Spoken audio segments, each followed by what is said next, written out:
Hello and welcome to John's Author Diary for the weekend in September the 27th, 2020.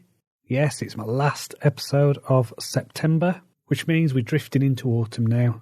So I can feel the temperature dropping, and I can feel the start of the usual slowdown at this time of year. So I have been doing my work this week. It's been a bit of a struggle, but I would say I'm about a third of the way through my first draft of Judgment. So if you've been listening to my process in recent months, I did start doing a thing called cycling, which is where I'd write a scene, finish it, go on to the next. I'm going back to the way I used to do things just to make sure that what I'm doing is the right thing. So I'm just going through the first draft on this one, and then I'm going to do the second draft, third draft, do it how I used to, compare them, see which one feels better.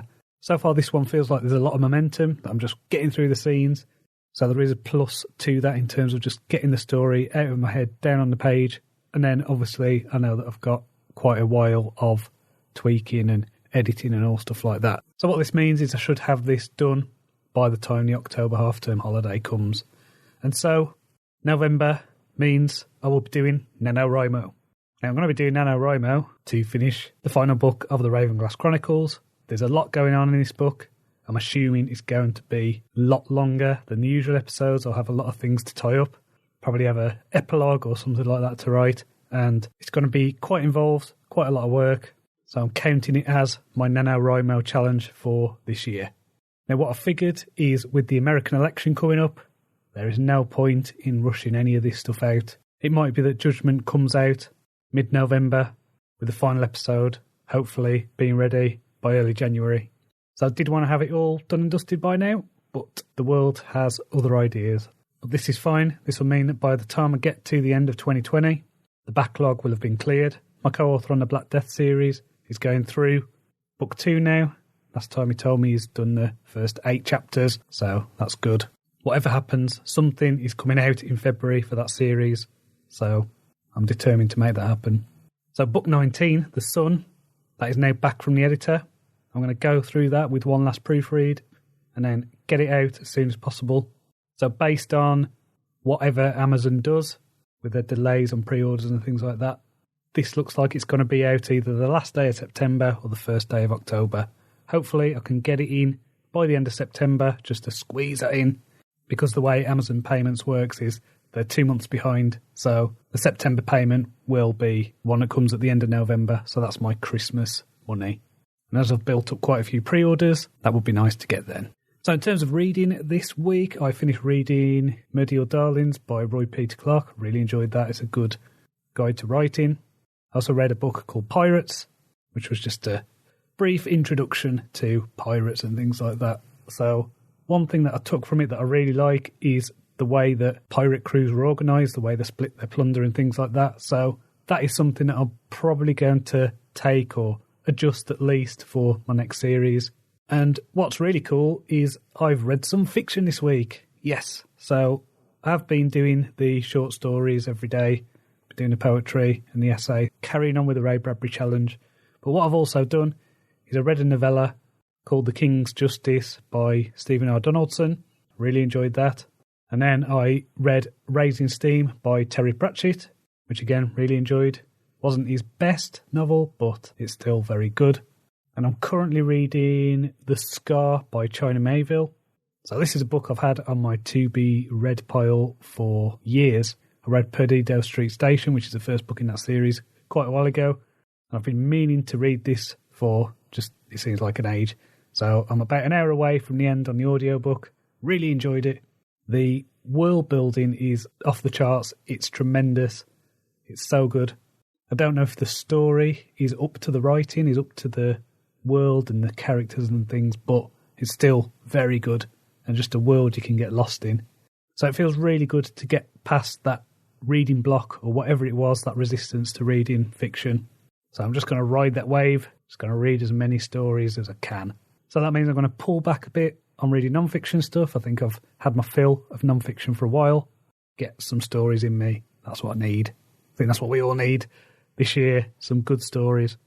So next week then, I'm going to carry on writing Judgment. I'd like to have a first draft done. I think it'll be close. Might be that I'll end up doing it the week after. But on Monday, I've got an electrician coming in to sort out the lights in my home office, because at the moment they're rubbish. The lighting in my attic is absolutely atrocious. So it's an attic space, and we've got these 3 spotlights in the corner that kind of point across. So they're not even on the ceiling properly. They're kind of head height in a corner. They don't throw the light very well, and they're just in an awkward place. So if we get these lights sorted, get those old ones out, then it'll free up the corner. So I'll be able to move my desk into that corner, and we'll have better lighting, which is always good. So that means that Monday is going to be a bit of a faff, I think. There's going to be moving stuff around, making sure that everything's out of the way, and then putting it back. So I'll probably get on with admin. I've got a few faffy things that I need to do with accounting software and things like that. So it's all rock and roll. I'm sure you'll agree. So until next time, cheerio.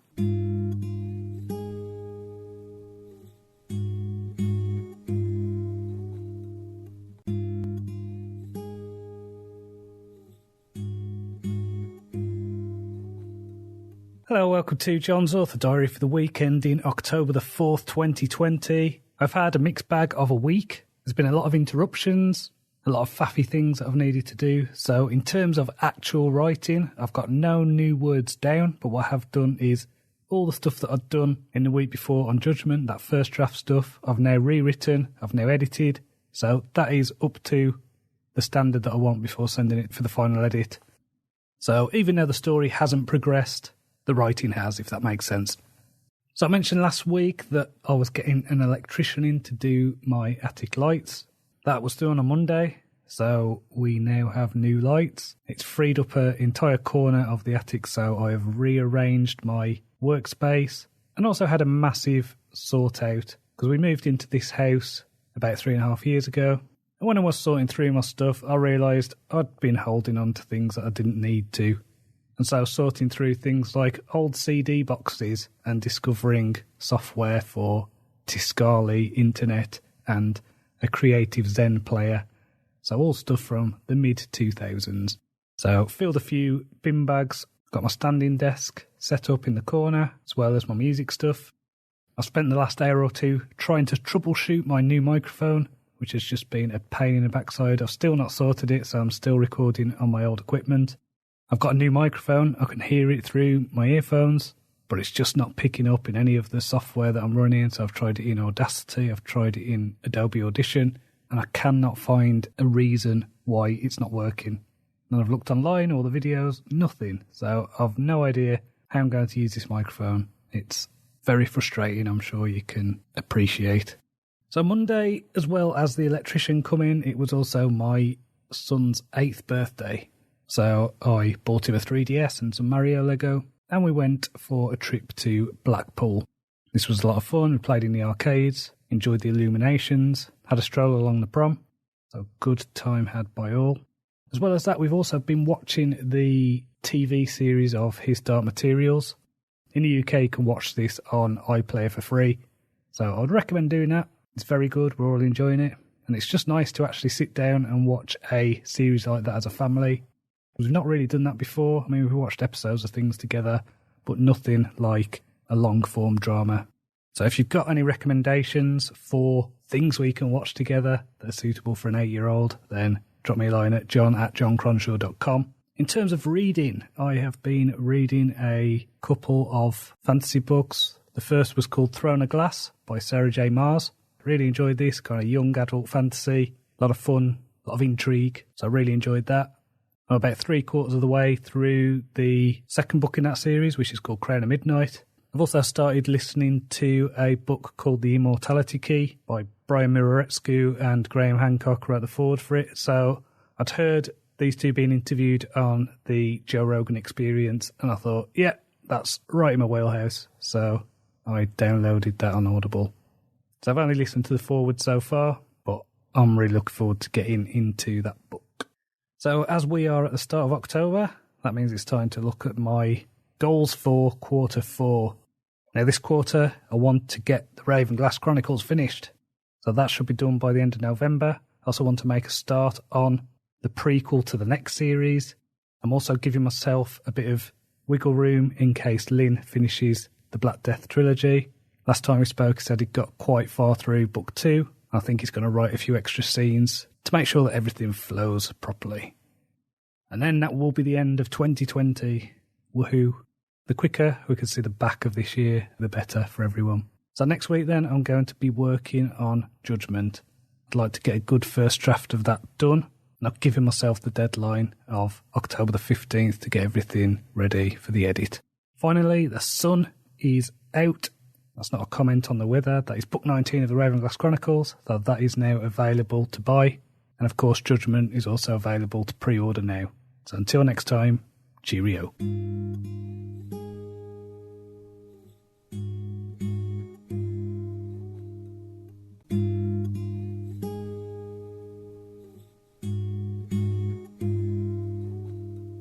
Hello and welcome to Jon's Author Diary for the week ending October the 11th, 2020. I've had a busy week. I've been working on Judgment, which is the penultimate episode of the Ravenclaw Chronicles, and I have finished the first draft. And because of the way I've been writing this book, I've got about 5,000 words of the second draft to do. So what that means is I'll have that ready for the editor probably by the end of next week, and then I'm going to spend the week after that planning the final book. Now I'm going to take this on as my NaNoWriMo project. So this is National Novel Writing Month. So what this means is that I think this last episode is going to be much longer than previous episodes of the Ravenclaw Chronicles. I'm not going to say it will be as long as a normal novel, but there's a lot of things that need to happen in this final episode for the story to have a satisfying ending. So I've actually made a decision about my next series. Now I've been to-ing and fro-ing about whether my next series is going to be based on the tarot, whether it's going to be set in the Ravenclaw universe, that kind of thing. Where my mind's at the moment is yes, it will be set in the same universe, but it's not going to be inspired by the tarot. The story that I want to tell in the first book does not work with any of the minor arcana suits that I would like to use. So I had a look at, for example, what the Ace of Swords means and what the Ace of Wands means and things like that. The nearest that I could get to in terms of theme was the Ace of Pentacles, but I felt that I would be reverse engineering the story to fit the card, and I don't want to do that. So I'm just going to be writing a standard story. I'm going to just write the prequel, write the first book, and see where the chips fall, see how long it is. And I'll commit to writing a trilogy's length. So whether this is as a serial, or more likely 3 novels, and then make a decision after book 3 whether that's a series that I need to continue, or whether it is something I just need to draw a line on and do something else. But I am very excited about the series. I'm getting a lot of ideas about it. I think my plan is to write at least the first novel before ordering any covers or anything like that, so I can just get the feel for the story in my head, get it down on the page, and then I can start thinking about who it's for. So in terms of reading this week, I have carried on with the Ray Bradbury Challenge. So I've been listening to a lot of short stories, a lot of poems, a lot of essays. And I have to say, the politicisation of stories at the moment is so tedious. It is awful. I listen to fiction to get away from politics, especially American politics. And every story on Lightspeed magazine, Clarksville magazine, Strange Horizons, all these sci-fi fantasy places are thinly veiled left-wing critiques of American culture. I don't care what part of the political spectrum you're on, but my goodness, it is so dull, so boring, so boring. I was talking to my wife about this, and I think what I'm going to do is listen to some classic stories. You know, trying to stay at the cutting edge of the science fiction and fantasy stories at the moment is far too grating to be enjoyable.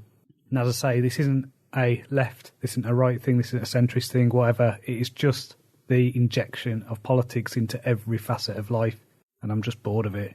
Bored of the tribalism, bored of the lies, bored of everything being about scoring political points for one side or another. So that's frustrating anyway.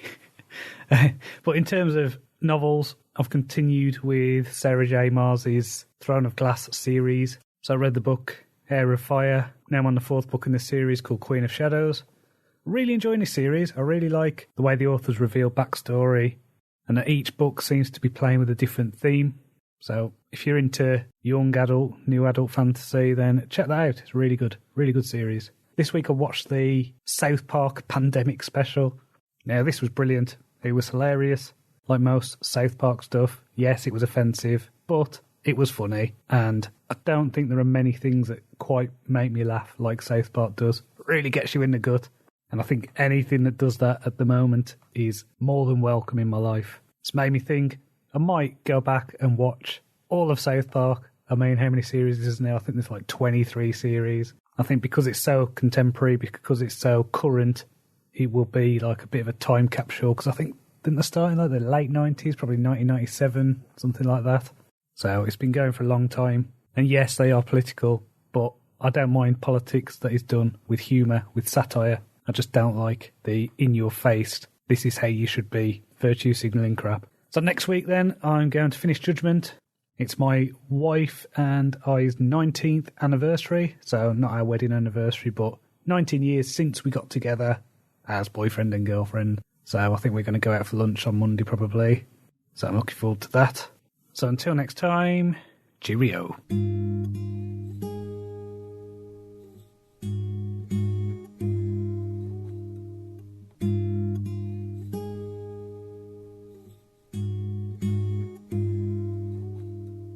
Hello, welcome to Jon's Author Diary for the week ending October the 18th, 2020. I've not had a chance to do much in the way of writing this week.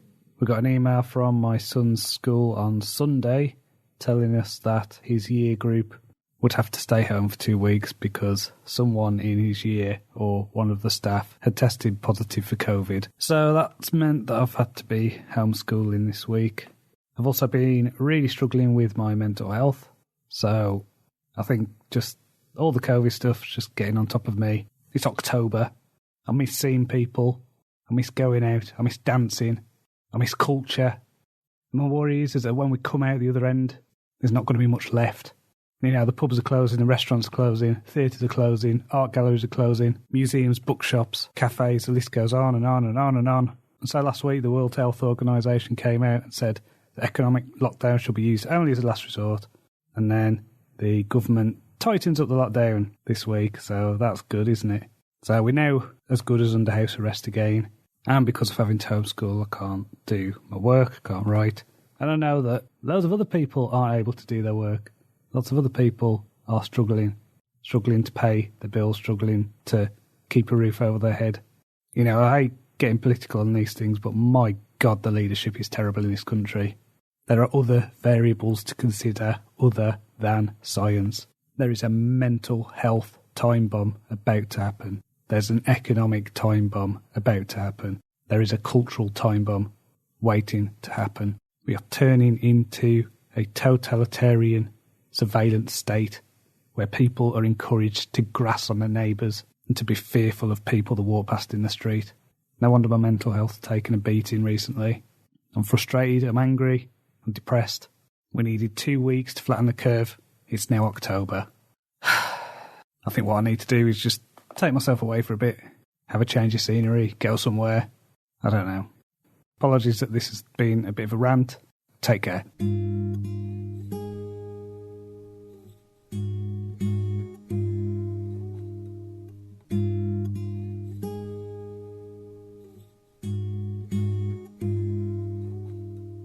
Hello, welcome to Jon's Author Diary for the week ending October the 25th, 2020.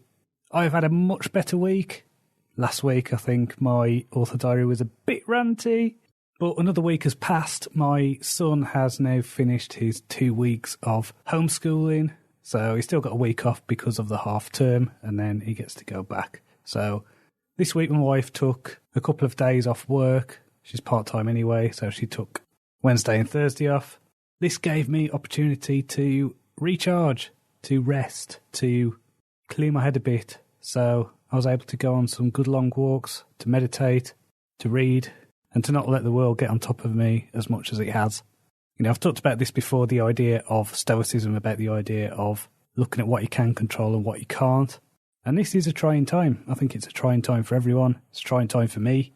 And I think what is difficult is the fact that what I can control and what I can't is shifting based on the whims of whatever the next measures are in this COVID saga. And I'm sure this goes for anyone who is listening to this as well. It's just a lot of uncertainty. And so I've just got to remember to do everything I can to stay grounded. So in terms of business stuff, in terms of writing stuff, this is the first thing I've done since recording my last author diary. So I've done no writing this week.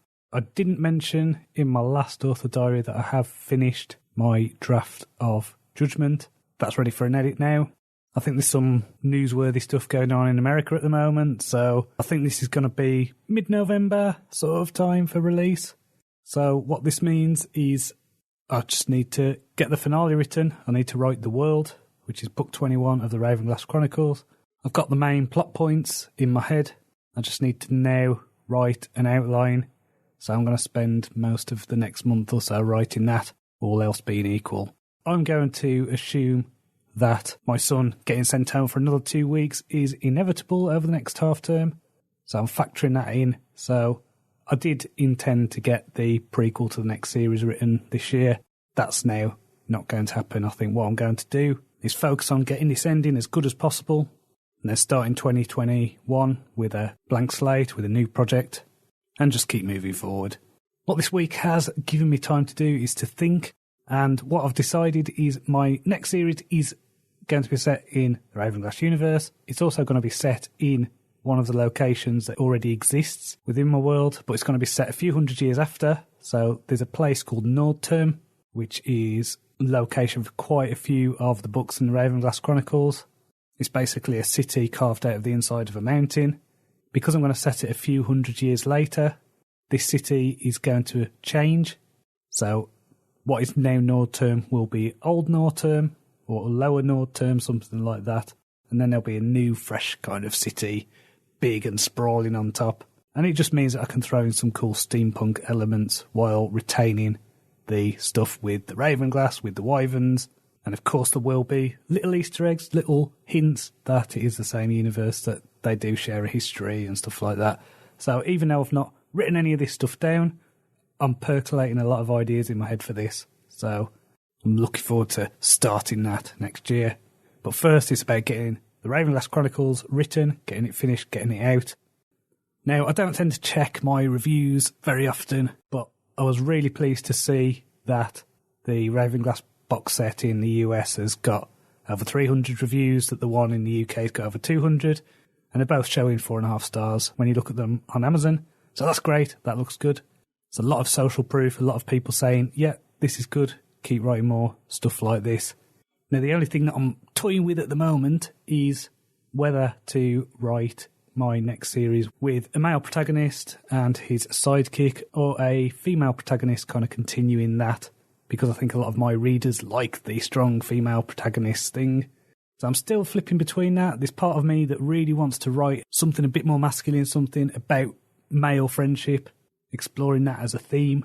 But I think what I'll do is I'll start writing the characters, test them out on a few readers, see which ones resonate the most. So this might be in the form of a couple of short stories. It could be in the form of literally writing the prequel and playing around with the names and pronouns and things like that.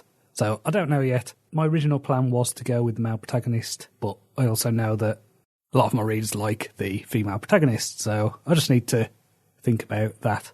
So in terms of reading, I've continued on with the Throne of Glass series. I finished Queen of Shadows. I didn't think this was as good as the previous books.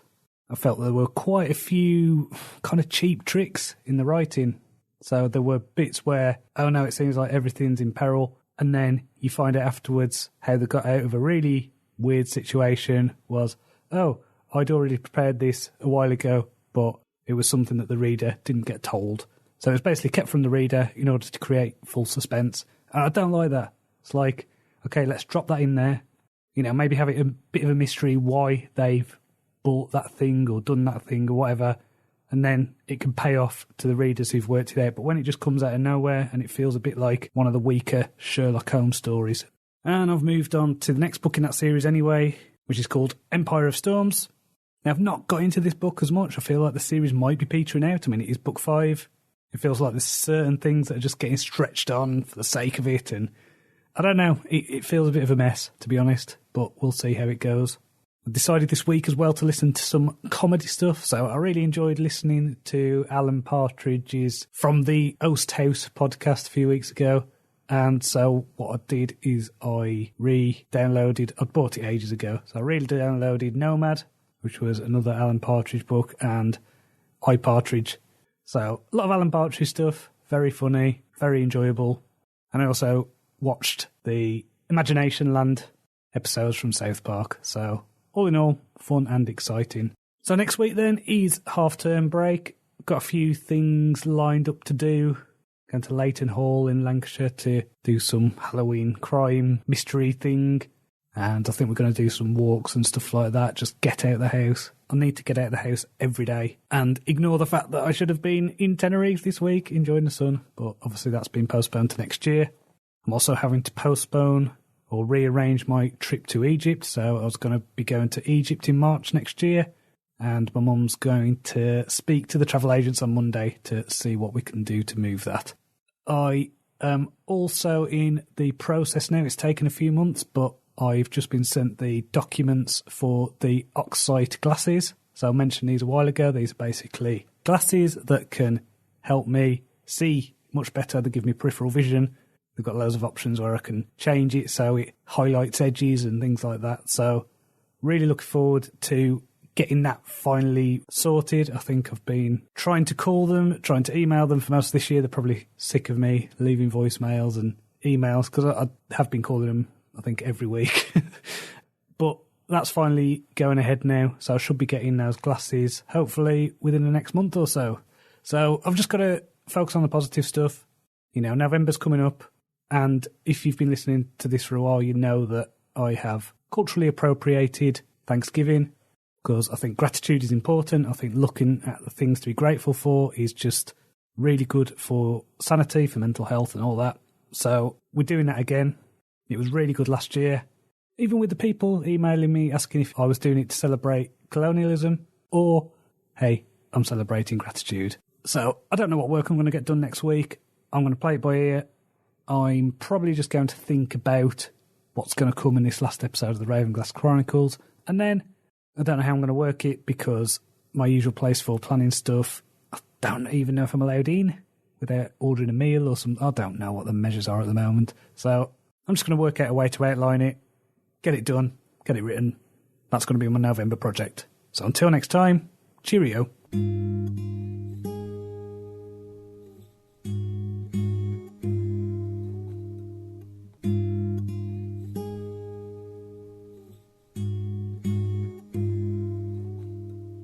Hello and welcome to Jon's Author Diary for the weekend in October the 31st, 2020.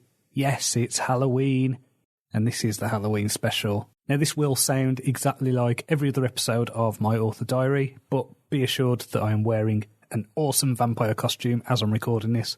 This week has been the half-term holiday, so I have not done much in the way of work. I have done a draft outline for the final episode of the Ravenclaw Chronicles, so this is going to be a book called The World. It's episode 21. It's the last card in the tarot. So I'm spending a bit more time on the outline to make sure that all the revelations come in the right order. And hopefully it'll have enough surprises in there and a big enough twist that it makes for a satisfying conclusion. Now, I'll be honest, I'm a little bit nervous about writing this book.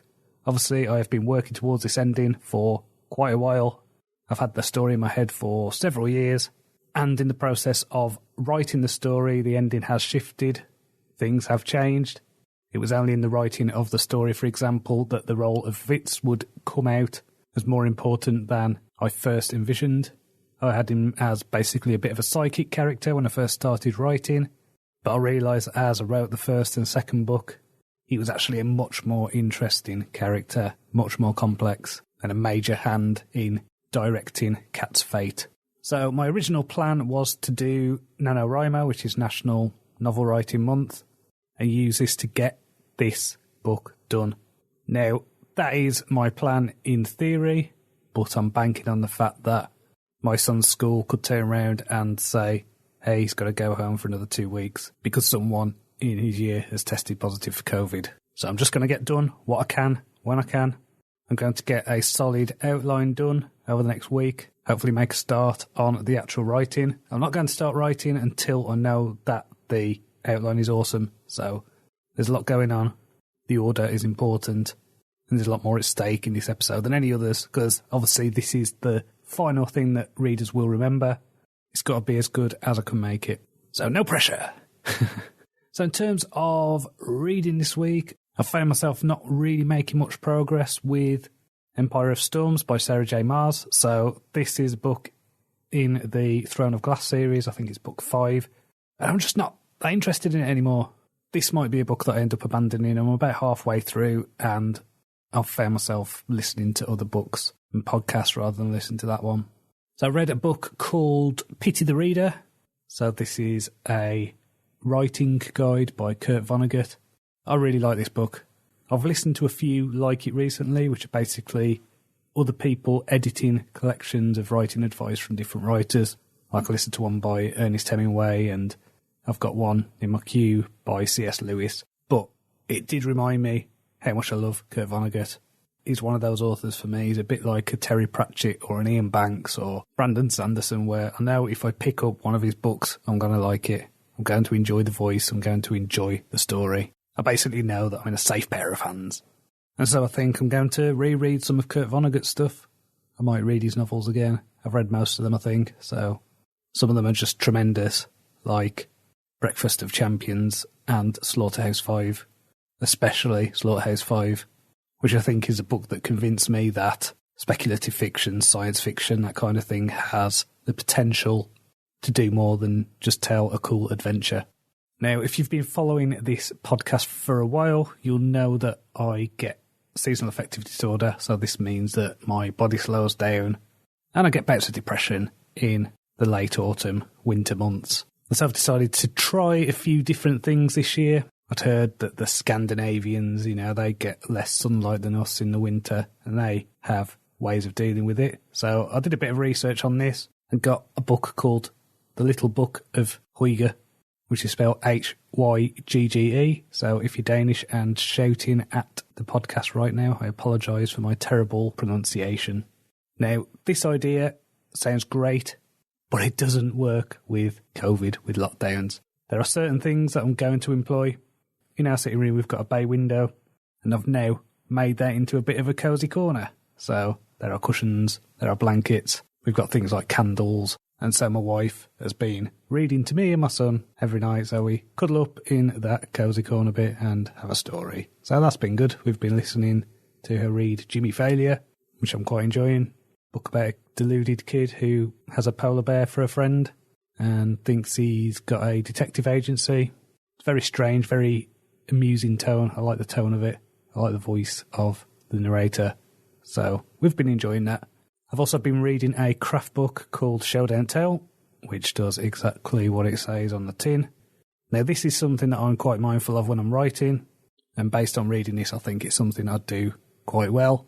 So this is the idea of, rather than saying he was upset, you give a physical description, so the person reading it makes a connection on an emotional level rather than on an intellectual level. So I'm about halfway through that. I think if you're a new writer, it would be well worth reading. It's really good for that kind of thing. I think for me, it's a lot of stuff I already know. It's a lot of stuff I've already processed, but it's also good just to reinforce some of those ideas. So if you've been listening to these podcasts for a while, you'll know that I have been working on trying to get special glasses for my visual impairment that help with things like peripheral vision. I've referred to them in the past as Oxide Prism. Ends up that the model that are best for me is called the Oxide Crystal. And so I paid my deposit for that on Thursday. So I will be getting those hopefully within the next month. But we'll see how it goes because I have to wear blue blocker glasses anyway. So these are like yellow tinted lenses. And so they're going to make these lenses blue blockers as well. And then I think they're going to do some kind of virtual handover. So they'll send the stuff by courier and then do a Zoom call with them. So that should be fun. Just looking forward to finally getting those sorted. I mentioned last week about having to reschedule our trip to Egypt. Now, the holiday company we're working with doesn't have their rates yet for 2022. So we've got to pay the remaining balance and then see about changing the dates probably in the new year. Now, I was talking to my mum about this, and there's a possibility that we do go next year. I think we're just going to wait until January to see how this COVID thing goes. I think there's a lot of talk at the moment about the validity of the PCR tests that are used to actually test for COVID, that are apparently giving a lot of false positives. So the actual case rate might not be as high as is being assumed, and the actual death rate might not be what is being assumed either, due to deaths being counted as COVID for people, for example, who are already in hospice care. So if you're in a hospice, that means you've either got a really, really serious condition or you're living out your final days with a terminal illness. And of course, in the UK, the way the numbers are being counted is if you test positive for COVID and then within 28 days you die, that is counted as a COVID death, even if you were asymptomatic and you got hit by a truck 4 weeks later. So I'm hoping that there will be a shift, perhaps coincidentally after the American election. So until next time, cheerio.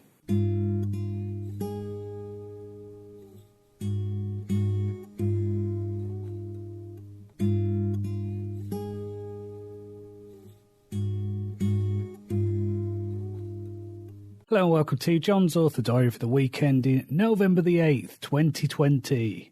I've had a busy week. I've been getting the work done on The World, which is the last book of the Ravenclaw Chronicles, so this is book 21. So I did about 3 outlines for this, really getting the details down to make this story work as a finale. A lot of moving parts, a lot of things to get right, a lot of revelations. And so I've started writing that. I've just finished writing the 5th chapter. So I'm doing what I've done before, which is where I'm cycling. So I'm basically writing a couple of chapters, rewriting them, and then moving on to the next one to make sure that everything is in the right place. Now I know that there's been a lot of uncertainty lately about, the release of Judgment, which is book 20 of the Ravenclaw Chronicles. So I'm going to release that on November the 15th. I think there's some stuff going on in America, an election maybe. Now, in terms of reading this week, I finished reading Empire of Storms by Sarah J. Maas. This is the 5th book in the Throne of Glass series. Now, I wasn't that taken with this book. I don't know whether I'm going to carry on with the series. I feel like I should, because there's 2 more books left, and, it'd be good to actually finish a series that I've spent so much time listening to. But at the same time, I just lost interest at the end. There was nothing that really drew me in. There aren't any bits of the story that I'm desperate to see how they end up. It feels like it's dragged on for a bit too long. What this has done is made me think about my future stuff in terms of the way I'm going to structure stories and the way I'm going to structure series going forward. I'm thinking that it might be best to stick to trilogies. If you like the first book, then you go into the second and the third. Now, I really like the first 3-4 books in this series, and then by book 5, I was just done with it.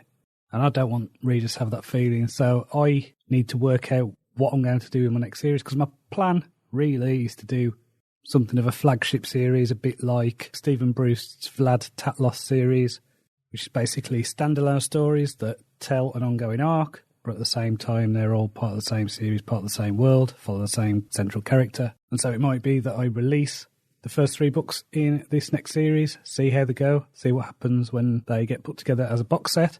If there's an appetite for the series, then I'll carry it on. I have got a way to end the series. I've got a final book idea for it. So I'll just see how that goes. So next week then is going to be the same kind of stuff for me. So we are in full lockdown now in the UK. Luckily the schools are still open, so my wife's still able to go to work. My son is still able to go to school. But, they closed our schools a few weeks ago. So that could happen again. I'm factoring that in. But next week is all about working on this last book of the Ravenclaw Chronicles. I'm looking forward to getting that done and moving on to the next story. So whatever is going on in your life at the moment, I'm sure that it's difficult, I'm sure it's challenging, but just take care of yourself, find ways to laugh, find ways to smile, and do something positive for someone. So until next time, cheerio.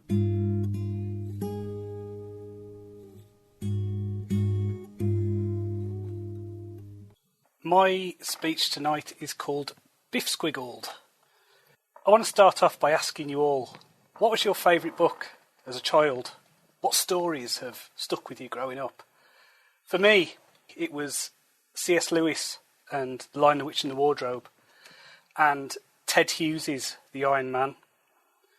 But I think the author who stuck with me the most, and is still someone I love today, is Roald Dahl.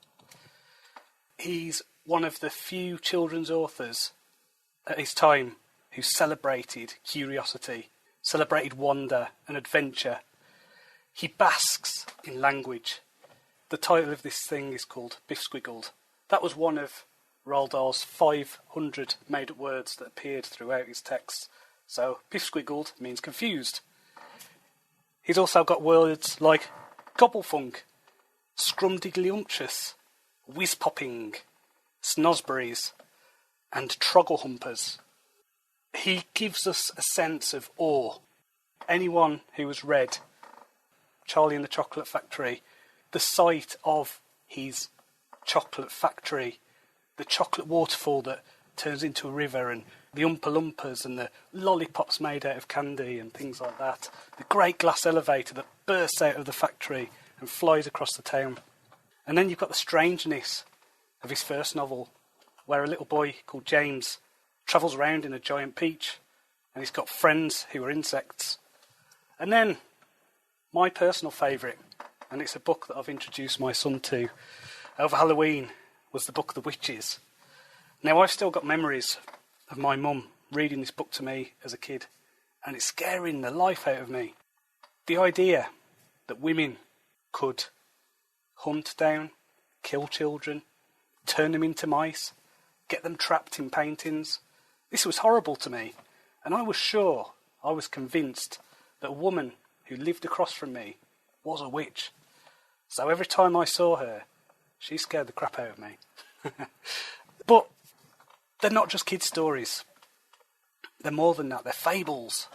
They're moral tales. They're filled with lessons about life. But they don't do it in a preachy way. They show you how adults can be absurd, how children can be cruel. But they also show the brightness, the kindness of humanity. I mean, who can forget characters like Mrs. Trunchbull, Matilda's head teacher, who throws children into cupboards and swings them round the head like a shot put? Or the Grand High Witch, the beautiful woman who tears off a rubber mask to reveal a demonic form beneath.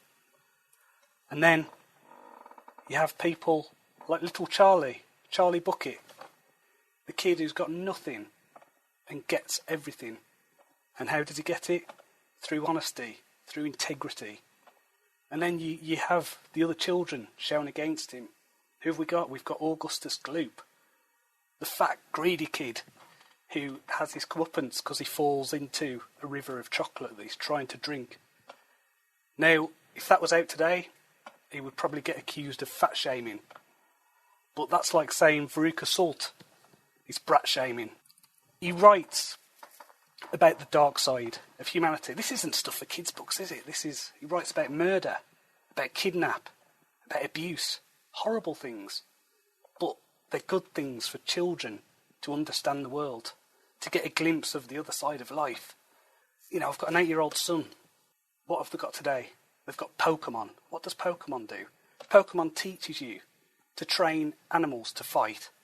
And then you've got to catch them all.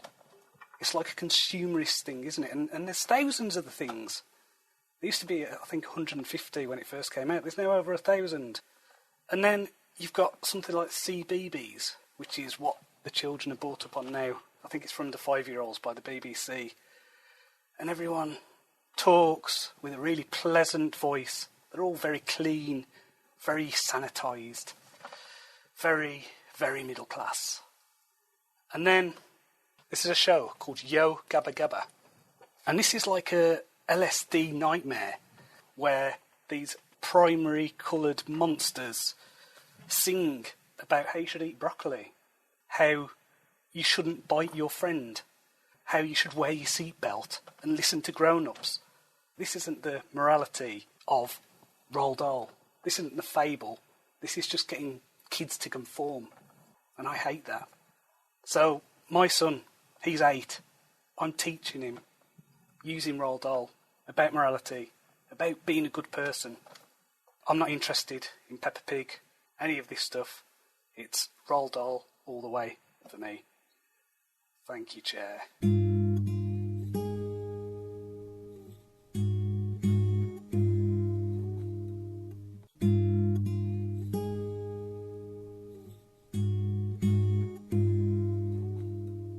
Hello and welcome to Jon's Author Diary for the week ending November the 15th, 2020. I have had a busy week. I've been working hard to get the last book of the Ravenclaw Chronicles done. I would say I'm about 2/5 of the way through, so I'm approaching the halfway point. I've got it to a stage where I would say the first quarter is now finished completely, and then the rest of it I need to do a bit of a rewrite, a bit of a redraft on those. It's felt like slow going, but I'm really focused on getting this right. Because obviously this is the last book in the series. There's a lot of things to reveal, a lot to tie up and all that kind of thing.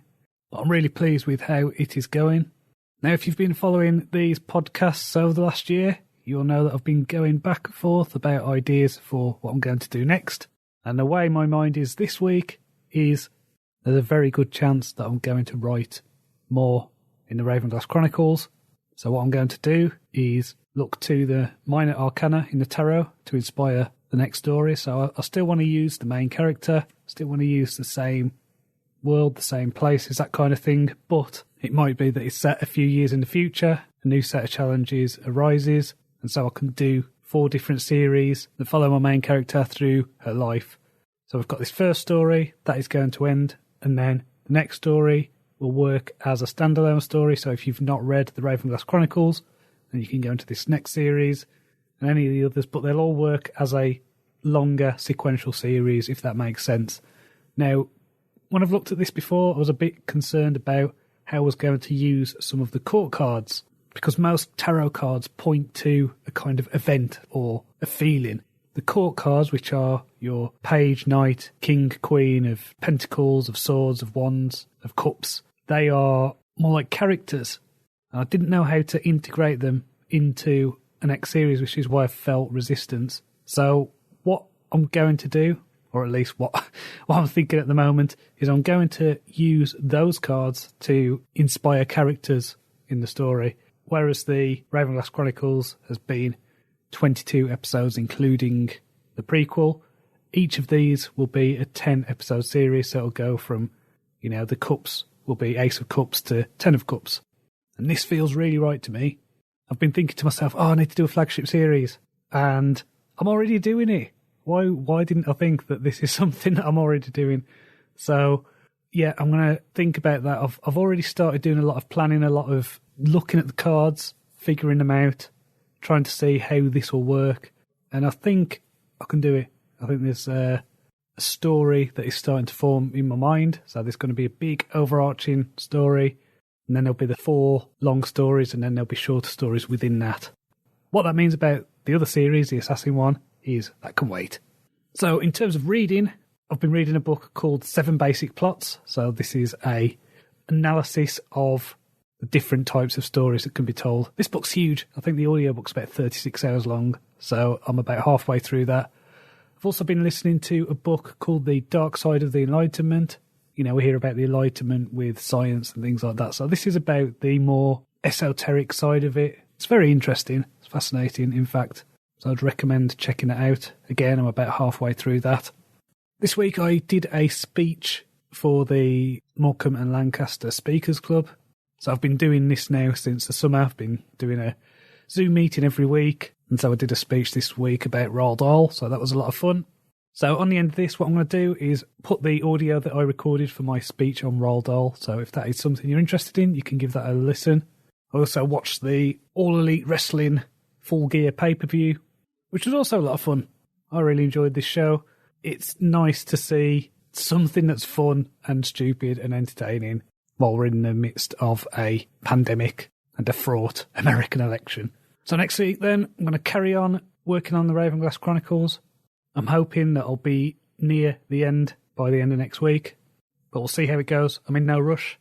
I should have the story finished by the end of the month at the latest, and then I could start looking at outlining the next series and doing things like ordering covers and things like that.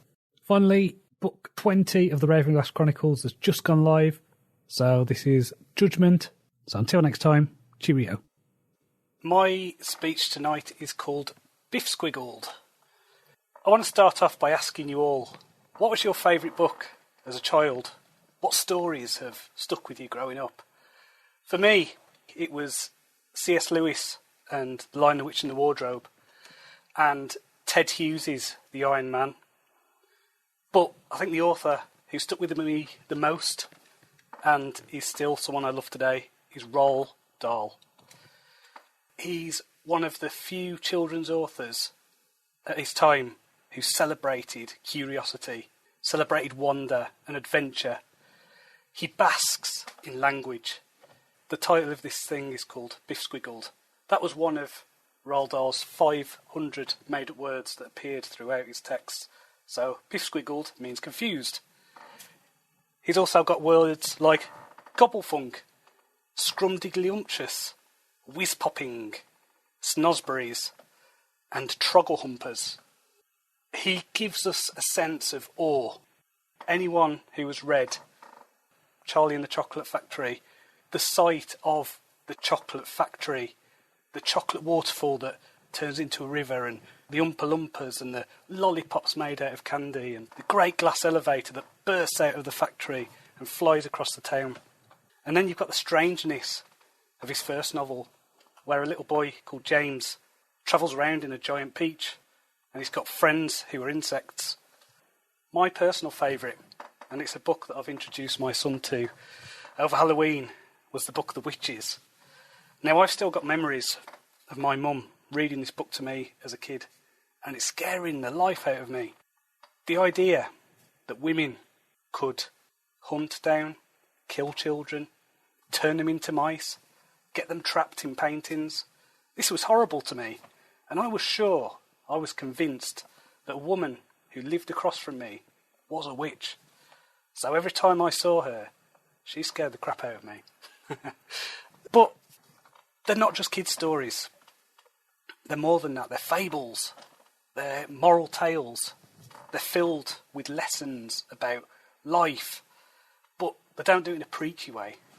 They show you how adults can be absurd, how children can be cruel. But they also show the brightness, the kindness of humanity. I mean, who can forget characters like Mrs. Trunchbull, Matilda's head teacher, who throws children into cupboards and swings them round the head like a shot put? Or the Grand High Witch, the beautiful woman who tears off her rubber mask to reveal a demonic form beneath. And then you have people like little Charlie Bucket, the kid who's got nothing and gets everything. And how does he get it? Through honesty, through integrity. And then you have the other children shouting against him. Who have we got? We've got Augustus Gloop, the fat, greedy kid who has his comeuppance because he falls into a river of chocolate that he's trying to drink. If that was out today, he would probably get accused of fat shaming. But that's like saying Veruca Salt is brat shaming. He writes about the dark side of humanity. This isn't stuff for kids' books, is it? He writes about murder, about kidnap, about abuse, horrible things. But they're good things for children to understand the world, to get a glimpse of the other side of life. You know, I've got an 8-year-old son. What have they got today? They've got Pokemon. What does Pokemon do? Pokemon teaches you to train animals to fight. And then you've got to catch them all. It's like a consumerist thing, isn't it? And there's thousands of the things. There used to be, I think, 150 when it first came out. There's now over 1,000. And then you've got something like CBeebies, which is what the children are brought up on now. I think it's from the 5-year-olds by the BBC. And everyone talks with a really pleasant voice. They're all very clean, very sanitised, very, very middle class. And then this is a show called Yo Gabba Gabba. And this is like a LSD nightmare where these primary coloured monsters sing about how you should eat broccoli, how you shouldn't bite your friend, how you should wear your seatbelt and listen to grown-ups. This isn't the morality of Roald Dahl. This isn't the fable. This is just getting kids to conform. And I hate that. So my son, he's 8. I'm teaching him, using Roald Dahl, about morality, about being a good person. I'm not interested in Peppa Pig. It's Roald Dahl all the way for me.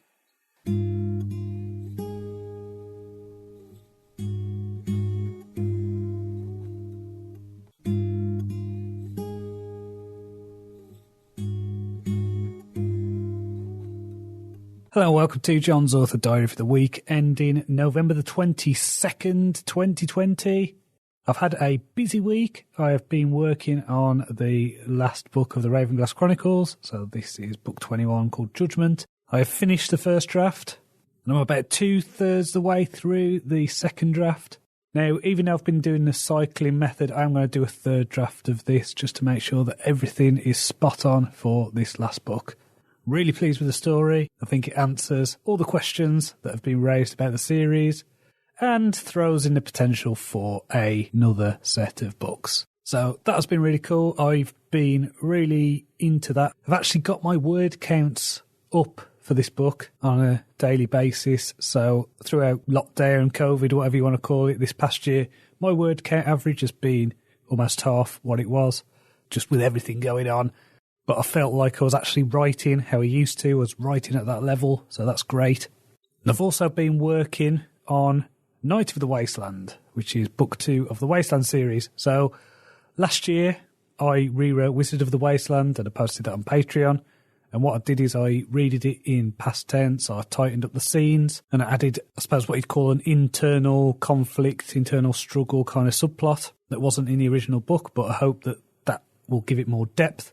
Will make it more readable, more accessible. I've said this before. Personally, I've got no problem reading books in past tense or present tense, anything like that, but I have to go with what the readers want. So I've decided that between starting this new series, I'm going to rewrite the whole of the Wasteland series.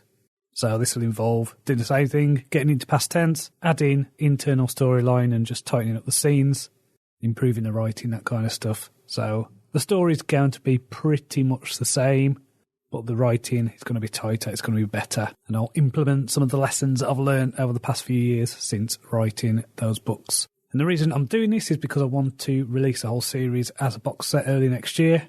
So this will be the entire 4 books in one nice package. And because I make most of my money on the page reads, I want to make it so there isn't that drop off as people go through the series. Because I do think that the first book is the weakest one, and obviously I want that to be better. So I've improved that. Hopefully it'll be up to the standard of the other books. As well as that, I'm also going to be releasing a box set of the Blind Gambit series. So those 2 books, Duology, definitely finished that series. So I'm going to put those out as well early next year. And at some point I'll be bundling together the final 10 books of the Ravenclaw Chronicles in a box set. So the reason I am doing this is because I've decided that I'm still going to go to Egypt. So unless something changes with the government or anything like that, then I'm going to Egypt. So what this means is I'm not going to start a new project, a new series until I get back from Egypt, because I think I'll probably get a lot of inspiration from that. And so in the meantime, I'll be planning the next series. I'll be doing this Wasteland rewrite and getting those box sets out to the world. So in terms of reading this week, I finished reading an anthology called Rogues, which is edited by George R.R. Martin and Gardner Dozois. This was great, kind of mixed genres, lots of different stories, lots of different novella length kind of things. So I've been doing the Ray Bradbury Challenge, so I've read through this. I've now gone on to another anthology edited by the same people, similar authors, similar themes. So this one's called Warriors. So I really like these anthologies. You know, they've got crime, they've got historical fiction, got romance, fantasy, sci-fi, horror. So, very cool. I also read a book called Legion by Brandon Sanderson. So this is a novella. This was a lot of fun. Really enjoyed this story. It's kind of near future sci-fi. Bit of a mystery thing going on. Revolves around a camera that can be used to take images from the past. Kind of a bit of a time travel element, kind of. Really like Brandon Sanderson's stuff. You know, he's probably one of the best writers we've got around, and this was a great story, so recommend that. Nice short read. I finished reading The 7 Basic Plots by Christopher Brooker. This was really good. You know, it was a 36-hour audiobook. I wouldn't describe it as basic at all. It went into a lot of depth and a lot of detail. I'm also reading a book called The History of Britain, 1066 to 1485. I've just started that, so I've read the first chapter, and it's doing what it says it's going to do. So next week then is going to be about getting this second draft finished.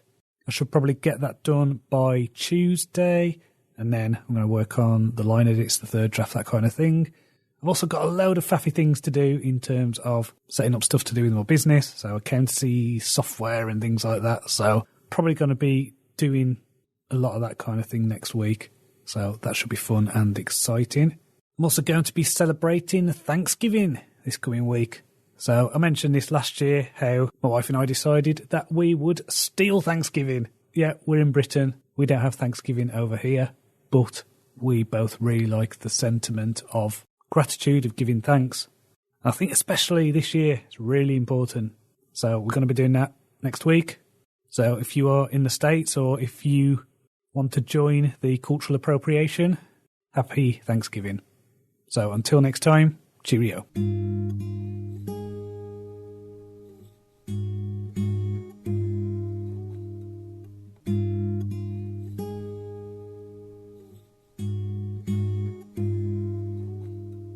Hello and welcome to John's Author Diary for the weekend in November the 29th, 2020. I've had a busy week. I've finished The World, which is the last book of the Ravenclaw Chronicles. So that is now with the editor. I just want to reflect a moment just to think that that is quite a massive achievement, really. That is a huge undertaking, a massive project. 21 novellas, 22 including The Fool. Took me a little bit longer than I would have hoped, but, 2020, it's a great excuse for everything, isn't it? But that is now done, and obviously I just need to wait now for that to come back and then to do the final proofread and all that good stuff. So in the meantime, I have been working on a couple of projects. So I've been going through my rewrite of Night of the Wasteland. I'm now 2/5 of the way through that, so 40% through that. And I've also started writing the prequel to the Assassin series that I've been talking about. So I'm probably about 7,000 words into that. The way it's looking, that's probably going to come out at around 25 to 30,000 words for this prequel novella. Really like the story, really like the characters. I wasn't planning to do it, but I just thought, what the hell, and did it. And I actually had my best writing day this year, I think, when I was doing the first couple of chapters of that. So I managed to get 5,000 words done for that, and then another 2,500 words done on Night of the Wasteland. So really productive. I know I mentioned last time about the idea of doing the Ravenglass books, the Minor Arcana. I'm going to do that. I've booked my cover designer for end of January, start of February. But in the meantime, I'm going to start work on this new series. So what might end up happening is I will do the first book of this and the prequel, and then do something like writing a novella series, then writing a novel in this series, and going backwards and forwards as the stories develop in my head. In other news, I received my Oxide Glasses this week. So I've been going on about these for a while, and they finally arrived this week. They are really good. I think they're going to take a little bit to get used to, just because they do change where you're looking and things like that. But I'm just going to keep practicing with them, and I think they're going to be really useful after all this COVID nonsense is over and we can get back to having a normal life. So I can use them in pubs and restaurants and places like that. Speaking of COVID, the UK is about to come out of its second lockdown on the 2nd of December, and we're immediately going into Tier 3, the local lockdown. So that makes literally no difference. So 3 months in lockdown, all the shops closed, probably never going to open again. It's absolutely decimating this country. So I'm just sick of it. Sick of not being able to see my family, sick of not being able to see my friends. But at the same time, I am still glad that the schools are remaining open, because that is really important. So another thing that I did this week was celebrated Thanksgiving. So this is something that I adopted last year, stole it from the Americans, and basically had a nice meal with my family and talked about the things we were grateful for, which I think is really healthy to do, just to think about what you appreciate. Even through this difficult year, there are still a lot of things to be grateful for. The main one being that the pandemic wasn't as bad as it could have been. It could have been a lot worse. And it looks like with the vaccines coming up, things are going to get better. So in terms of reading this week, I've been carrying on with History of Britain 1066 to 1485. Now, this is the type of history book that I find quite dull. There's a lot of names and dates and facts and figures, stuff about kings and bishops and coronations and stuff like that. I like more social history, more the history of everyday life, I suppose. I want to know what it was like for the people, not the machinations of power. So I am going to carry on reading it. It's a bit of a slog. I also read a book called The Passion of the Western Mind by Richard Tarniss, which is basically a history of the development of philosophical ideas in the Western tradition. Now, this was fascinating. I really enjoyed this. Got a lot from this book on a personal level, so I'd recommend reading that. And also read a book called Honey, Mud, Maggots and Other Medical Marvels. And this was a book about ancient therapies and how valid they are for treating certain ailments. So this is really useful for me as a fantasy writer. I knew about the stuff with using maggots in wounds and leeches and honey and stuff like that, but there's a lot of other things in there that I didn't know about. So that's really useful. I've also been reading some short stories in the book Warriors. So again, some of these are really good. This is edited by George R.R. Martin and Gardner Dozois. So very cool. All the stories have the themes of warriors. So next week then, all being well, I will carry on working on this prequel. I'm dictating it. I think on Monday and Tuesday I'll probably just edit what I've done so far, so I don't forget what I've said. And then later in the week I'll do the next batch of first draft dictations. I'm also going to carry on with Night of the Wasteland. If I can do 10,000 words per week on the Wasteland stuff, then I should have the entire series done by the end of February. So until next time, cheerio.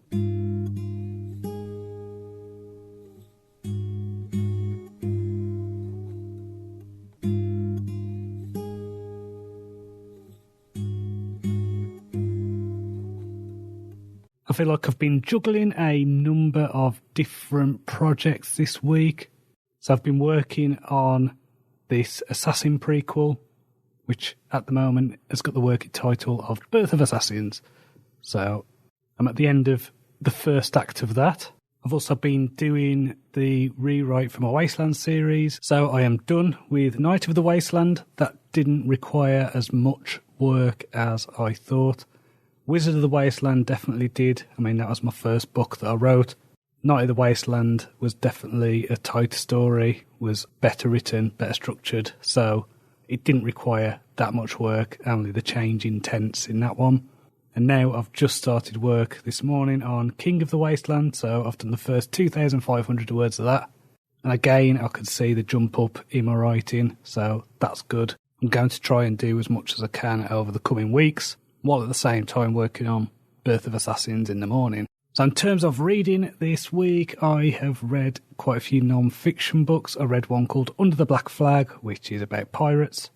I've also been reading a book called The Victorian City, which is about life in Charles Dickens' London.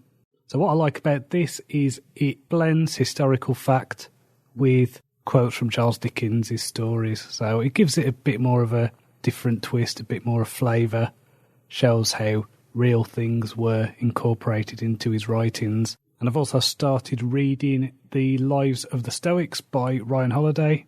Now, I've read quite a few Ryan Holiday books. I think he's probably one of my favourite non-fiction authors. And I've listened to the biographies of quite a few of the early Stoics now, so I highly recommend that if that is a type of thing you're into. I think I would start with his book, The Obstacle is Away, and then work through them. As well as that, I've been watching a programme with my wife and son. This is on Netflix, a series called A Series of Unfortunate Events.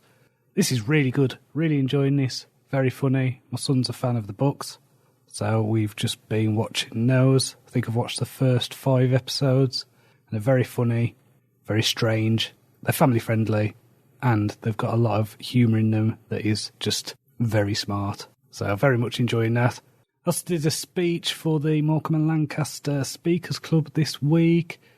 This was about the Great Pyramid of Giza. That was a lot of fun to prepare and do. I feel like I'm starting to get into my groove now with these speeches, with the structure, with the rhythm, taking on some of the advice that I've been given about the way I deliver my speeches. And the feedback I got was probably the strongest feedback so far. So I will stick that at the end of this. So next week I am going to carry on writing The Birth of Assassins. But what I need to do is a little bit of research that will probably send Google alarm bells going off. So I need to do a bit of research on how to do a knife fight and how to pick locks and some self-defense type stuff on how to quickly dispatch an enemy. So it might be a thing where I use incognito mode. So until next time, cheerio. What's so great about the Great Pyramid? So I don't know about you, but for as long as I can remember, I've been fascinated by structures in the ancient world. Things like Stonehenge in England, Machu Picchu in Peru, Angkor Wat in Cambodia. But nothing captures my imagination like the pyramids. Now, we're probably all familiar with the pyramids of Egypt. But did you know there's pyramids in Rome, in Mexico, Sudan, China? There's even a pyramid in the ocean off the coast of Japan. And some theorists believe there's even pyramids on Mars.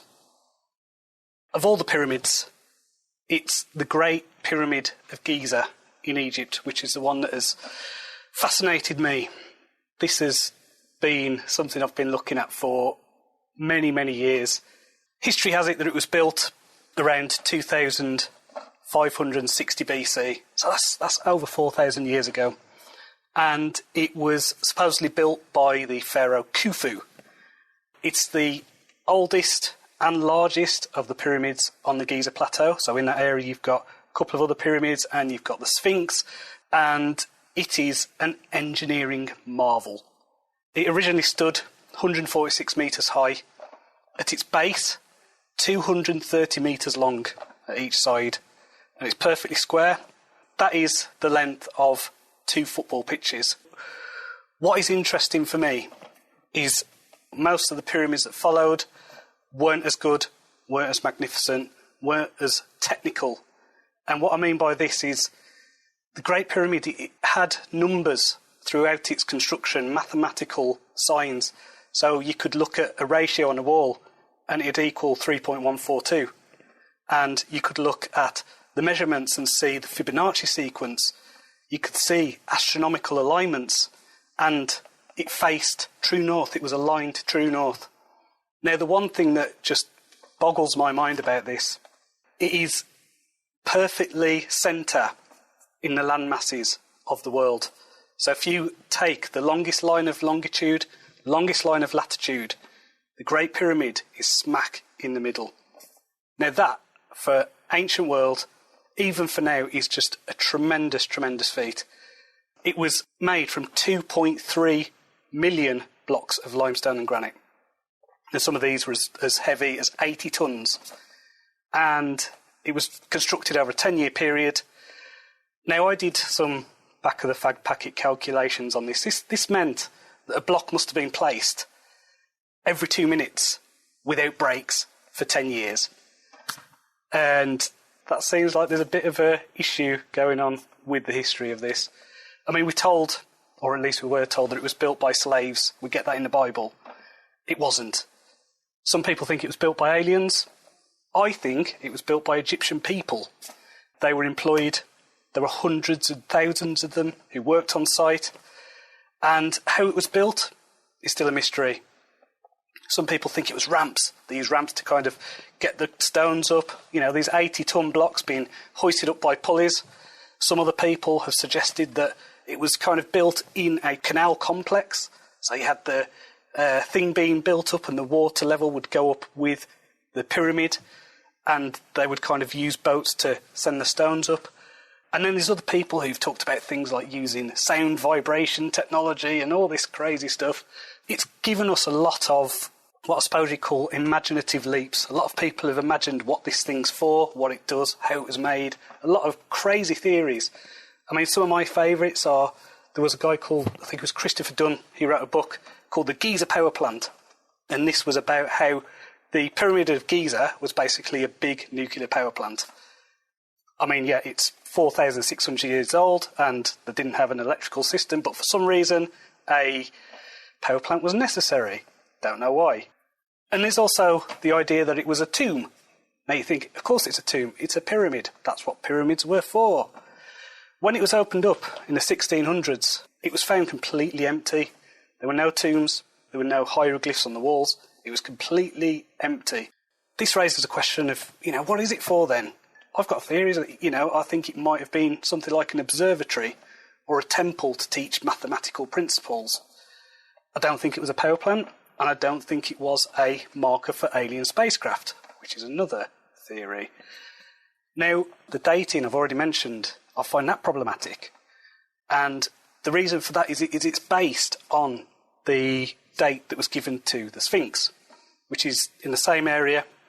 The Sphinx was dated to around the same time, 2500 BC.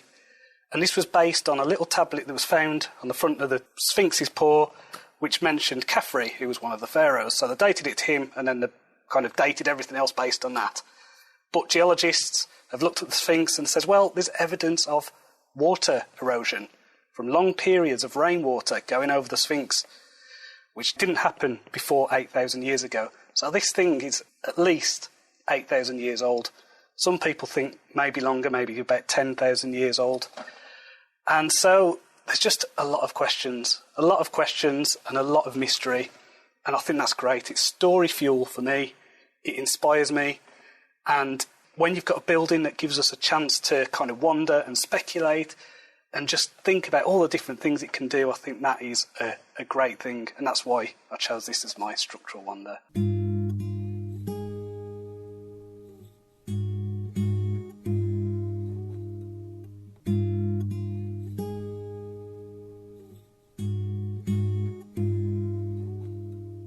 Hello, welcome to John's Author Diary for the week ending December the 13th, 2020.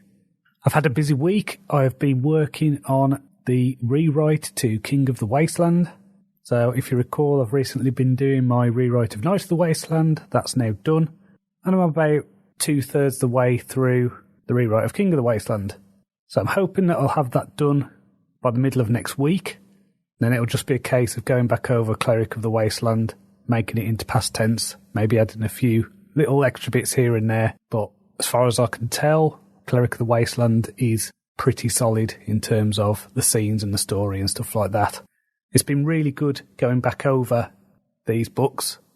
I didn't intend to. I had the idea. I thought maybe, maybe not. But actually going back over them, revisiting them, it's made me realise that actually these are alright stories. Quite proud of them.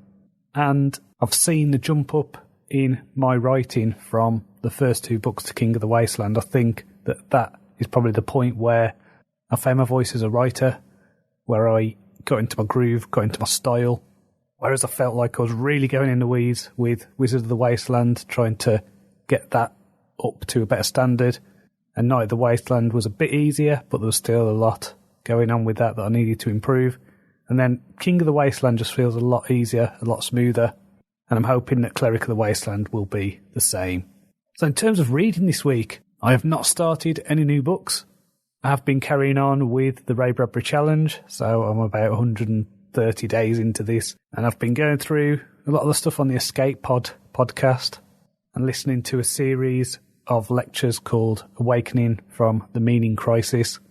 These have been really good, really fascinating. They're basically a history of the philosophy of meaning, which in 2020 just seems really important. So as well as that, I chaired the Morecambe and Lancaster Speakers Club this week. So I'm really getting a lot from these things, even when I am not doing an actual speech. I get a lot from watching other people, watching their evaluations and things like that. So I'm really getting a lot from this. I'm even tempted.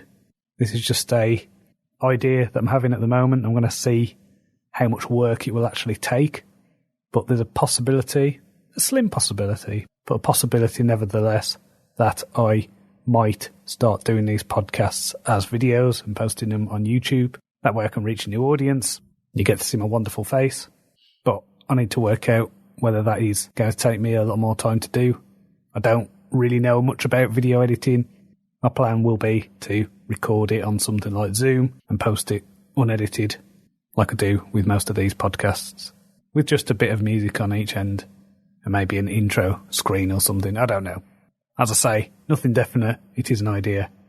So next week will be the last week that I do anything like full-time work in 2020. I'm going to carry on working on the rewrite of King of the Wasteland. Hopefully get a start on Cleric of the Wasteland. We'll see how it goes. So until next time, cheerio.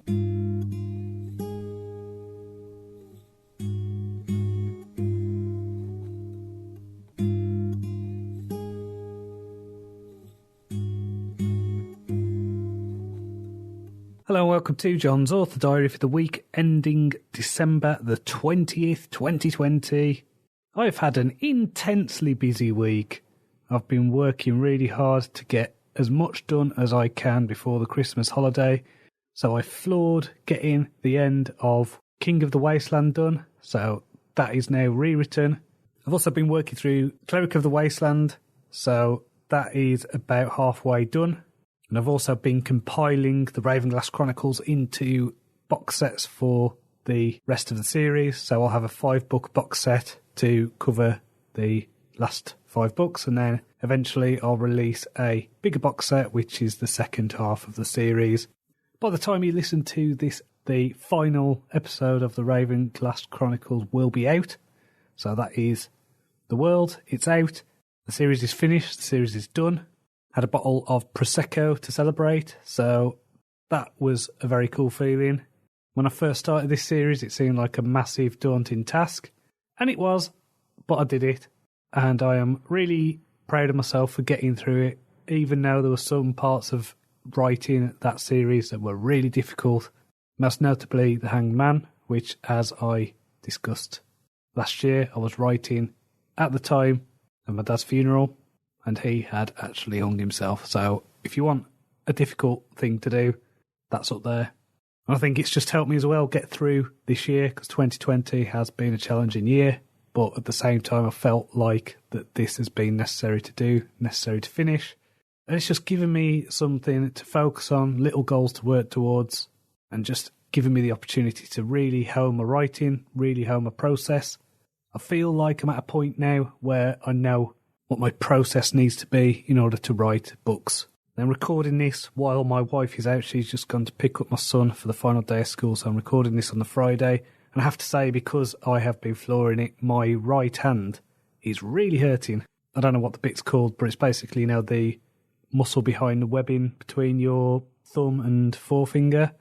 That is really swollen. That is really big at the moment, really tense. So I just need to use the next few weeks, have a bit of time off, put my feet up, school holidays, and it's also Christmas, so I'm just going to chill out, relax with my family. I'm going to go and see my family in Wolverhampton, a state-sanctioned Christmas break, so that should be really good. I did realise the other day that we've not had anyone else in our house since the summer, so can't wait. Really looking forward to just doing something that feels a little bit normal. So in terms of reading, I have started Rhythm of War by Brandon Sanderson. This is the 4th book in his Stormlight archive. The audiobook to this is absolutely massive. I think it's about 57 hours long. So I'm assuming that the book would be about 600,000 words. So if you haven't read any of the Stormlight archive books and you like epic fantasy, this is the best epic fantasy. It's amazing. So I love this series. I didn't realise it was out, and I just happened to come across it online. I was just like, wow, this book's out. So that was really exciting. Got my Audible, downloaded it, listening to it now, and it's great. Really love the characters, really love the story, really love the world building, the magic system. It's got everything.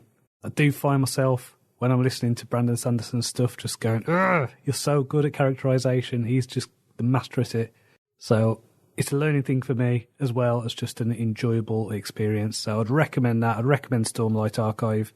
And apart from that, I've just been carrying on listening to the Lives of the Stoics by Ryan Holiday and just a lot of short stories from places like Lightspeed Magazine and Clark's World, and I would say that they've been hit and miss. So next week then, I'm going to do a little bit of work because I need to record a review of the year. So I'm going to do that, get that out next weekend, and then it'll probably be back to normal with the episodes, because in previous years I've usually done 2 episodes over Christmas, but just because of the way the days fall and things like that, I'll probably just end up doing the one pre-recorded episode and then go back to the normal diaries after that.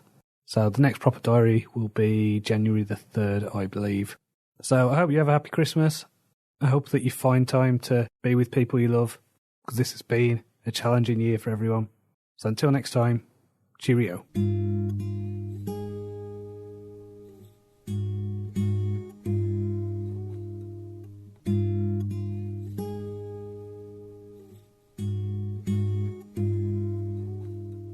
Hello and welcome to Jon's Author Diary. This is my review of 2020. I think it's no understatement to say that this year has been challenging for everyone.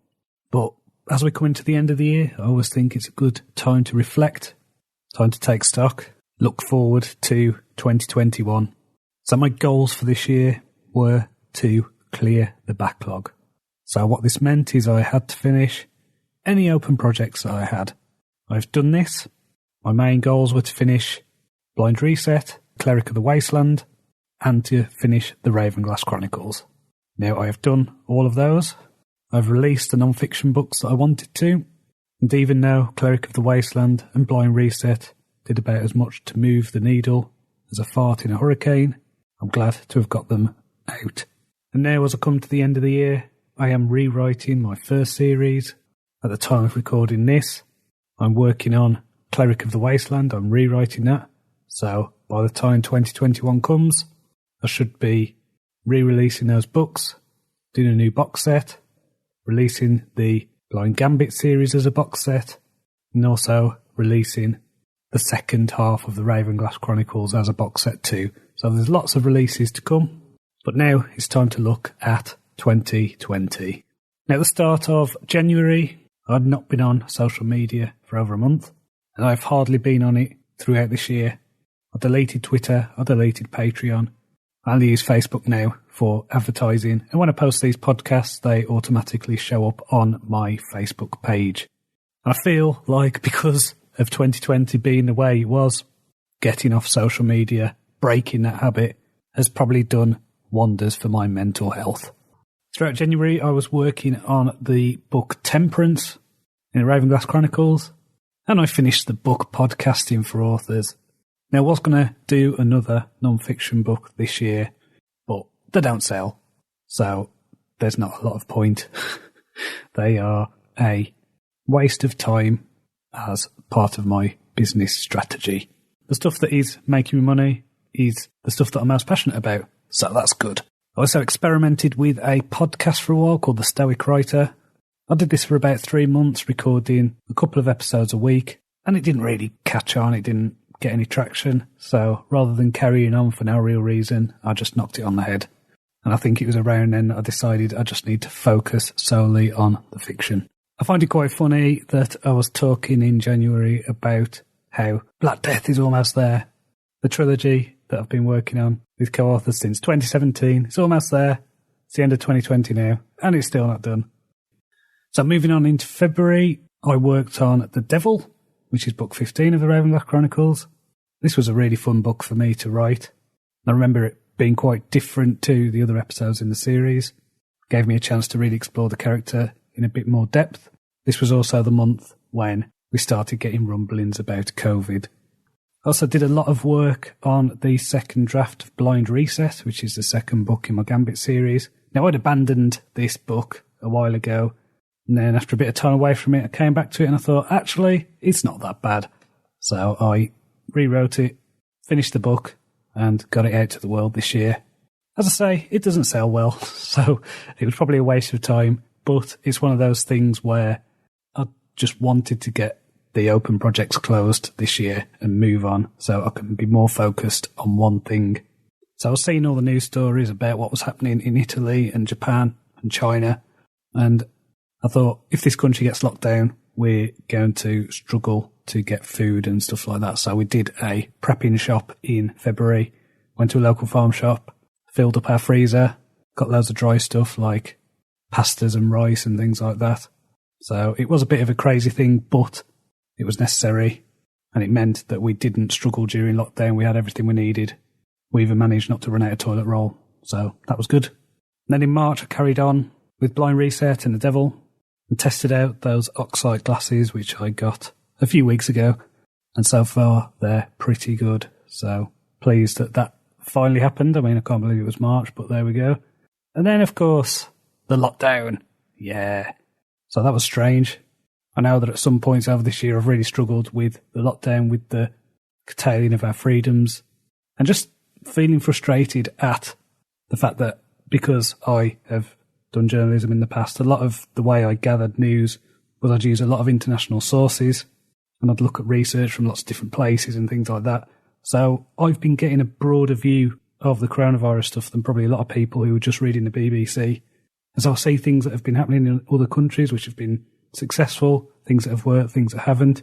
And I just find myself getting frustrated that our government hasn't been trying them or testing them or abandoning, for example, the lockdowns, which do not work.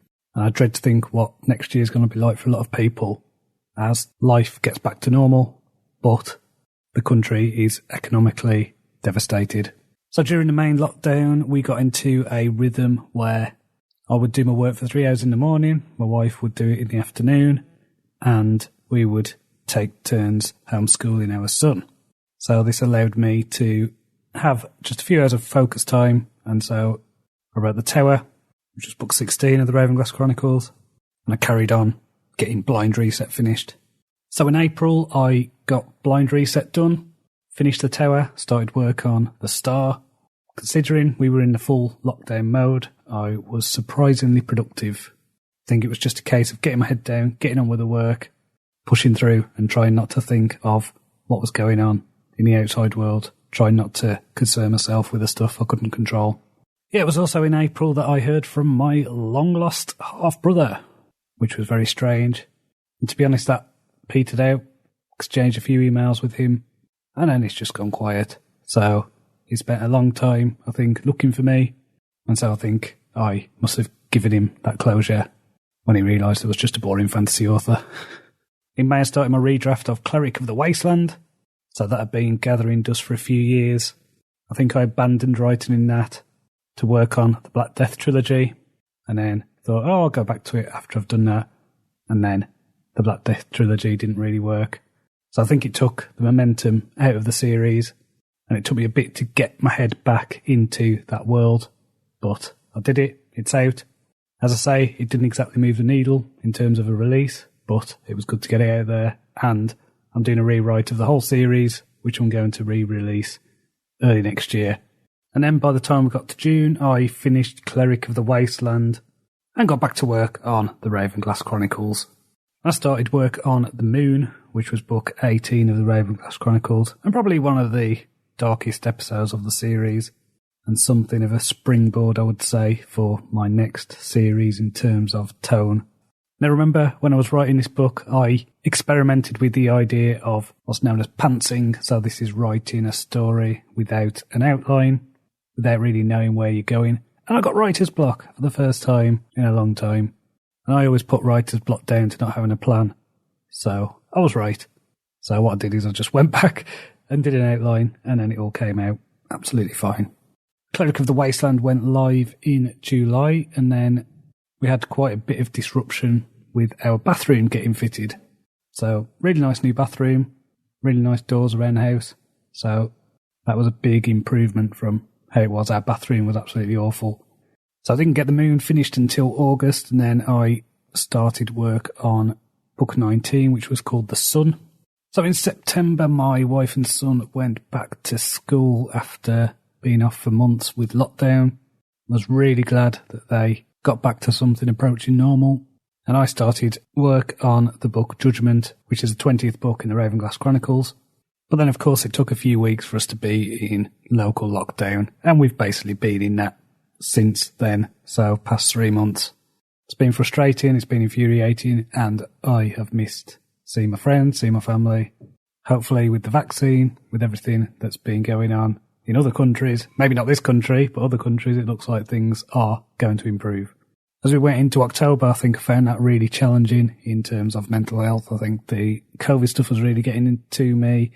My son's school ended up closing down. It was all a bit of a shambles, to be honest.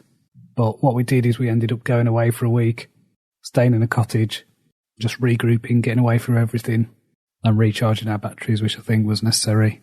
And then as we went into November, I worked on writing the last episode of the Ravenclaw Chronicles, book 21, called The World. And because I am crazy, I decided to revisit the Wasteland series, get that new version rewritten. And so I've just been working on that. I've also been working on a prequel to the next series. This is a story called Birth of Assassins. I'm basically doing it like you would do a pilot episode of a TV show where you do one thing for it. If it works, it works. If it doesn't, it doesn't. I'll see whether this thing has got legs. And so December has just been working on those two things, the Wasteland stuff and the Birth of Assassins. So it's been an interesting year. Really has. Hoping that next year will be a bit easier.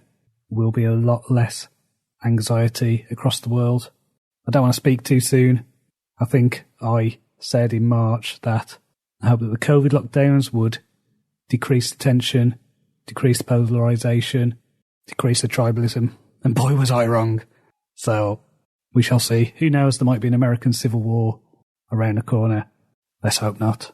Let's hope everyone stays safe, that this vaccine works.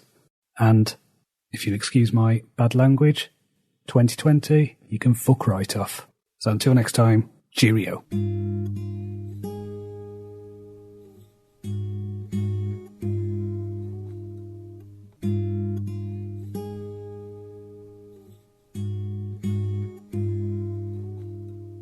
Hello, welcome to Jon's Author Diary for the weekend in January the 3rd, 2021. Happy New Year. I hope you had a great Christmas and that you made the most of the New Year celebration. Our Christmas was just me, my wife, my son at home. We were supposed to be going to see my family in Wolverhampton, but a few days before Christmas it was announced that we were not allowed to go meet up with different households over Christmas.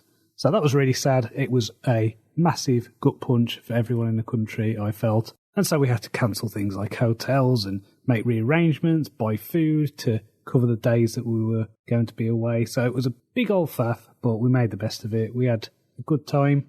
As I say, we had a good Christmas day, Boxing Day. We spent a few hours on Zoom with my mum and my siblings.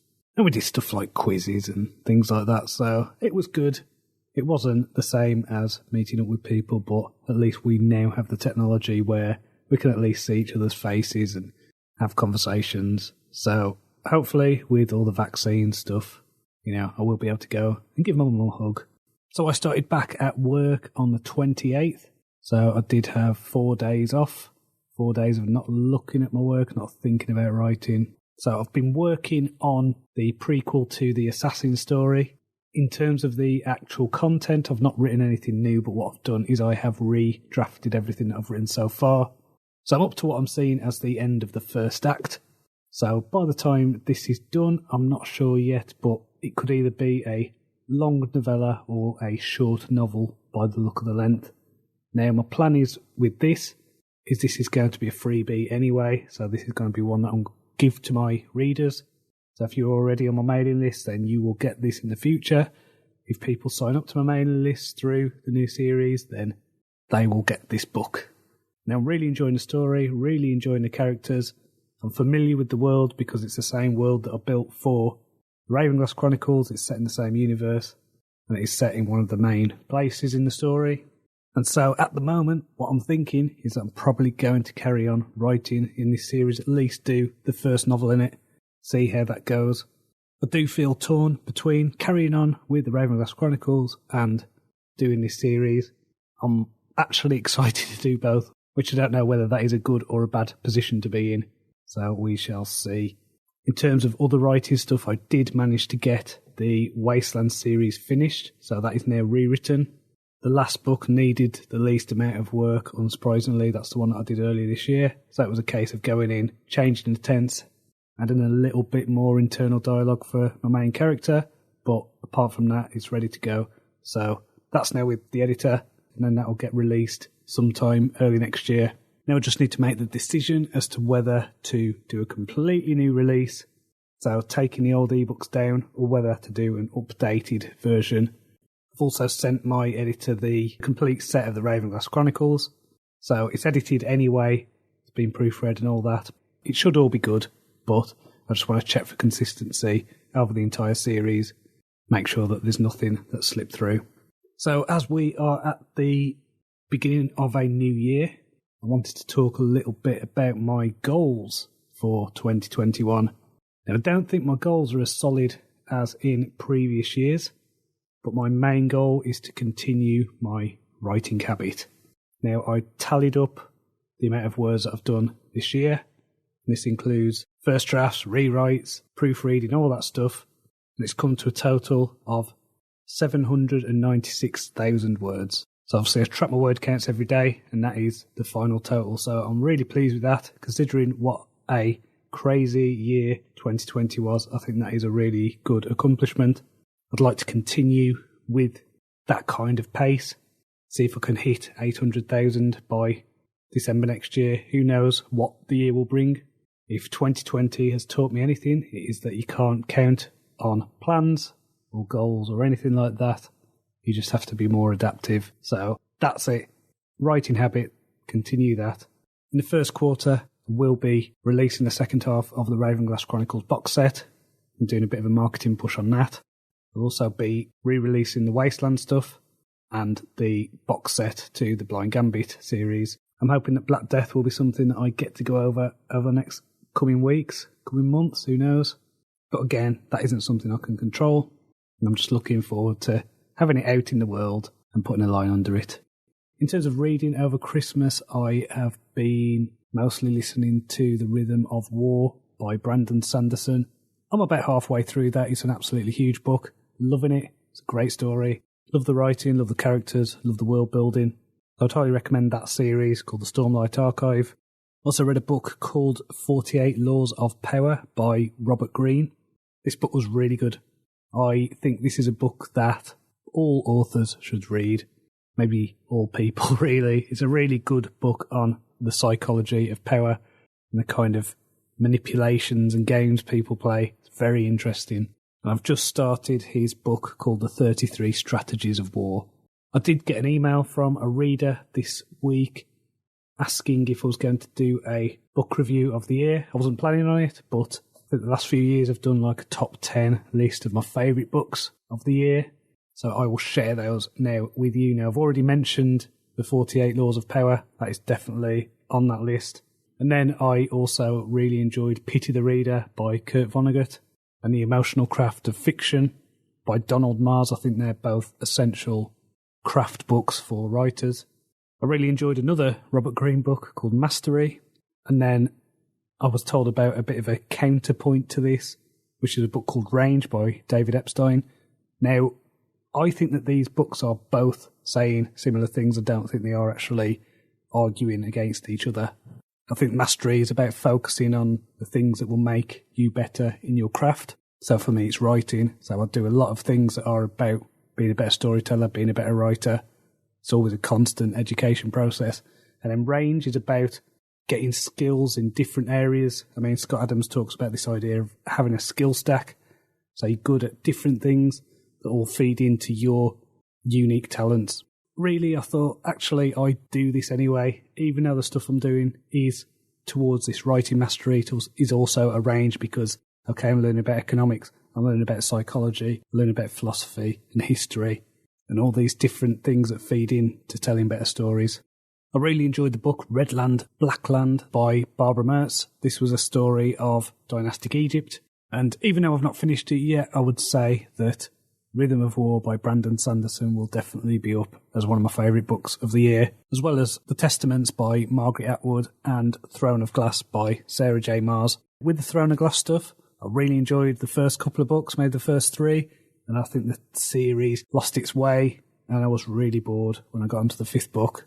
So, good story, great characters, but I'm not sure it could sustain the world for that long. And then finally, I think my book of the year. This actually took me by surprise, but when I went through my Goodreads list, went through all the books that I'd read this year, this one really stood out. Not that it was well written, not that it was a great story, nothing like that. It was just the impact that it had on me and about the habits and things that I do now. This is a book by Cal Newport called Digital Minimalism.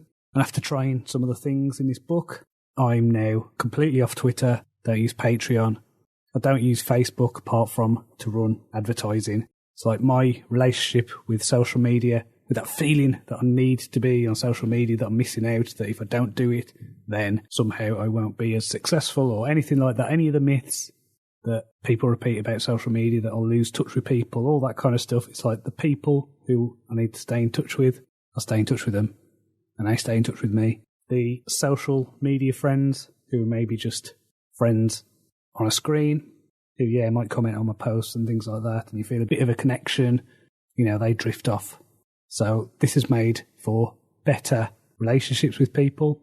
It's helped me build up ties and friendships and all that. And it's just got me out of that habit of scrolling and wasting my time looking at my phone or looking at my laptop or whatever. So that is my book of the year. I think it's the most impactful book that I read in 2020. So do check that out. Do take on board its suggestions, because it will lead to a more positive life, I am sure. And I think I did it at the right time, because I think I read this book back in January and I took on the challenge then. And then with what this year has thrown us, I think it's just been really good for my mental health. So next week, my wife will be working from home. Her school's not opening, I don't think, until the week after. And my son's going back to school on Tuesday. So it's just going to be a case of carrying on with Birth of Assassins and getting that story out my head. So until next time, cheerio.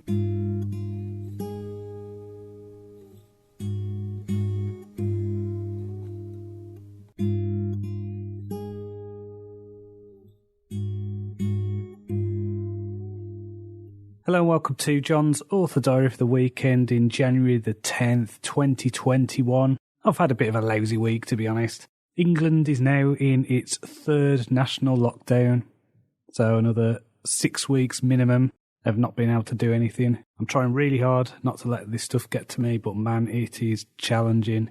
So this week we've been homeschooling my son. We've been doing what we did in the last lockdown, where my wife teaches him in the morning and then I take over in the afternoon. I'm still getting used to this new routine. My productivity has been in the toilet this week.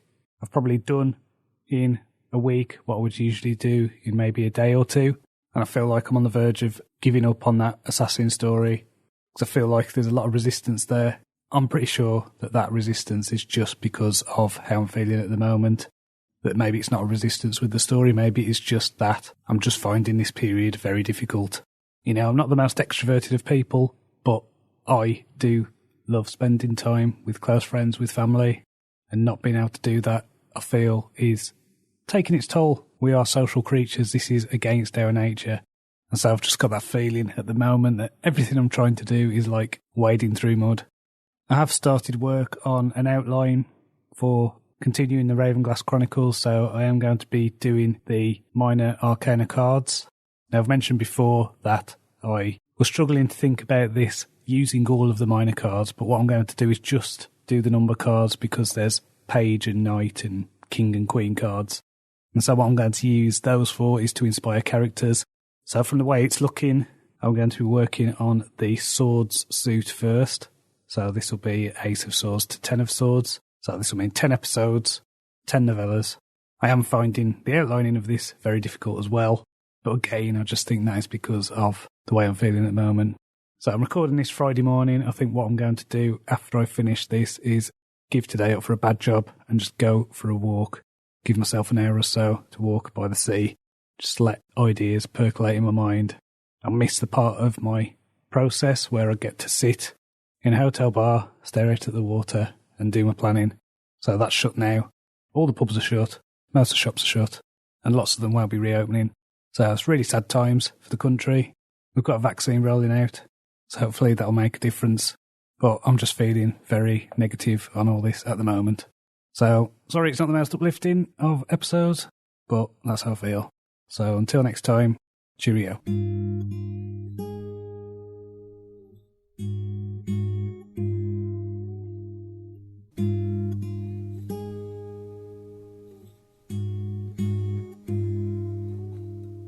Hello and welcome to John's Author Diary for the weekend in January the 17th, 2021.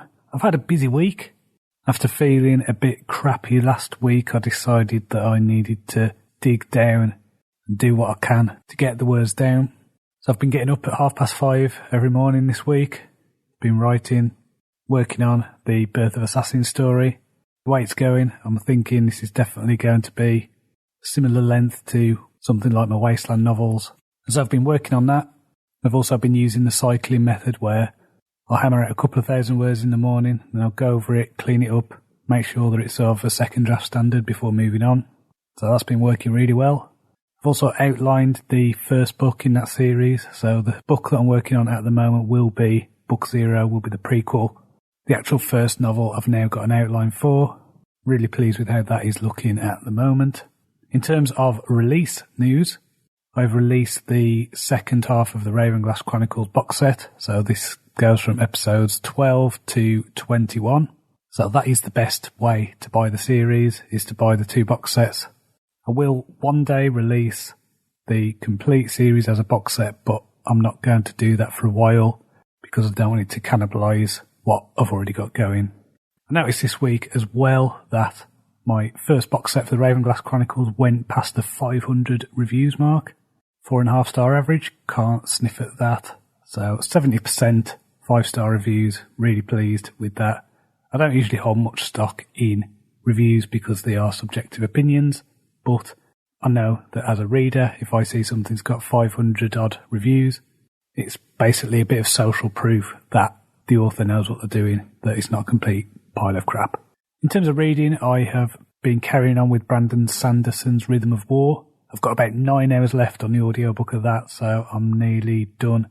Really enjoyed that. I think what I'm going to do is read some more Brandon Sanderson stuff. I really like the Stormlight Archive, but there's other series that are set in the same universe, like the Mistborn stuff, so I'm probably going to be reading that next.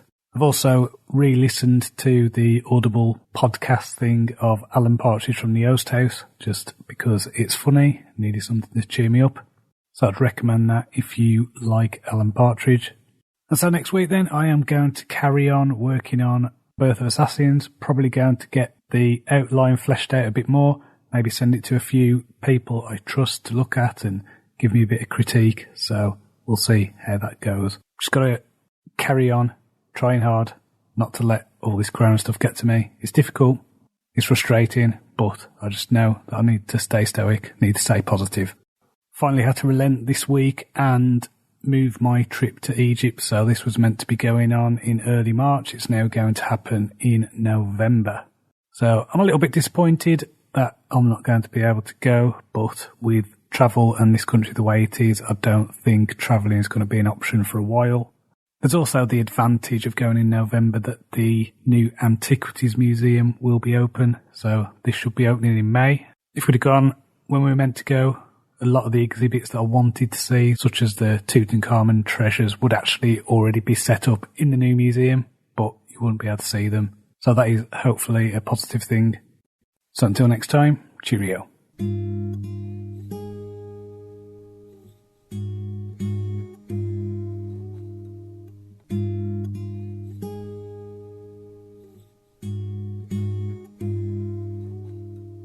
Hello, welcome to John's Author Diary for the weekend in January the 24th, 2021.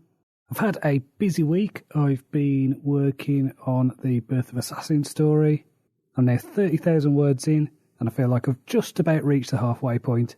So I've been carrying on with the routine of getting up at 5 a.m, doing the writing, and then taking over with the homeschooling in the afternoon. I've been surprisingly productive. I've been using the cycling method, so what I'm doing is writing about 2,000 words, then going back over it. So what that means, I've got 30,000 words in. When I get to the end, it will be in a state that I would consider a second draft. Obviously, I'll have to go back and make sure all the story's there and that it makes sense, but it does feel like a very clean draft that I'm writing. And I think going forward, if I can keep up this momentum, keep up this rhythm, it's not too much that I feel like I'm going to end up burning myself out. And it's also just a nice amount. So I do end up with a sizable chunk of a book at the end of a week. So that's definitely something to continue going forward. I did have Thursday off the writing. I think I'm going to do this every week. Basically do things like focusing on advertising. I had quite a few faffy things to do involving banking, pay myself assessment tax and things like that. So that's always fun and exciting. I did do a course about advertising on Amazon over the past week or so that has been useful. I feel like anything I can do to get my books read while I'm working on the other ones is going to be good going forward. The trick is now not to let the lockdown stuff get to me. I think I've found myself reaching for my phone and basically doom scrolling looking at the BBC headlines, which is a bad idea because they're terrible. I really hate the way the BBC are reporting the COVID stuff at the moment. I think there's a lack of journalistic integrity. So I used to be a journalist. I used to do a lot of work to make sure I was objective, that I was reporting the facts. And what the BBC are doing at the moment is a lot of scaremongering and reporting what might happen as if it's definitely going to happen. So it's frustrating because it's very difficult at the moment to get a source of objective news. And the BBC used to be really good at this, but they seem to be playing a weird propaganda game at the moment, which isn't healthy for anyone's mental health. In terms of reading, this week I finished Rhythm of War by Brandon Sanderson. This was a hefty book, hefty audio book anyway, 57 odd hours, but it was great. Absolutely loved it. Great ending. I think when it comes to epic fantasy, there's no one who does it as epic as Brandon Sanderson. That's something that I aspire to be as good as. So, highly recommend the Stormlight Archive.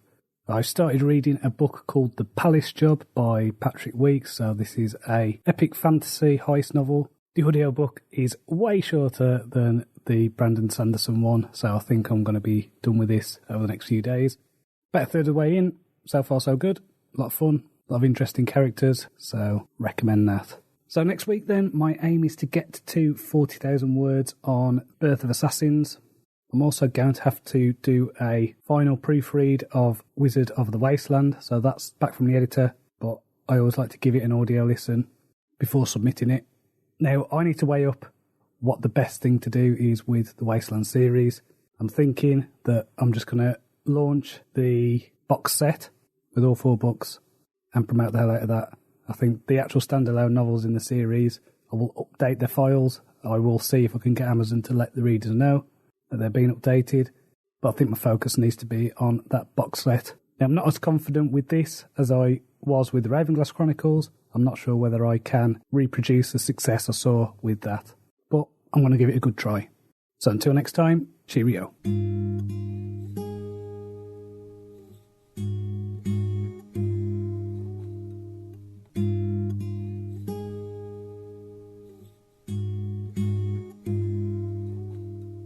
Hello, welcome to John's Author Diary for the weekend in January the 31st, 2021. I have had a crazy busy week. I have been working on Birth of Assassins, so that is now complete.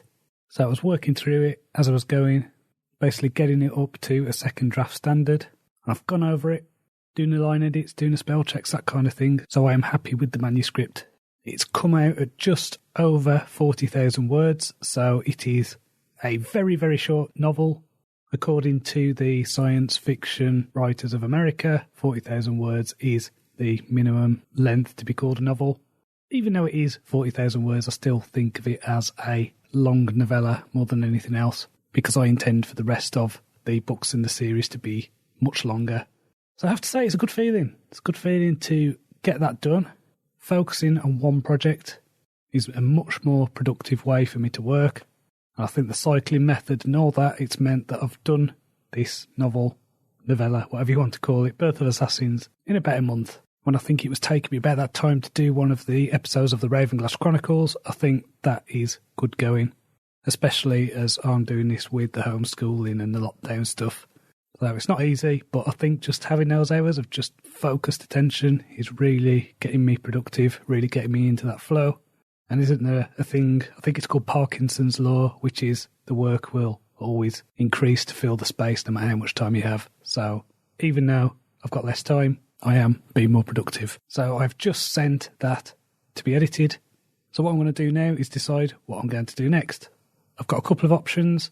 My first thought is I might write another novella, another shorter piece, no more than 20,000 words, set in the same universe, same characters, kind of bridging the gap between this book, which is set a few years before what will be book one, and then, of course, book one.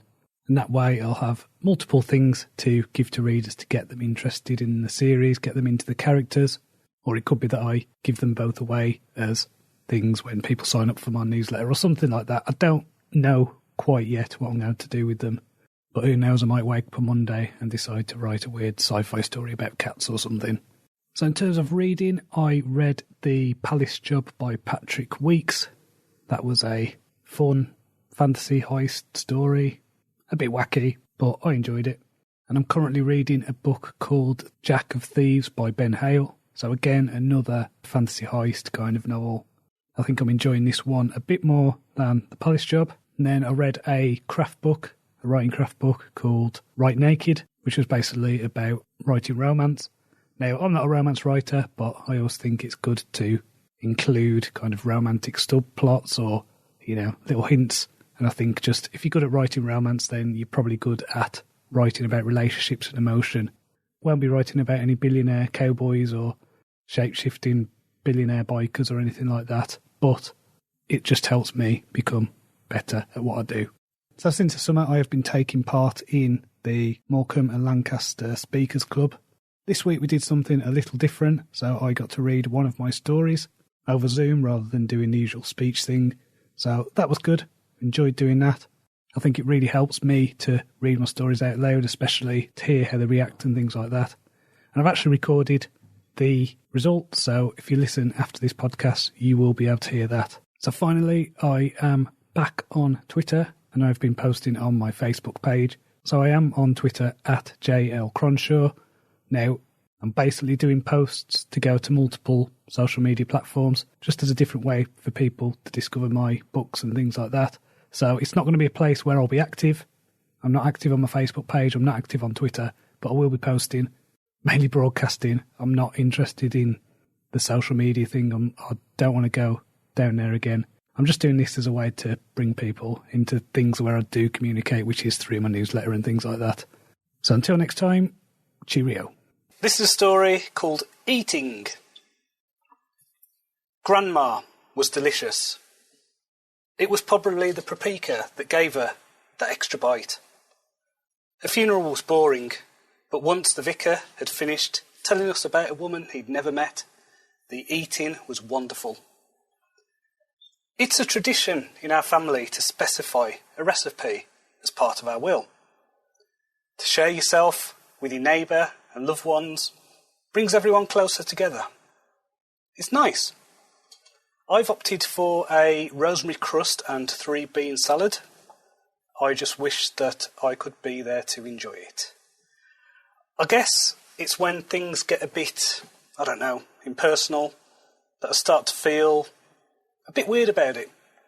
Take today.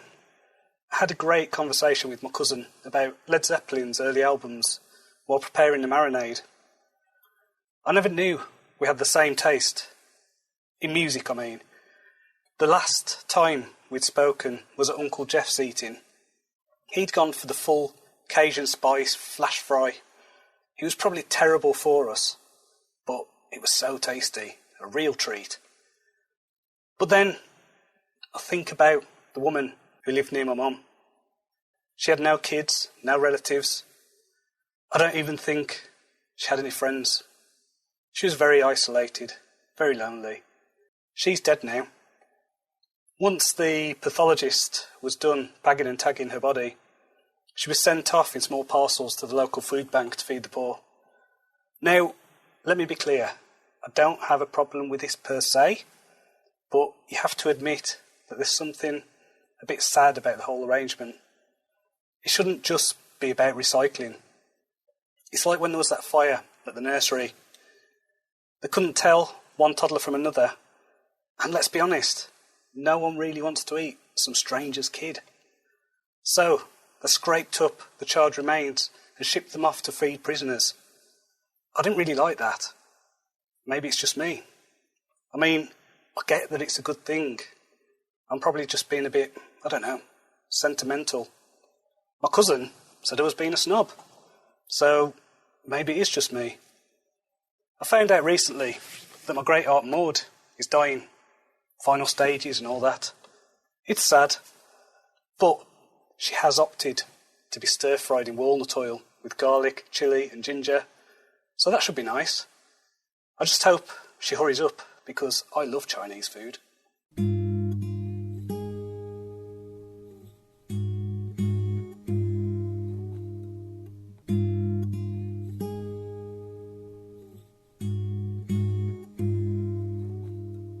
Hello and welcome to Jon's Author Diary for the weekend in February the 7th, 2021. I've had a busy week. I have been working on my story, The Little Thief, which is a prequel to my next series, whatever that's going to be called. So the story is finished. I put the last touches to it on Friday. Comes in at around 7,600 words, I think. And so that is now with the editor. Now, because of the way short stories are, I always find that they seem to take longer than writing longer pieces. It doesn't usually take me a week to do 7,500 words. I mean, I have been doing other things like the homeschooling stuff and banging my head against a brick wall trying to get my new website up. So this was a massive headache. I don't know why it was so difficult to do. I ended up emailing an author friend of mine who knows a lot about WordPress and things like that to ask him what I need to do, because I was just following tutorials on YouTube and looking through instructions and nothing was quite getting what I needed to do. But he did me a favour, I got it sorted, and I've got a shiny new website to show for the effort. So I'm really pleased with that. My last one, I mean, it wasn't as out of date as saying Wizard of the Wasteland coming soon, but it was a few years old. I think the theme was from quite a few years ago now, so it just needed updating, needed freshening up. There were certain things that I couldn't do, which I wanted to with a WordPress.com hosted site. So these are just little technical things, really. But that's now there. If you go to joncronshaw.com, you will see the new website, and it's got links to things like my author diary, my newsletter, my books. It's very basic, does what it needs to, and the design elements look good. So that's what I want. It's not going to be one of those websites where I've got a blog and things like that. Like if you want updates, you've got this podcast, you've got the newsletter, and that's about as much as I can manage with my time. So in terms of reading, I have been reading quite a few crime stories this week. I've been reading an anthology called Boston Noir, giving me some good ideas for my next series. I also read a book called Magnus the Red, which was a book in the Warhammer 40,000 Primarch series. So this is the third one of those, and I think it's the best one I've read of those so far. I read Balancing on a Blade's Edge by Lindsay Brocker, which was the first book in her Dragonblood series. Again, really good story, really enjoyed this. It was a little bit heavier on the romance than I would usually like, but I enjoyed it nonetheless. It was really cool to have an epic fantasy kind of story with aeroplanes in. As well as that, I read Thief in the Mist by Ben Hale. This is the second book in his Master Thief series. I read the first one last week, really enjoyed that. This one was good too, and I have just started reading the third and final book in that series, which is called The God Thief. So next week then, it's the last week of the half term, so week after that is going to be sawn off school, things like that. So I'm going to try and get all the loose ends tied up, get some promotions booked, get some adverts set up, loads of faffy stuff. I've been doing a advertising course, so I'm probably going to finish that off as well. So I don't know if I'm going to do any writing next week or the week after. We'll see. I might get twitchy. I might end up starting on this next book, or I might end up writing another short story. I don't know. But my main priority is to get myself ready to start writing the next book after the half-term break. So until next time, cheerio.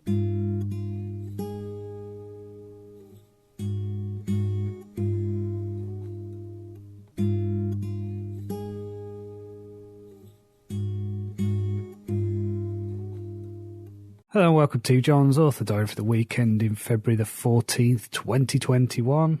I've had a busy week, but most of that has been spent doing admin related tasks for my writing business. So a lot of stuff involving booking promos and sorting adverts and things like that. So very boring stuff, I think you'll agree, but it's necessary if I am going to carry on doing this full time. I did get my outline back for Dawn of Assassins from a couple of author friends. Both of them gave me really good feedback. It seems that the story is ready to go. I've started writing it. I've written the first scene. So I'm 2,500 words in. So it's literally the opening chapter that I've written. Because next week is the half-term holiday, that means I probably won't be doing much in the way of work. I think I need just a week off anyway, so I'm going to be taking a bit of time off. And then when I come back to the manuscript on the 22nd, then I will already be into it, so I'll just carry on rather than feeling like I need to start something new. So looking forward to getting my teeth into that. Now, one thing that I have been thinking about is to add a second point of view to the book. It's surrounding a thief gang, and the central character is called Fedor, and so he is the point of view for the book. But there's a lot of stuff that goes on off to the side.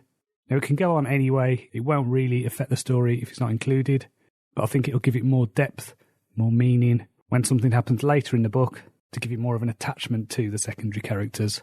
So in terms of reading, I finished the anthology Boston Noir. That was hit and miss. There were some really good stories in that. There were some that were kind of left with the, I don't know what you'd call it, maybe just a shrug of, oh, okay, that's how that happened. I also read a book called The Thief by Megan Wayland Turner. This is the first book in her Queen's Thief series. Now, this is one of those stories where the writing is very, very good, but I didn't get much out of the story. There didn't feel like there was a lot happening.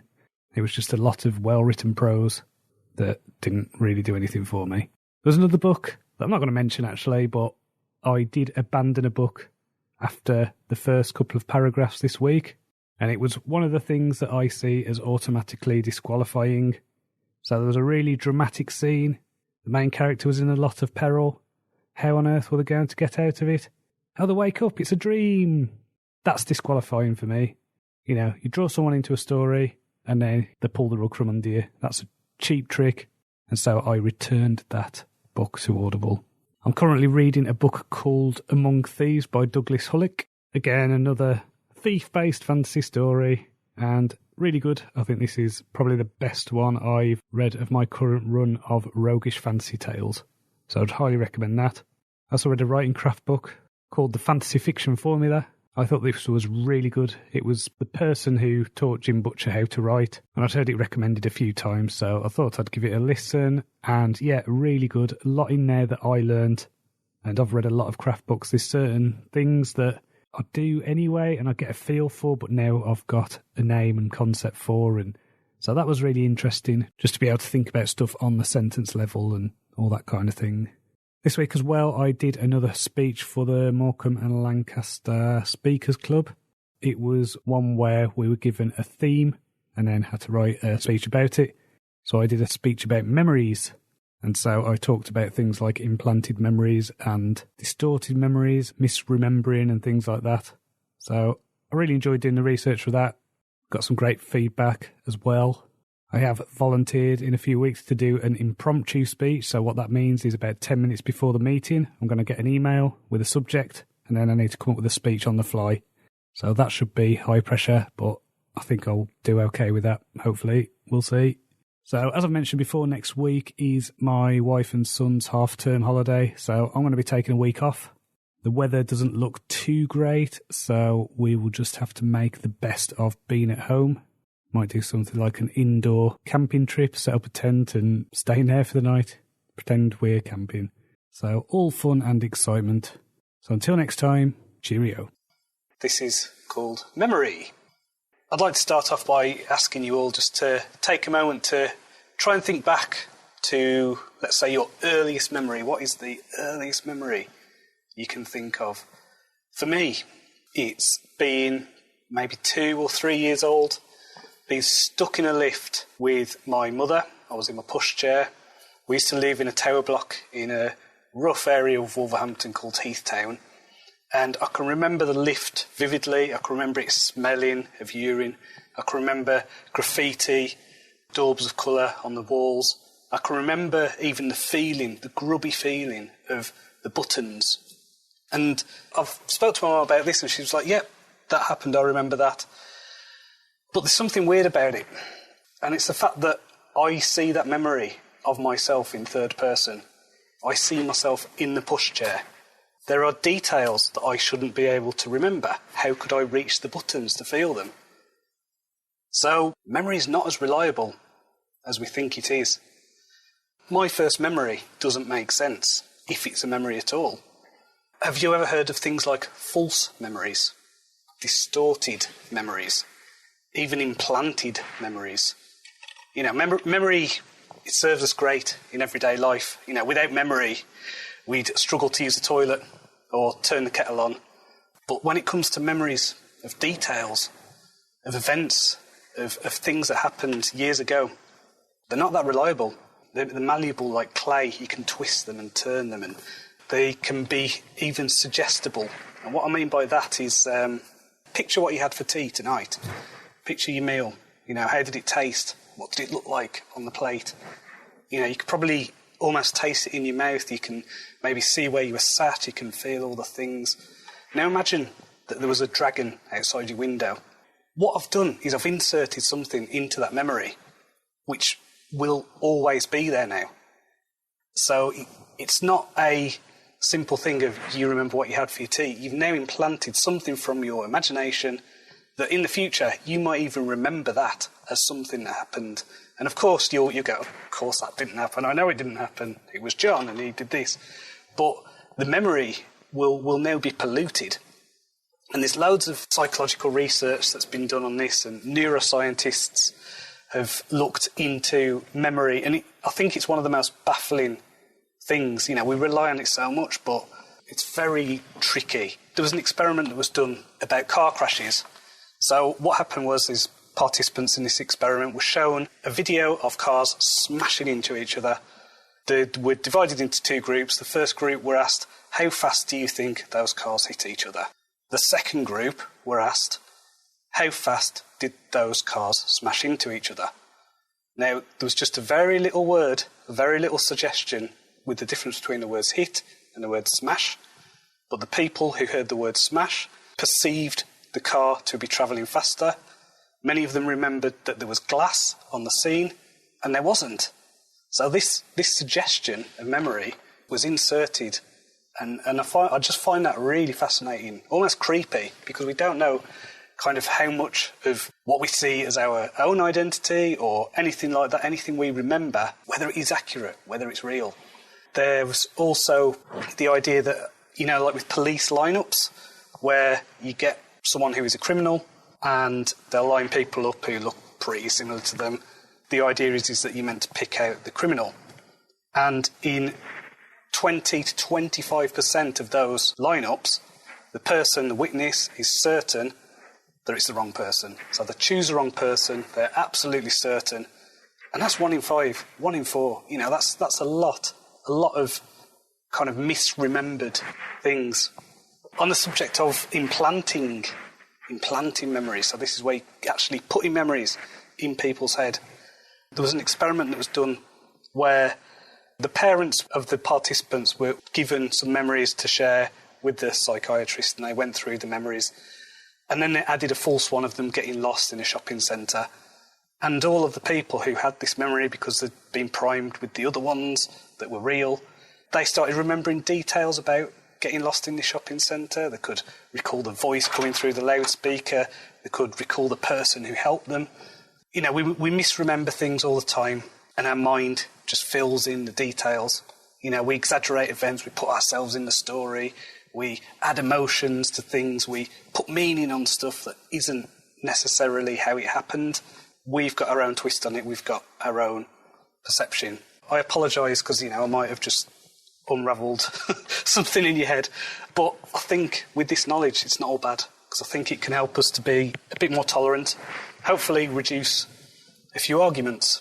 So, for example, you might disagree with someone about, you know, something that happened, and just imagine the power of being able to say, that's not how I remember it, but hey, you could be right.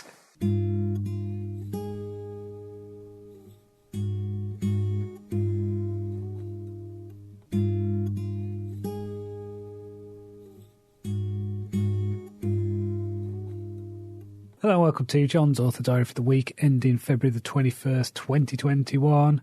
I've had the week off, so I've not done any writing whatsoever. I've not done any business stuff. I've not looked at ads, anything like that.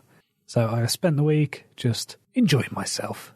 So this has included things like watching the end of A Series of Unfortunate Events on Netflix, which is a great series, recommend that. Did an indoor camping trip. So we set up a tent in our sitting room and then we did a barbecue and made a bonfire outside. It was actually quite a mild day, so it worked out well. Also took my son some card games and went on quite a few walks around Morecambe. So on the whole, it's been a pretty relaxing week. I'm ready to get back to work though. I do get a bit twitchy when I haven't written for a while. Now this week was also Pancake Day. So we had pancakes.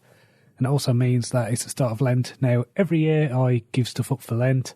And this year I've figured, hey, I've given up enough over the last year. So I'm going for a bit more of a positive spin on Lent. So instead of giving something up, I'm doing more of a positive thing. So I've promised myself that I'm going to meditate every day. And I'm going to listen to an album from my CD collection every day. So most of the music that I listen to is usually on Spotify. It's usually through playlists. And so it's been really good just to go back to listen to a CD, look at the interior notes and the cover and things like that. So I listened to A Perfect Circle's first album and Selected Ambient Works Volume 1 by Aphex Twin and Two Sons by Bat for Lashes, an album by Beach House, one by M83. So they've been good. I think there's just a different experience to taking the time to sit and listen on a hi-fi rather than listening to it through a Bluetooth speaker via my phone, listening to a playlist on random, skipping tracks, that kind of thing. Plus, I don't think I've bought a CD in about 10 years, so quite interesting to revisit that. So in terms of reading this week, I read a book called A Dance of Cloaks by David Dalgleish. This was a thief/assassin fantasy. This book was a bit weird because I felt it was quite flawed, but it had a really cool energy about it that I liked, so I've gone on to the second book, which is called Dance of Blades. I think it's a 6-book series, so I'm thinking, okay, he did his first book, maybe he'll improve as the series goes on, because of skill and experience and that kind of thing. I think I'm 8 chapters into the second book, and it's definitely a step up in terms of the quality, so I'm glad I have stuck with that. And so next week, I'll continue to work on Dawn of Assassins, so I'm looking forward to getting that out of my head. So until next time, cheerio.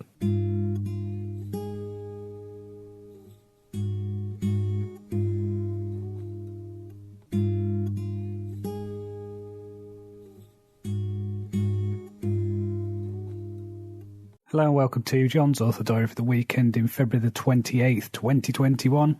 I have had a rubbish week in terms of work.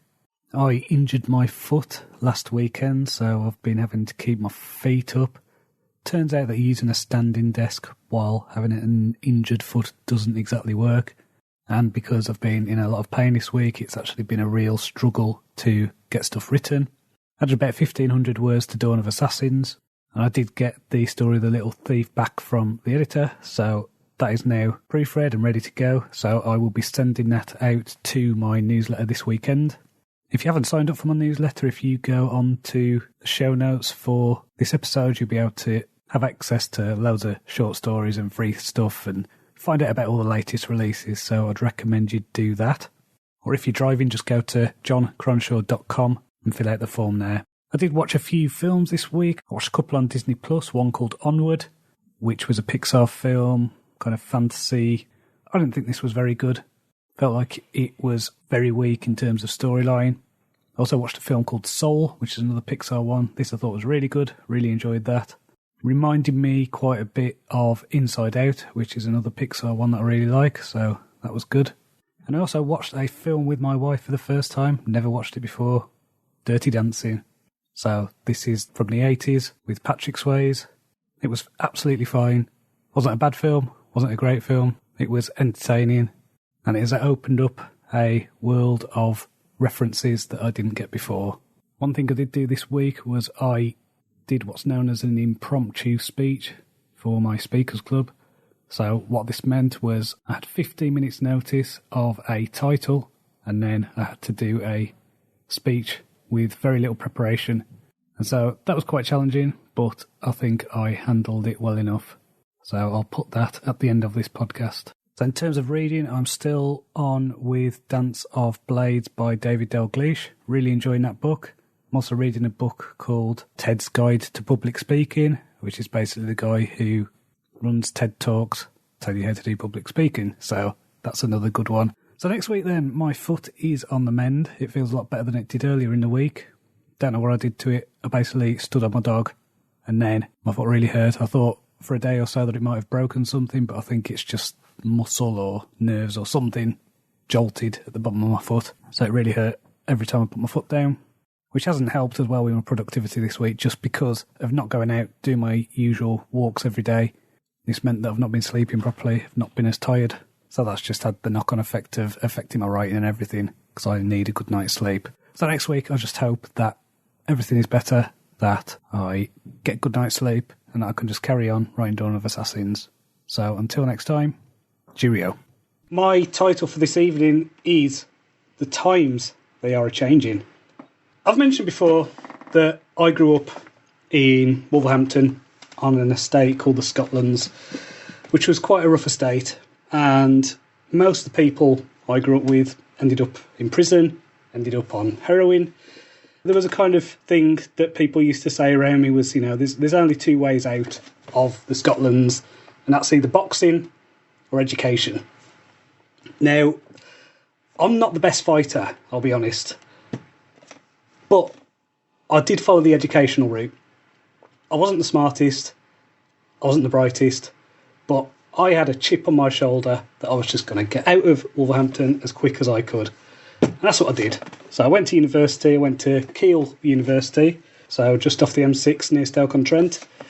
And I followed that. I did my degree. I went to Leeds University, did a master's degree, did a PhD. And when I got to the end of it, it was a bit of a letdown, an anticlimax. It was like I'd followed this thing and for all my life I've been convinced, right, education, it's all I need. Once I get to the end of that, then there's going to be something magical just at the end. And of course that didn't come. But what I did do was all the while I was doing this education stuff, I was building up my skills. So I did writing, I ran a magazine, I ran club nights where I'd DJ, I even DJ'd some weddings, I ran my own eBay business selling rare records. So I learned a lot about sales and marketing, and I also learned a lot about history and art and philosophy, which has all come in to what I do now as a writer, and that led me on to doing journalism and things like that. It's weird, it's not the letters after your name, the PhDs, the MAs or anything like that inspire me. I was convinced by that growing up, but someone like, there's a guy called Jack and Draker. He's an inventor and he's completely self-taught. At 13, he turned his Nintendo DS into a phone because his mum wouldn't let him get a phone. So he built one and called her and says, "Hey mum, I've got a phone." At 15, this same kid invented a laser that would detect whether a mole was cancerous or not. This kid was 15. He didn't go through the formal education. He didn't go through the university system. Didn't go through the kind of handed down, top down thing that we've got.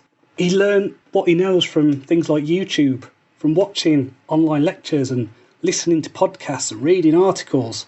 I've mentioned before, my son, he's 8 years old, and at the moment we're still in the COVID lockdown. He's been homeschooled, and what they're sending him are the most tedious, boring, awful lessons you can possibly imagine. And they've literally spent the last week teaching him about anglerfish, and he had to write paragraphs about what an anglerfish eats today. That was his task, and he had to make sure he used adverbs and things like that. And I don't know, the way things are taught, I don't know, I think this lockdown has shown that there's kind of cracks in that system. For me, it was about the education. It was about, okay, you're going to university, this is how you're going to get out of this place. And I don't know if I can, in good faith, encourage my son to do the same thing. In our entire history, we've never had access to so much knowledge. Online there's thousands of courses, thousands of lectures. There's just so many opportunities for building skills. I know that there's going to be a place for it with certain professions and things like that, but I think that the education system, it needs to change. It's going to change. I was thinking about how much it costs now to do a degree, how much debt you get in. You know, for that price, you could set up maybe a few hundred internet businesses. You could probably buy a few thousand premium courses online. I mean, gosh, you could even travel the world. I think in the future, and I think this is what I'm going to encourage with my son, you know, we've got this opportunity for people to kind of carve their own paths, their own ways of educating themselves. So, you know, this might be, I want to learn this skill, this skill, this skill, and I'm going to spend the next 3 months just focusing on this one thing, getting really good at it, moving on to the next thing. And I think if lots of people do this, lots of people are driven to not follow in this kind of traditional path, I think we might be on the verge of a golden age, maybe a new renaissance. Thank you.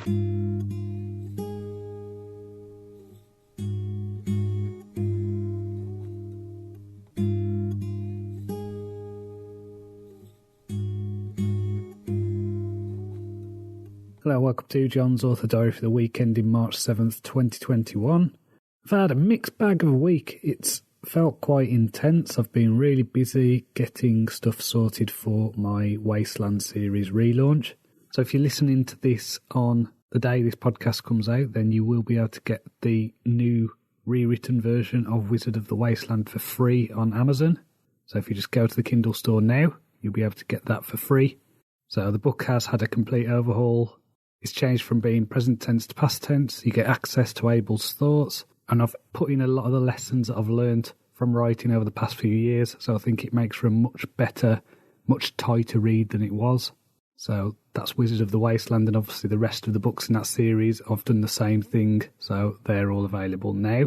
What I'm doing is I'm hoping that people will leave a positive review on the book, because at the moment it is a flat 4 stars for the first book, and then the second book is 4.9 stars. So there's obviously something about the second book that once people like the series, then they really like the second book. So I'm hoping that giving this new push and asking readers directly to leave a review will help. In terms of Dawn of Assassins, I've been carrying on with that. I'm now at the end of the first act, so I do feel like there's good progress being made on that. It's perhaps not as fast as I would like, but I have been doing a cycling method, so I am going over the chapters that I've written, tightening them up, clearing out any stuff before moving on, so that when I reach the end of the manuscript, I'll have a solid second draft to work with. I've decided this week to put a stop on listening to any news or politics podcasts. So I've been listening to quite a few over the past few months, probably since the start of the COVID thing, and they're not doing anything to make me feel better about the world. So I have just, for the last 5 days, I've not even looked at the BBC website. For all I know, London could be in a massive sinkhole and I would not know. But that's fine. I'm focusing on listening to short stories, poems, learning about history, about philosophy, and that has been more positive. I feel like my head is a lot clearer. So I just need to remember to do that, remember to avoid the news, because it doesn't help me, it doesn't add to my life. All it does is make me feel a bit more anxious or a bit more miserable. So in terms of reading this week, I read a couple of books which are basically for research. So I read one called 100 Deadly Skills, which was about survival stuff. And I read one called 30 Emotional Manipulation Tactics. This helps with characters and things like that. I'm also reading the third book in David Dalglish's Dance of Cloaks series. So this is a book called A Dance of Mirrors. Really enjoying this so far. And I'm also near the end of the book about TED Talks, and I've got a lot of stuff from that in terms of public speaking and learning how to structure talks and things like that. So I think that'll really help with my Speakers Club kind of stuff going forward. And hopefully with these podcasts, but we'll see. So next week then, I think I'm going to have a day off on Monday. I'm feeling a bit run down, a bit tired. I've got ulcers in my mouth. I'm just feeling really tired when I wake up. That's my body telling me that I need to have a rest. There is a All Elite Wrestling pay-per-view that's on Sunday, so I think I'll order that and then watch it on the Monday and just put my feet up and enjoy some wrestling. That should be fun and exciting, I'm sure you'll agree. And then I need to do things like booking, advertising, promos and things like that for Wizard of the Wasteland, try and get some more interest in that series, and then sort out stuff for the launch of the box set, because I want to give that as much chance as I can. Now, one thing that I am doing at the moment is I'm running some Facebook ads. Basically, all of them have got the same image, all of them aimed at the same audiences, but what I'm doing is testing different blurbs for the Amazon page for the box set. So at the moment, they'll lead to the series page on Amazon, but what I want to do is basically see which of the written descriptions resonates the best with readers, because I feel like these stories need to be read. I feel like they deserve to be read. I've put a lot of work into rewriting them, and I just hope that it works. And then I will carry on with Dawn of Assassins. So until next time, cheerio.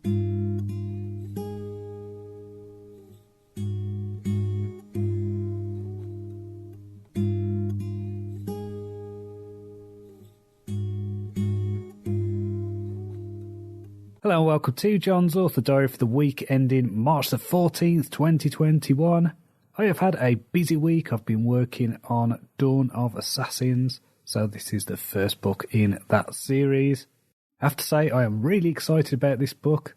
It's an absolute thrill to write. I'm really enjoying the characters, really enjoying the scenes.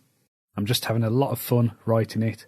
In terms of the prequel novella thing, I don't really know what to call it because it's just over 40,000 words, which is technically a novel, but I still think that's pretty short to call it a novel. But that book, anyway, is now ready. It's formatted, it's edited, it's proofread.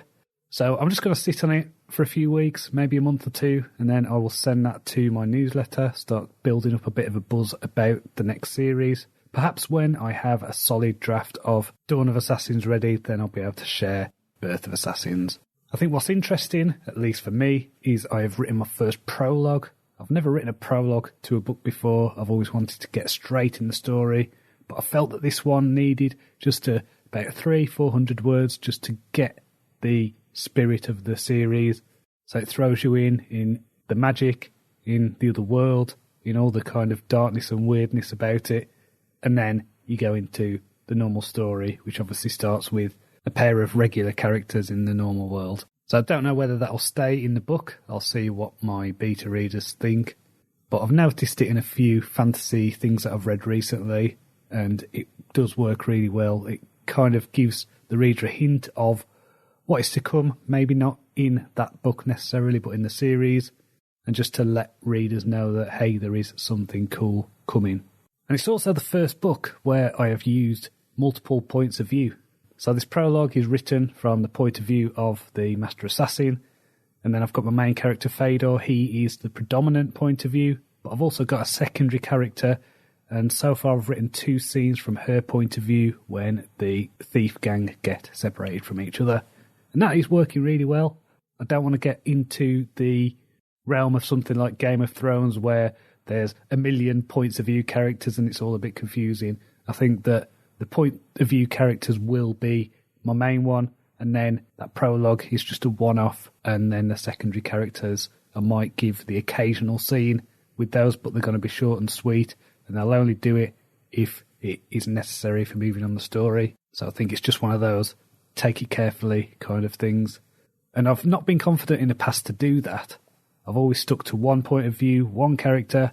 I've played with it on a couple of short stories, and now I feel with my writing that I'm confident enough to handle that. I feel like I've got the skills and the ability to pace it right to make it work well. And that is one thing I feel about this book, about starting it, is that it's the first time I've gone into a book and felt confident, felt like I really know what I'm doing. And who knows, maybe in a few weeks I'll be on here going, this isn't working, and it'll all be hubris. So let's see how that goes. I'm hoping that confidence will remain. So the main thing to report this week, apart from the writing, is the fact that my wife and son are now back at school. Obviously my wife's a teacher, my son, he's 8, so they're back at school. The lockdown has been slightly lifted, so that has meant that I've been able to do dictation, I've been able to get on with my work, get focused, get stuff done. So in other news then, I did a speech this week for the Morecambe and Lancaster Speakers Club. This one I did on the joys of pro wrestling. So I talked about some of the ridiculous moments that have happened in pro wrestling and why I enjoy watching it. And it's probably not what you think, so that was fun to do. And as ever, I'll stick that on the end of this. In terms of reading this week, I have been reading a book called Fallen Blade by John Courtney Grimwood. This is a historical fantasy novel. It's got vampires, it's got werewolves, and it's set in Venice during the 1400s. I'm really enjoying this book. I'm about an hour away from the end. It's got lots of really dark stuff, a lot of assassins and just quite horrible things going on. It's quite gritty, it's quite gruesome at points, but it's a really well written story, really well told. And I think I will have to go on to the next book in that series. So moving on to next week then, I'm going to carry on with Dawn of Assassins. I was listening to a podcast the other day with fantasy writer Lindsay Barocca, and she talked about this idea of basically making notes about the scenes you're going to write the night before and allowing them to kind of percolate in your head when you sleep. So I've been trying that this week and that's worked really well. So I'm going to carry on doing that, kind of doing a bit of an expanded outline before going to bed. I'm going to try and get as much as I can get done of this book because I fully expect something to happen where either the lockdown goes back to how it was or my son's school closes again. So I am making hay while the sun shines, as they say. So until next time, cheerio. I don't know about you, but spring always brings to mind WrestleMania. There's something about American professional wrestling with the pageantry, the pyro, the ballyhoo. It's like a pantomime with spandex. There's larger-than-life characters, colourful costumes, ridiculous storylines. It's a soap opera for men, a rope opera, if you will. I love the language of professional wrestling. Moves like the bionic elbow, the stone cold stunner, the scorpion deathlock. I remember in school, people would find out I enjoyed wrestling and they'd go, you know, it's fake. And my answer was, it's obviously fake. That's what I love about it. I don't believe for a second that The Undertaker is really a dead man. And I don't believe that he can draw his magical powers from an urn. It's about the suspension of disbelief. It's the same way that you can imagine that Arnie was really a robot, or that world leaders are actually shape-shifting lizards. They're characters in a TV show. But what used to fascinate me was the stuff behind the curtain, the stuff behind the scenes. You know, they're real people who perform. It used to make me think, like, what makes a grown man dress up in spandex, take a bunch of steroids, and then pretend to fight? There's a litany of things that come from doing this. The broken bones, the concussions, a lot of early deaths. People who I used to like growing up, the Big Boss Man, Rick Rude, the Ultimate Warrior, are no longer with us. Why did they do that? Why did they put their bodies on the line? And there's like a long history in America of this really kind of strange quasi-sport thing. And it started off, and it was basically a con running carnivals. And they used to refer to what you'd call fans today, they used to call them marks, because they'd see, you know, convincing people to come and pay to watch this show, maybe bet a bit of money, and then they controlled it. And this led, because it was a carnival, because it was all secret, to a whole language behind it. They had things like kayfabe. That means you keep up the pretense that it's real. And then you talk about the characters, the baby faces, the heels. So these are good guys, bad guys. And the deeper you go into this, you realise that there's a whole subculture with its own values, morals, worldview. And when it's done well, pro wrestling can be fun, it can be entertaining, it can be full of drama and physical feats beyond what most of us certainly here can do. And at its best, we have these emotional stories about the thrill of victory, the agony of defeat, primal tales of good versus evil, stories of friendship, betrayal, love, revenge. But at its worst, it can insult our intelligence. Sometimes it can be just plain offensive or illogical. But for me, and maybe this is just says more about me than anything else, but my favourite wrestling is when it's so bad it turns into something truly wonderful. There was a character, very short-lived, in the World Wrestling Federation in the 90s called Mantar. Now, this was a man bull. He was billed as a bull. He wore a headdress that was too big to fit between the ropes. So when he climbed into the ring, he struggled, flapped around, and then he had to adjust his headdress. And he did all the things like scraping his feet like he was a bull. It was ridiculous, but it was hilarious. And then there was a character called the Shockmaster, who only made one appearance because it was that bad. And it was basically a fat guy who turned up wearing a Star Wars Stormtrooper helmet that was covered in glitter, and he fell through a wall. Now, this just caused everyone around to laugh, including all the other wrestlers, and so that character was quickly axed. And then you've got a character called Loch Ness, a man so big and scary that they named him after a Scottish lake. But my favourite has to be from the Event Survivor series in 1990, and this was built up for weeks. There was an egg that was shown on the show, this giant egg about 6 foot high. I watched a TED Talk by J.J. Abrams, and he talked about this idea of the mystery box and the importance of the mystery box in storytelling. And so people were intrigued by what was in this egg. And when this thing hatched, guess what came out? It was a wrestler dressed as a turkey, and he was called the Gobbledygooker. And all he did was run around the ring doing forward rolls and flips and acrobatics, and then he ran off. And it was stupid. It was the most stupid thing I'd ever seen. But it was hilarious, and it stuck with me for more than 30 years. So all I'm saying is that there's more to pro wrestling than fake fights. And WrestleMania 37 is just around the corner.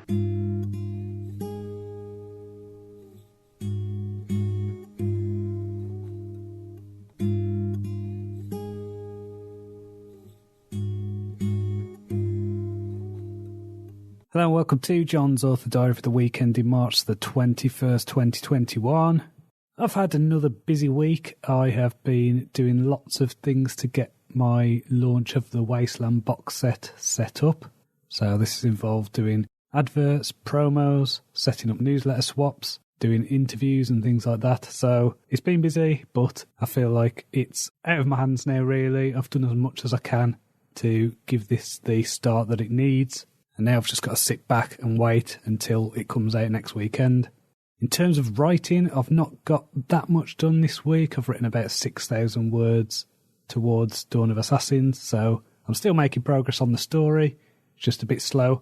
I did end up having to do a thing on Monday, which is where I went in and expanded my outline. So I really like working from index cards, so that's been really good. I've been working through the second point of view scenes up to the point I am in the book.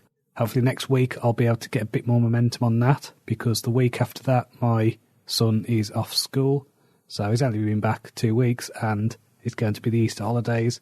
And what seems to happen every year is most of the holidays between my wife and my son seem to not quite mesh. So my son's off for 2 weeks, and so it's just me and him for the first week, and then my wife is off then for her 2 weeks after that. So I'm going to have a week where I'm going to be in full-time dad mode. So I've basically got 3 weeks of disruption coming up. In terms of reading this week, I have carried on with the John Courtney Grimwood series, the Assassini one. So I read the first book last week. I'm nearly finished with the second book, which is called The Outcast Blade.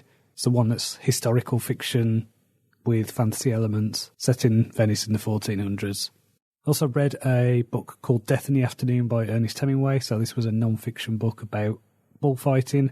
And this was basically for research towards a speech that I did for the Morecambe and Lancaster Speakers Club about bullfighting. This wasn't a topic I chose or would have chosen myself, but it was the theme. And I took up the challenge, and I think I did a good job with it.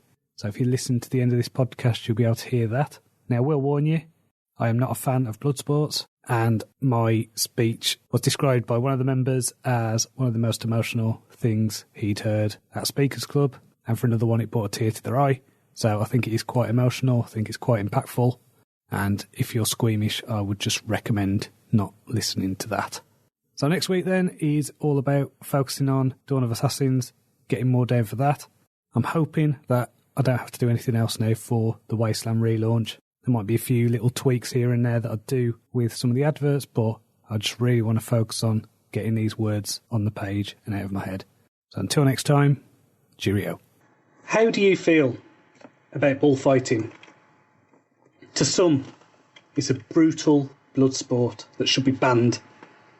A bit like dog fighting or bear baiting. For others, it's an art form with a long tradition that forms an integral part of Spanish culture.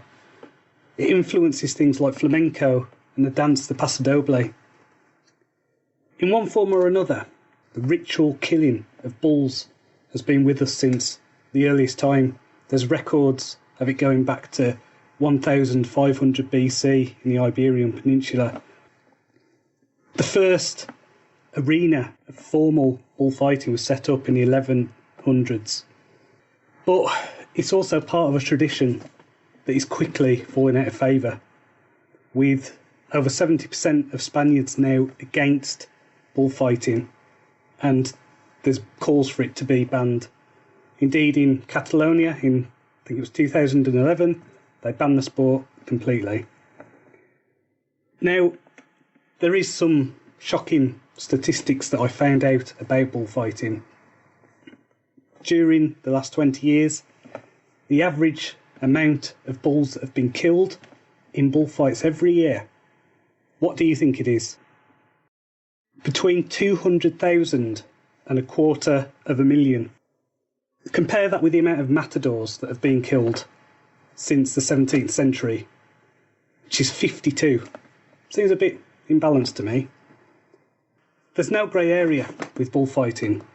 The purpose of the bullfight is to kill the bull. Is to end the bull's life. That is the long and short of it. And ask yourself, could you, as a matador, stand your ground when a bull is staring at you, he's scraping his feet against sand, his eyes are locked on yours, the steam's coming out his nose? Could you stand there and wait as the bull came towards you? That is what the matador's game is. That's what it's all about, the honour of being able to stand your ground when a bull, half a ton is charging towards you. And it's that line between life and death that is so important with the bullfight. If you think about the people who get involved in this, it's probably the same kind of urge that you get with people who do things like base jumping or extreme free climbing, where people just do the most dangerous things. They face death. They look into the eyes of death every time they do this thing. And there's something in that, which I think, the idea of pushing your capabilities, pushing yourself like that, something extreme like that I think kind of brings us close to what it means to be alive. The same, of course, can't be said for the bulls. It is a tragedy through and through. I think what I found most shocking when I was doing the research for this speech was finding out about how the bulls are prepared for this brutal slaughter. And, it's not fair. It's not honourable. It's just sad. The bulls, by their nature, they're docile creatures. They just like to hang around, eat grass, maybe spend a bit of time with lady cows when they get the chance. They're only aggressive when provoked. And boy, are they provoked. In the days running up to, they call it a fight. I wouldn't call it a fight. The bulls, they have wet newspapers shoved in their ears. They have Vaseline rubbed on their eyes. They have cotton stuffed up their nostrils and have needles driven through their genitals. And then they're pumped full of laxatives and put into a dark box for 2 days. This is beyond cruelty. This is torture. And then the box is opened. The bull sees light for the first time in 2 days. He runs out and he's in the arena. He's in the fight. The crowd roars, the trumpets blare, horses are racing around him, and the performance begins. And so the unsuspecting bull's first instinct is to seek a corner to hide. But of course, the arena's round. There's nowhere for the bull to hide. And like in a Hollywood movie, the bullfight is divided into 3 acts. And in the first act, we see the horsemen going around him. These are called the picadors. And their sole job is to lance the bull around the neck and the shoulder, weakening it, getting into its muscles, making it lose blood. They clear off, and then the second act, a group of men called bandolieros attack the bull with colourful barbs. They spike him, they further weaken the bull for the heroic figure to come out and take on the bull for the final death blow, the lone matador. So he stands there and he's got to hold his cape in his left hand, a sword in the right, and the death blow comes when the bull charges close to the matador, the sword driven between the bull's shoulders to sever the aorta. In a good fight, the death is instantaneous, but that rarely happens. The bull is usually left for the bandoleros to return, and they usually make the final kills with barbs and daggers. And so the bull's ears, tail and hooves are severed and given to the matadors as a trophy, while the rest of it is skinned, butchered and sold as meat to the people of the stadium. And it sounds horrible, because it is. And we all have to ask ourselves whether some traditions are worth holding on to, and whether it's time to consign bullfighting to the past. I say it's time to let go.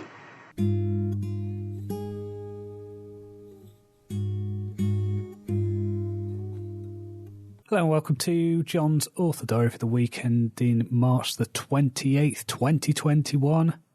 I've had a busy week.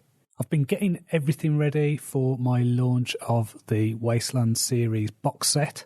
Now, if I've had a lesson from this last couple of weeks, it's that I just need to focus on one thing. I've beat myself up a bit about my productivity as regards Dawn of Assassins. So I've only written 5,000 words to it this week. So I think when I'm in launch mode, then I just need to be in launch mode. And when I'm in writing mode, I just need to be in writing mode. I don't think I can manage that multitasking in an effective way when it comes to creative stuff. So that is a good lesson, something I'll think about going forward. But the Wasteland box set, it's all ready to go now. It's coming out on the 28th. I think this is actually the biggest launch I've ever done. I'm putting everything I can into this. I'm trying to make it as successful as possible. You know, I spent quite a few months doing the rewrites and things like that, so I really need to get that money back that I have invested and time and things like that. And I'm glad to see that the pre-orders are coming in thick and fast, so that is good. Hopefully it is a signal for what is to come, but I'm not putting any stock in this work in. It's out of my control. I've done all I can, and now I just need to see how it plays out. What this means is I am very tired, and so this next week I'm going to take a week off so I don't get burnout. My son is off school anyway, so I'm going to be hanging out with him. And then the week after that, my wife's off school. Their holidays aren't meshing this year, which is a shame, but that tends to happen at least once or twice every year. So I just feel like I need to refill my creative well. I need to rest up, recuperate. And as the lockdown restrictions are getting lifted here in the UK, I'll be able to go and see people who I've wanted to see for quite a long time. I read a couple of books this week. I read Hero in the Shadows by David Gemmell. This book was okay. It was very basic heroic fantasy. I also read The Emperor's Edge by Lindsay Brocker. Really enjoyed this. I thought this was a very good story. A lot of fun, a lot of stuff going on in terms of subplots and things like that. And it was a really satisfying story. I know that it's part of a bigger series, so I will probably go on to read more books in that. Though I am currently reading a young adult fantasy called The Assassin's Curse by Cassandra Rose Clark. I'm about 70% through that. It's fun.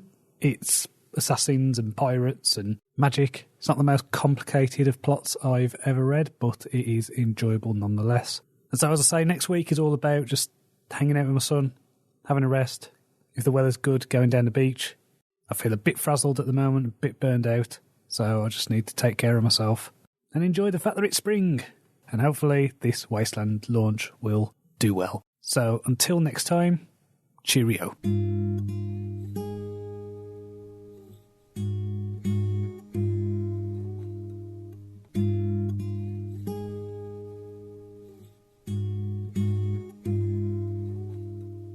Hello and welcome to Jon's Author Diary for the week ending April the 4th, 2021. I have mostly, and I say mostly, had this week off because it has been the Easter holiday for my son, so we have spent most of this time just doing things together, going for walks, going down the beach, enjoying the sunshine, of which there has been much this week. I've been doing a few fiddly things around my author business, like for example updating my Facebook bio, which I noticed said, Jon Cronshaw is the author of the forthcoming novel, Wizard of the Wasteland. So 3 series later, I think it's time to give that a bit of an update. So I've updated that now. It's now a bit more generic, a bit more evergreen. I won't have to update that ever again unless I really feel the need to. I think what's always interesting, for me at least, when I stop doing my writing, is I find my head just goes all over the place with lots of different ideas of things I could do. And I need to keep going back to the thing of, is this part of my one thing? Is this wasting time? I've come up with a great idea for a space opera. I've come up with another idea for a fantasy series. I've come up with the idea of doing these author diaries on Facebook Live and then posting the videos to YouTube. I've also had the idea of writing the next lot of the Ravenclaw Chronicles live on Twitch and showing you my process from brainstorming to actually getting the stuff down on the page. Now, there are pros and cons to all of these, and most of the cons are to do with time.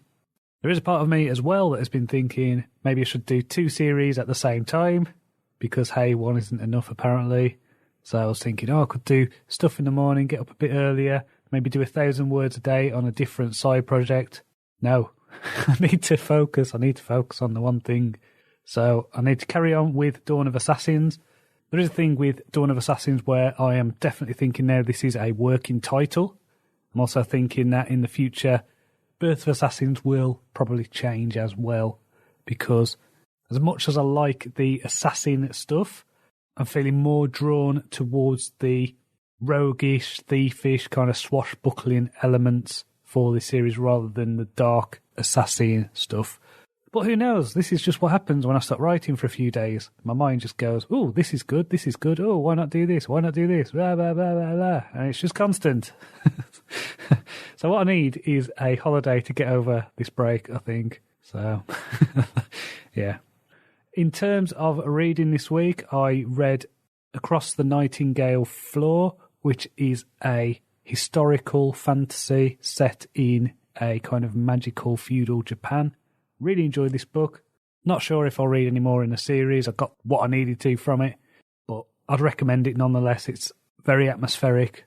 I'm currently reading the Rhaenyra Revelations. This is by Michael J. Sullivan. So I read the first book, which was called A Theft of Swords. Now, I didn't realise this when I bought the audiobook, that it is actually 2 novels in one. So that was a bonus, because I was about 45% through the first book, which is called The Crown Conspiracy, and I thought, this feels like it's moving towards a climax. This doesn't feel like a midpoint, and it was a climax, so that's good.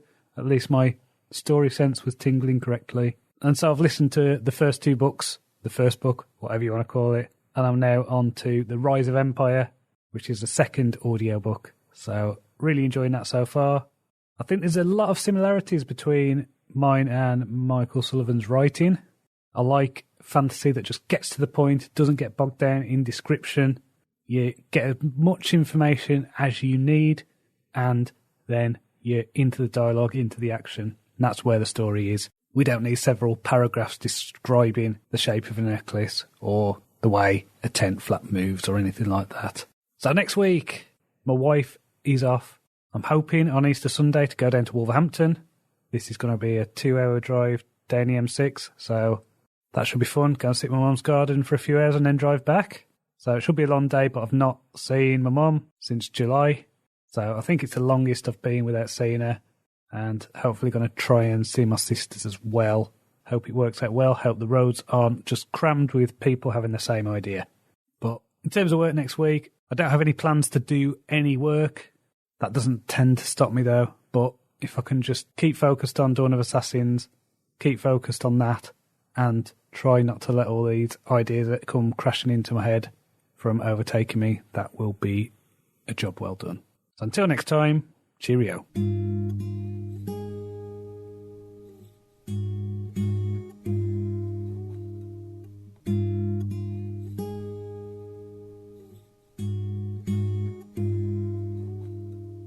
Hello and welcome to John's Author Diary for the weekend in April the 11th, 2021. We are still in Easter holiday mode here, so I have had most of this week off. Just been doing a lot of stuff involving my wife and son, going places, going walks, going out. Even went to Wolverhampton to see my family, so that worked out really well. My mum and one of my sisters live in the same household, so we were able to go and sit in their back garden for a few hours. So that was amazing, to see my niece and nephew, catching up with people. And then after we saw them, we went to West Park in Wolverhampton and met up with my sister and her boyfriend and my brother. So we kept to the rules, but we got to see the important people. So that was great. Gave me a real boost, that did. Missed them, and it was a really good run on the motorway as well. So that helped. We managed to do the trip from Morecambe to Wolverhampton 2 hours each way. So it was a long day, it was tiring, but it was definitely worth it. As I mentioned before, when I have time off, it gives me time to think, time to reassess. Now, I realised that I hadn't talked about my quarterly goals, and my main thing is that I do need to focus on finishing this first Assassin's novel. So that is what I'd like to get done by the summer. There's a lot of moving parts in the book. It's quite a complicated story, so hopefully that will get done by the end of this quarter. I've also made the decision to step away from producing the Sci-Fi Roundtable podcast. So I've been doing this for 2 years, been doing all the editing, getting the show notes together, putting them live.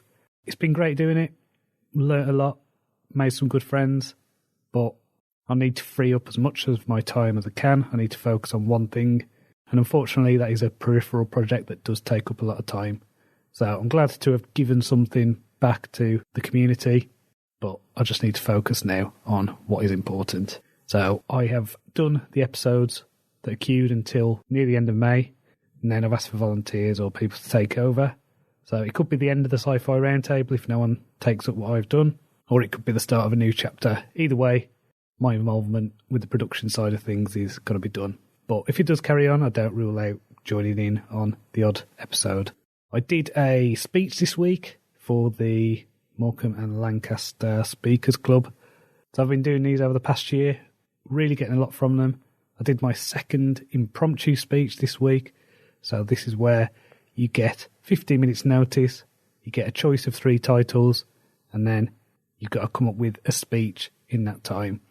Really difficult, really challenging, but I think it is actually the best way for me to learn how to get good at this. So I found it really difficult, but also really positive experience. So I will put that at the end of this. You'll probably be able to see that it's not as tight or as thought out as planned speeches, such as my one on bullfighting and things like that, but I think it's still a good exercise for me to do.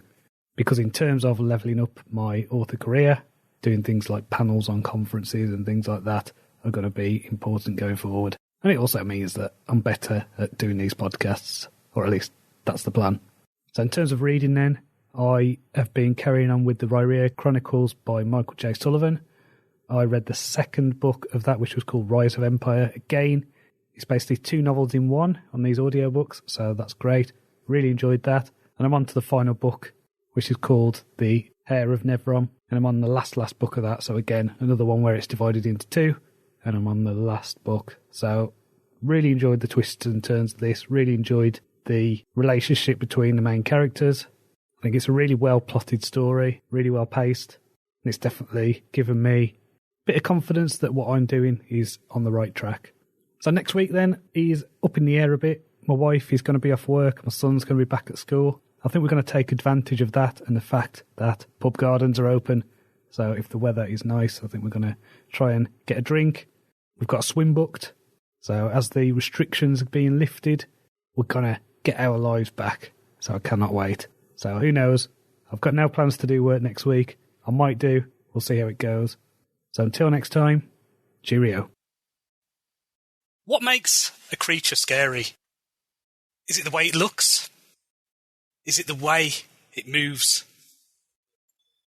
The creature that I fear the most, and I know that it's an irrational fear because we don't get them in Morecambe or even in the UK, and they don't actually kill that many people, but they are horrific when you see them. I'm talking, of course, about the Komodo dragon. I don't know if you're aware of these creatures. Big, muscly monitor lizards that live around Indonesia. And they attack maybe 5 humans a year, something like that. Often fatal. They're 3 meters long. They can chase people down. And they're very sneaky. They kind of wait in the grass. They can wait for hours. And they feed on things like deers and stuff like that. They will bite you. And then they'll just let you die.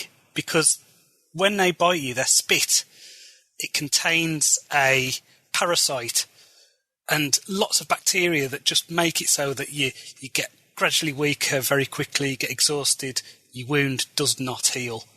And then, when you're weak, they just pounce on you and eat you. So, yeah, they're my most feared creatures, if I'm being honest. I would not like to meet one down a dark alley, or anywhere for that matter. When I think of some of the scariest looking creatures, the creatures that kind of creep me out when I see them, you kind of have to look under the sea. And I'm thinking of things like anglerfish, which have got the huge teeth and a weird kind of, almost, they're called an anglerfish because they've got like this fishing rod type appendage that lights up. And the idea is that the light attracts other fish, and the fish swim into their mouth, and that is a way of catching fish. So they're literally anglers. And then you get things like what I'd call like the tentacled creatures, like your octopuses and your squids, and then jellyfish and Portuguese man-o'-war, which are, you know, they get into the realms of just weirdness. I mean, Portuguese man-o'-wars, I think they contain several thousand different creatures all as part of one thing, a bit like siphonophores. And the ones that creep me out the most, they're only discovered a few years ago. And look these up because they're horrific. And they're about 40 metres, that's right, 40 metres long. They're about, I don't know, as wide as like one of those big fat water pipes you'll see. And they are just this horrible thing that contains several million creatures, several million bioluminescent organisms that just kind of drift along the sea and have all share the same consciousness. And I don't know, there's just a lot of kind of creepy dystopian story fuel in there, I think. I think there's a story in that idea. But, you know, it's not just the way things look, it's also knowing about the creatures, the killer creatures. I mean, for example, hippos. Not many people think of hippos as scary creatures, but they kill twice as many people a year as lions. You know, if you disturb a hippo, they will probably eat you.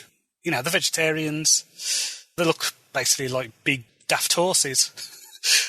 But they're killers, and they will eat you. Crocodiles, of course, as well. These are genuinely scary creatures. These will come after you. They will chase you down, snap, grab you in the jaws, roll you round and round and round, drag you under the water. Usually with a crocodile, you drown before you actually get eaten. So it's probably better than, you know, just getting snapped to death. Say with scorpions, again, these kill 3,000 people a year. 10 people a day, roughly, get killed by scorpions. They're tiny and they're deadly. What I like to watch, I don't know if you've ever seen meerkats. Meerkats love eating scorpions. They have this weird kind of deadly dance where, you know, they really want to eat the scorpion, but at the same time, the scorpion's got a big stinger smashing down on them. So they have this weird kind of back and forth where they're trying to wrestle the scorpion, they're trying to avoid the tail. It's a good way to get a snack if that's what you're into. Personally, no, I would rather just not do that. And as we're going up the deadly scale, you know, dogs, the little things that we have running around our houses, they account for 25,000 deaths a year.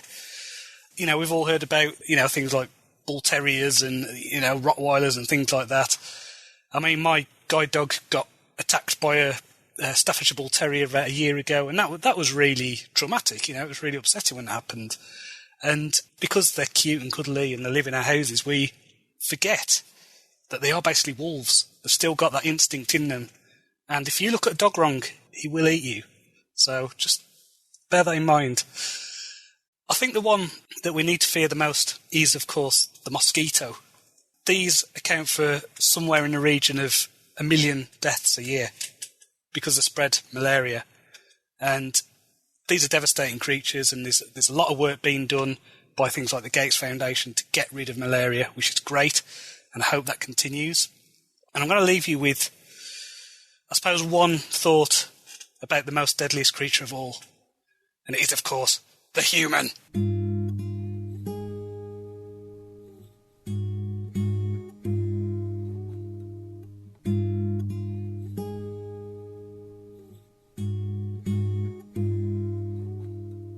Hello and welcome to Jon's Author Diary for the weekend in April the 18th, 2021. I have had a busy week. I have made good progress on my novel Dawn of Assassins. I'm about a third of the way through. The progress isn't as fast as I would like, but what I'm doing is I'm using a method called cycling. So what this means is I'm going back over my work as I'm writing, so they are good words when I'm finished. So I'm basically at a second draft stage by the time I get to the end, or at least that's the idea. So I've also been helping my wife this week. She's a teacher and she's been off work, so I've been helping her set up her website for a new business. So she has been a editor for a few years now, and as she's going more into that business as a primary way of making money, we've set up a website. So that should be live over the next day or two. That'll be cherryedits.com, and she's specialising in independent authors, so authors like me who do self-publishing, so check that out. This week I have taken advantage of the lifted lockdown restrictions in the UK. We spent Monday afternoon in a pub garden, so that is the first time we have done that in quite a while. We went to Lancaster Brewery and we had beer and pizza, the sun was shining, and it was just great to be out to see people happy, enjoying life. We also went swimming on a Tuesday, which again, that was great. Just getting that exercise, getting that movement. Though I have to say my back and shoulders did feel it for a couple of days after. Now, I love swimming and it's been a while since I've been, so I'm just really glad to be getting back into that. And it definitely gave me a boost. The whole thing, just seeing people, seeing the smiles, getting out there, feeling like life is getting a bit closer to normal. That was great. So I think that really helped with the writing. I've had the best writing week I've had in a while, and it feels like I was writing before the first lockdown. So got into a good flow state, and it was one of those things where I was writing, I looked up, and an hour and a half had passed without me really realising it. So that's good. That's where the good focus stuff is, and that's what I like. If I can get that, that's superb.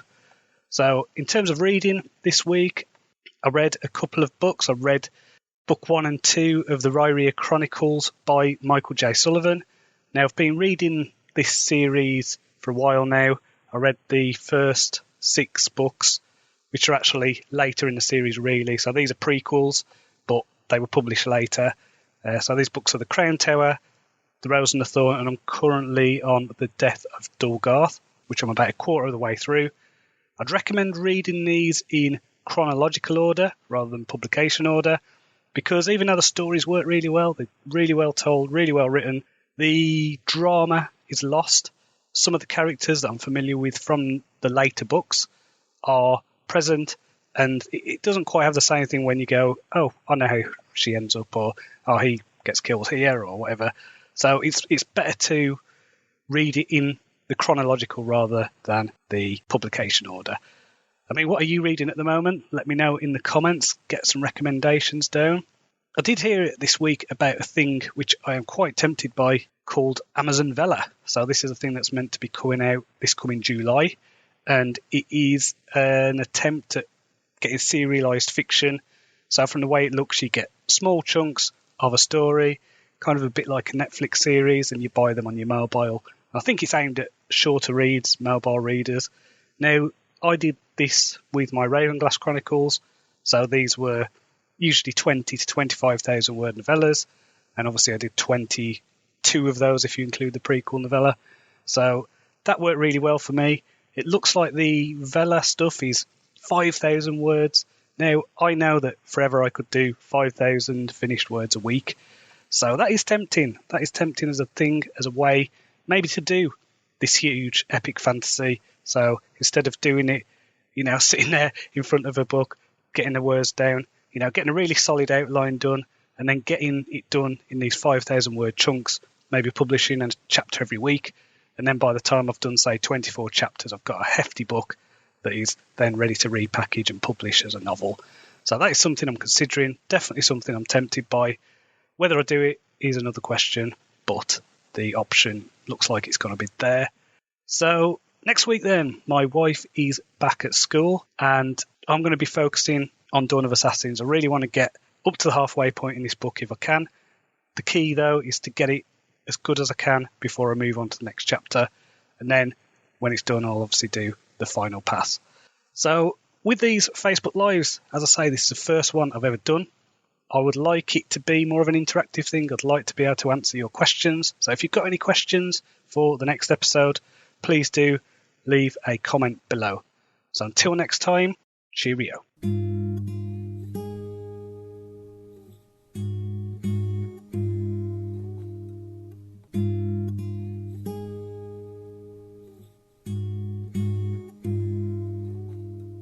Welcome to Jon's Author Diary for the week ending April the 25th, 2021.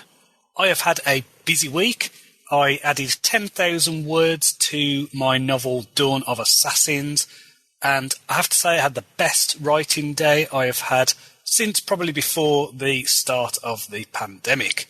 That means I am at the 40% point in my outline. So it really feels like I'm making progress with this story, that I'm really getting into the meat of what it's all about. So I've been trying a method that was suggested by fantasy author Lindsay Baroka. She said that she expands her outline on the night before. She writes her scenes and then she goes straight to writing the next day. Now, for a variety of reasons, this doesn't quite work for me, but what I've been doing is I've been getting the outline expanded before I go and do the school run. So before I go, take my son to school, I come back, have a shower, and then I've been getting straight into the writing. Now, what this has meant is I have been really focused, really energised, really able to get into that writing zone, get into that flow state, which is where all the good stuff happens when you're a writer. So it was one of those things the other day where I did a scene. It was 2,700 words. Time just seemed to disappear. I was just fully absorbed in it. I looked up and it's like, wow, I've been writing for an hour and a half and I didn't realise. So when that happens, that's magic. So I love that. Talking about energy, it's maybe not just that. I think that the fact that life is kind of drifting back to normal here in Morecambe, that really makes a difference. There's a lot of people around. There's been things that I've been doing, like going out. I've been seeing people, just enjoying life a bit more. Even though there's not much difference in my day-to-day life in terms of the kind of process of writing, there's something to be said between the difference between routine and drudgery. So even though I'm doing the same thing I've always done, having the stuff around the writing is just really important, and I think I underestimated that.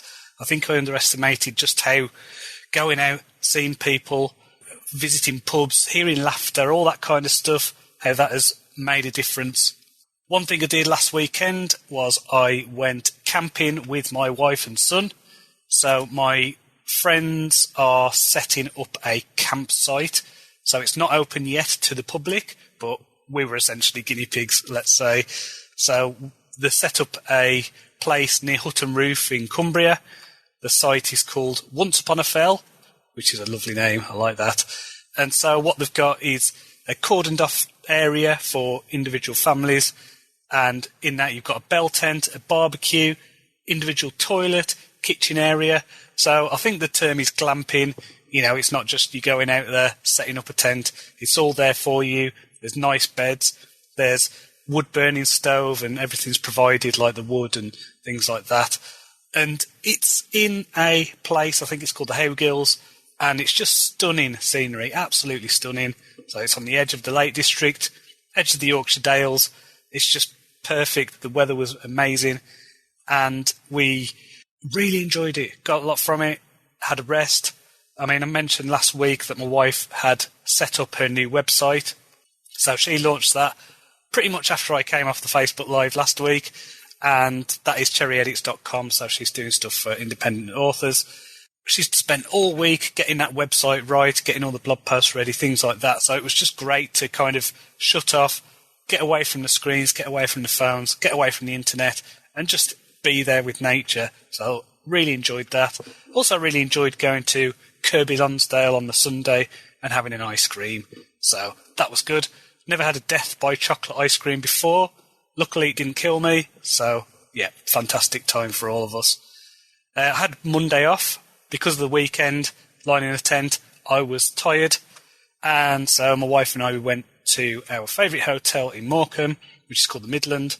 We had a coffee. And it was outdoor only, but the weather was great and we got to sit and just look at the sea and be surrounded again by people enjoying themselves.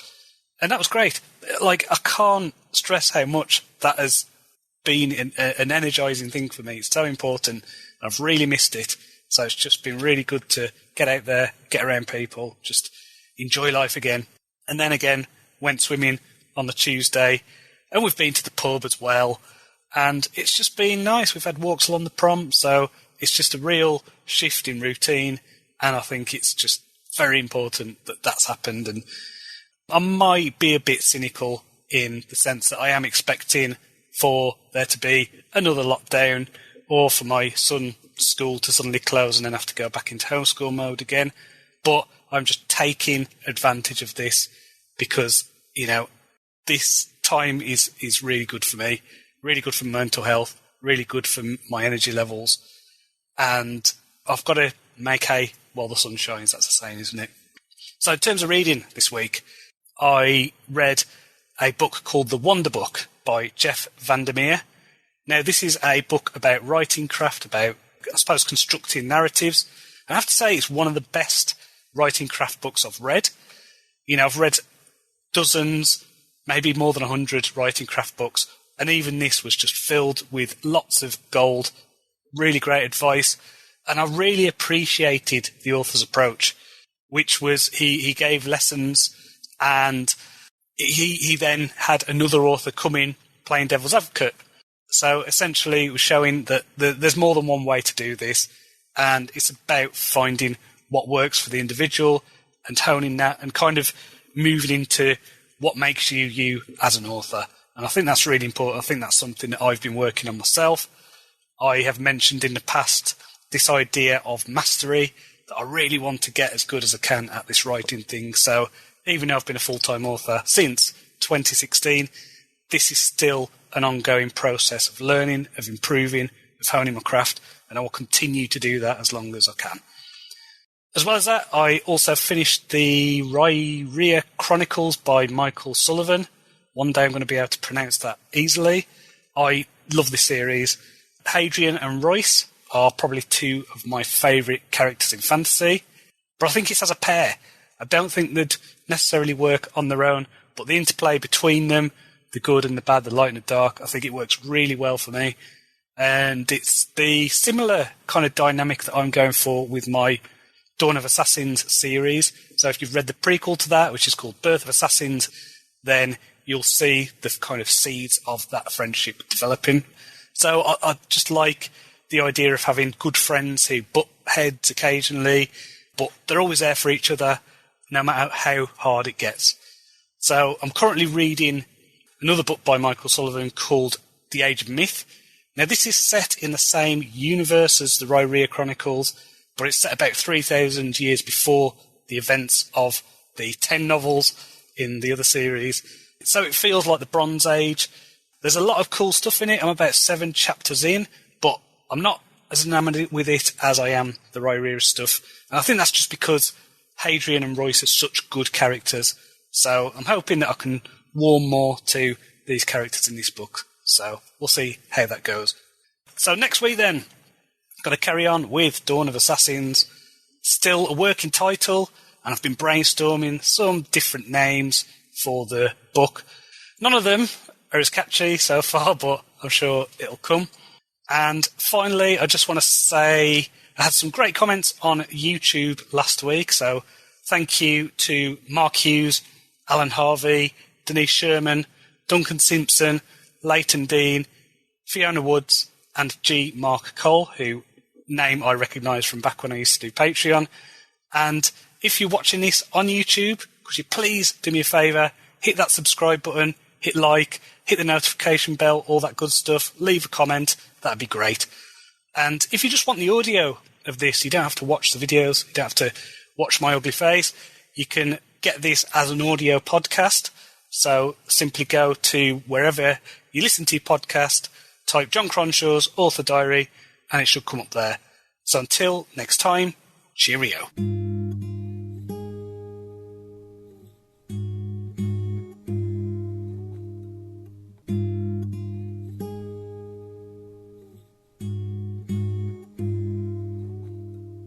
Hello, welcome to Jon's Author Diary for the week ending May the 1st, 2021. It has been a hectic week, mainly because of family stuff, child rearing, things like that. I did manage to add 10,500 words to Dawn of Assassins. My aim is to get another 40,000 done by the end of May. So when I last did a word count check, I was on 46,000 words. So the progress is going well. I'm happy with the draft.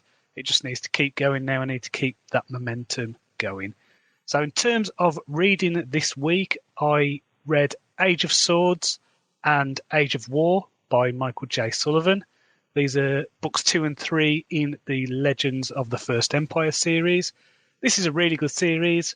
I think when I started off, it was difficult to get into. The first book wasn't quite as good as the other books that I'd read by Michael J. Sullivan. But Age of Swords is excellent, and I'm about 2/3 of the way through the third book. Really enjoying that, so recommend hopping on board that series. It's really good. I'm also reading a short story collection called Blackguards, which is about assassins and thieves and mercenaries, kind of roguish characters, let's say. Now, I'm doing this as part of my ongoing Ray Bradbury challenge. So what this means is I read a short story, a poem, and an essay every day for 1,000 days. I checked today, I'm on day 269. I've done this challenge before and it's really good. And because I am visually impaired, what I do is I listen to a lot of the stories as audiobooks or on podcasts. So if you do happen to follow me on Twitter, it's at JL Cronshaw. I do share the stuff that I listen to on podcasts there, so you can listen to that and follow along or do your own challenge or whatever. I get to listen to a lot of things in a lot of different genres. And I always think that poetry gives authors solutions to problems in writing and ideas and inspiration and things like that. I also watched a movie. This was a movie I watched when I was a child and really enjoyed, called The Dark Crystal. So this is an 80s fantasy film, Jim Henson puppets, all that good stuff. So I shared it with my son. He's 8. And I remember loving this movie when I was a kid.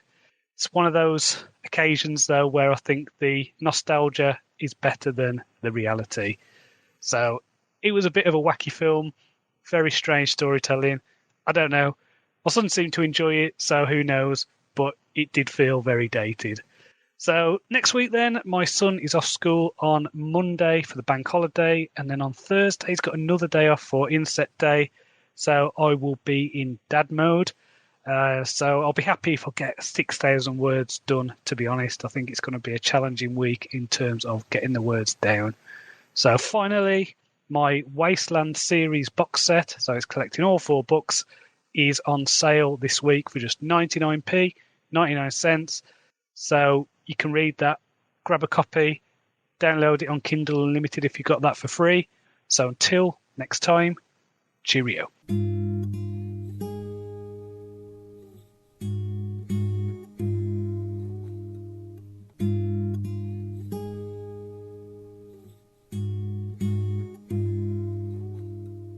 Hello and welcome to Jon's Author Diary for the week ending May the 9th, 2021. This week has been all about grabbing time to write when I could. We had Monday, which was the bank holiday.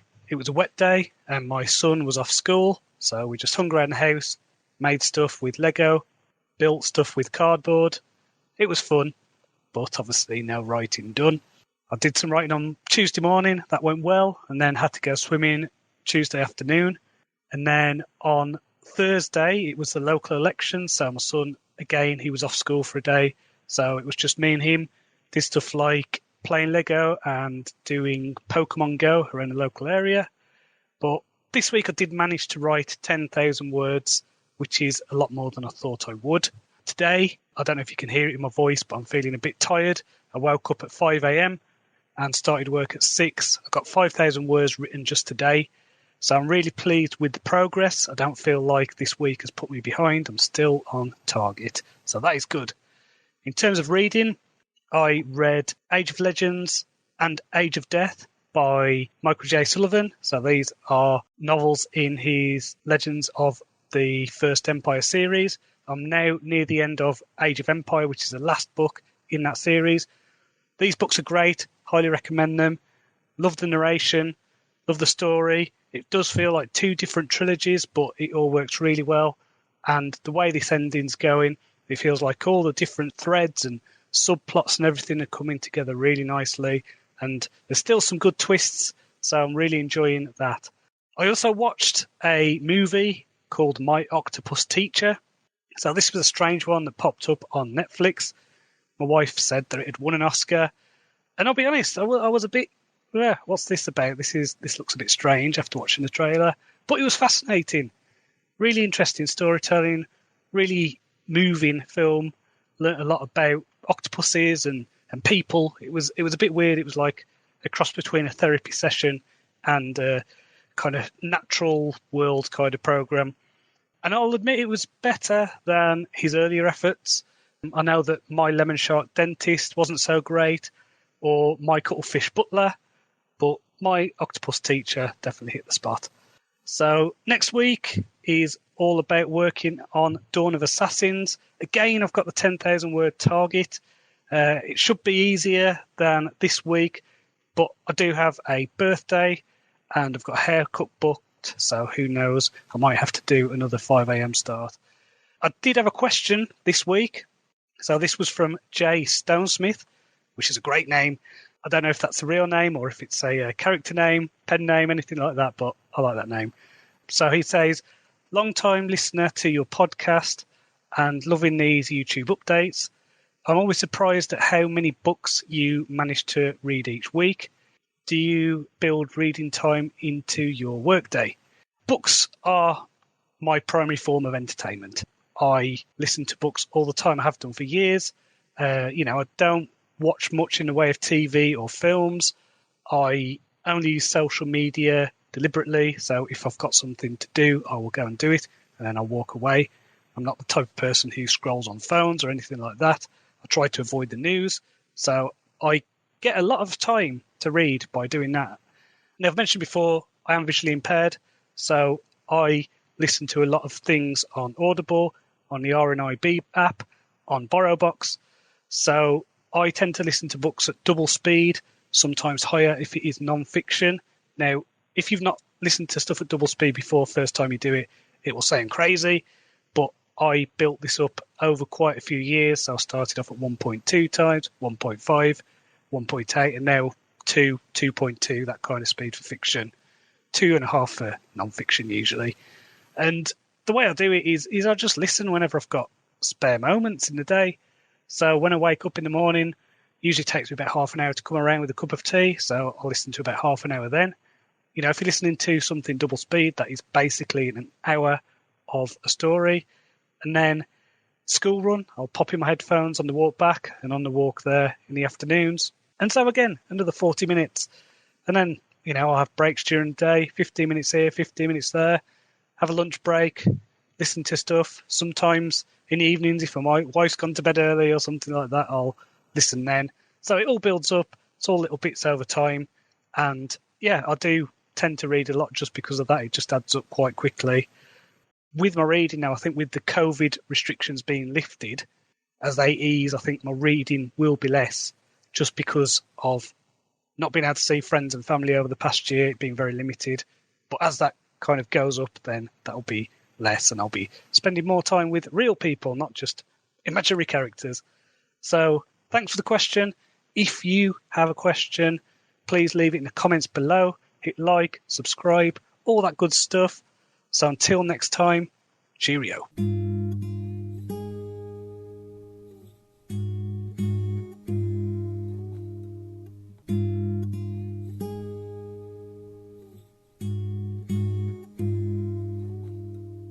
Hello and welcome to Jon's Author Diary for the week ending May the 16th, 2021.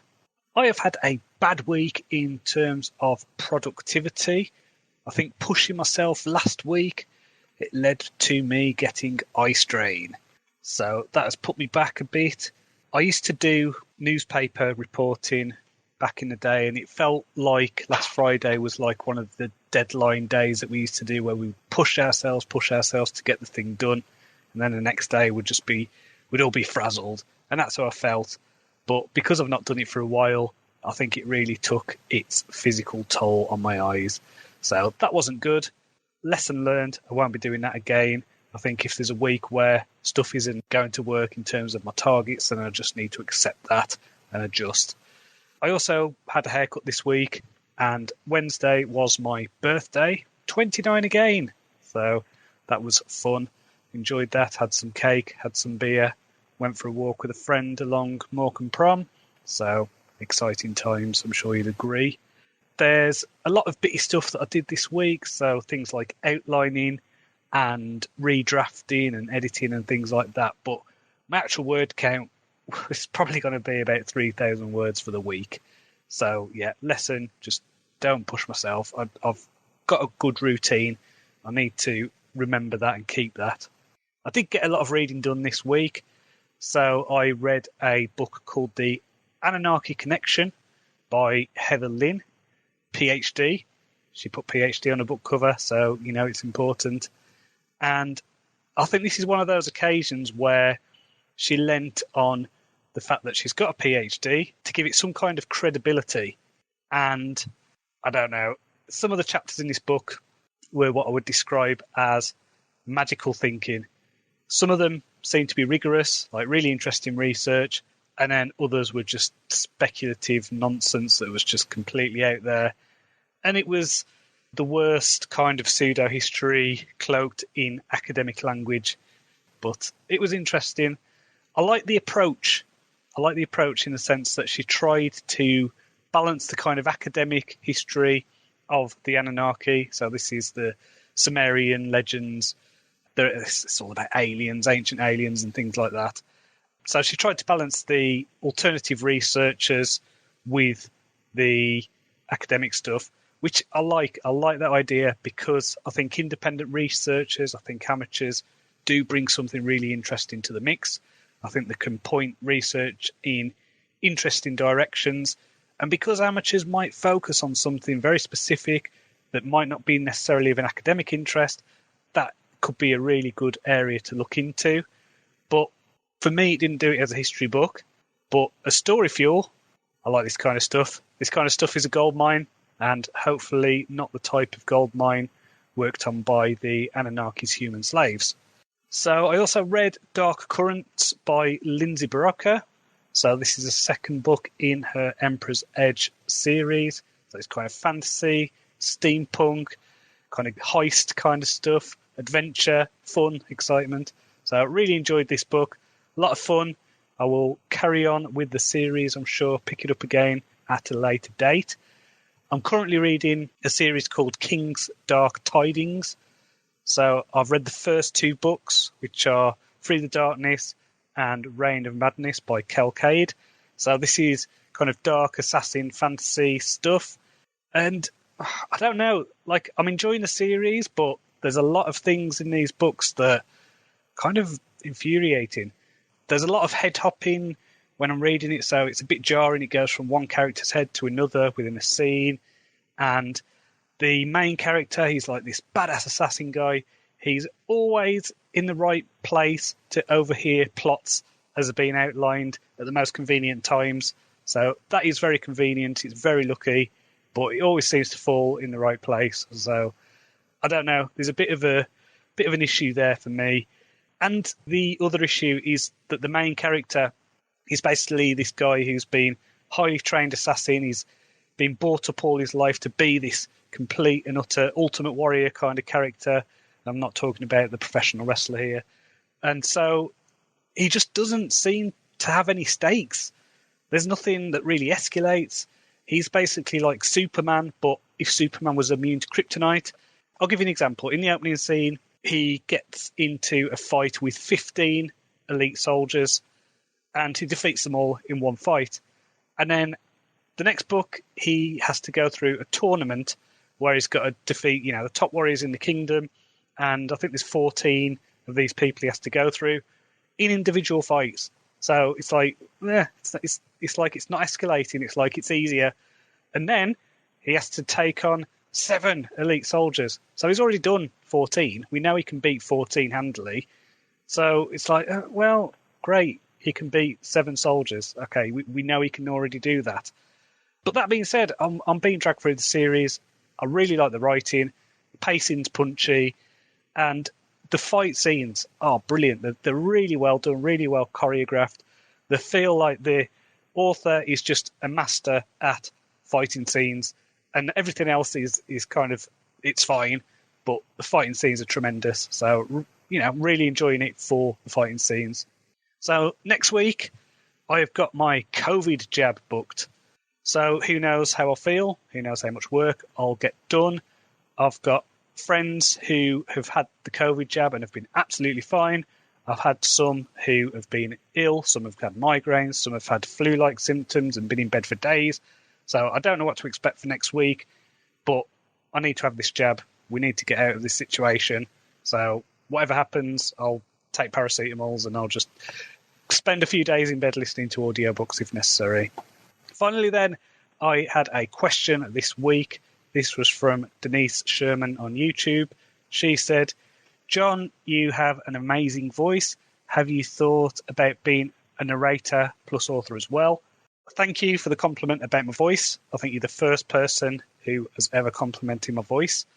I'm assuming that you're not from the UK, just based on that question, because my accent, there's a lot of snobbishness in the UK about my accent. I've got a Midlands accent, and a lot of people don't like it. You will rarely hear this accent on television, anything like that.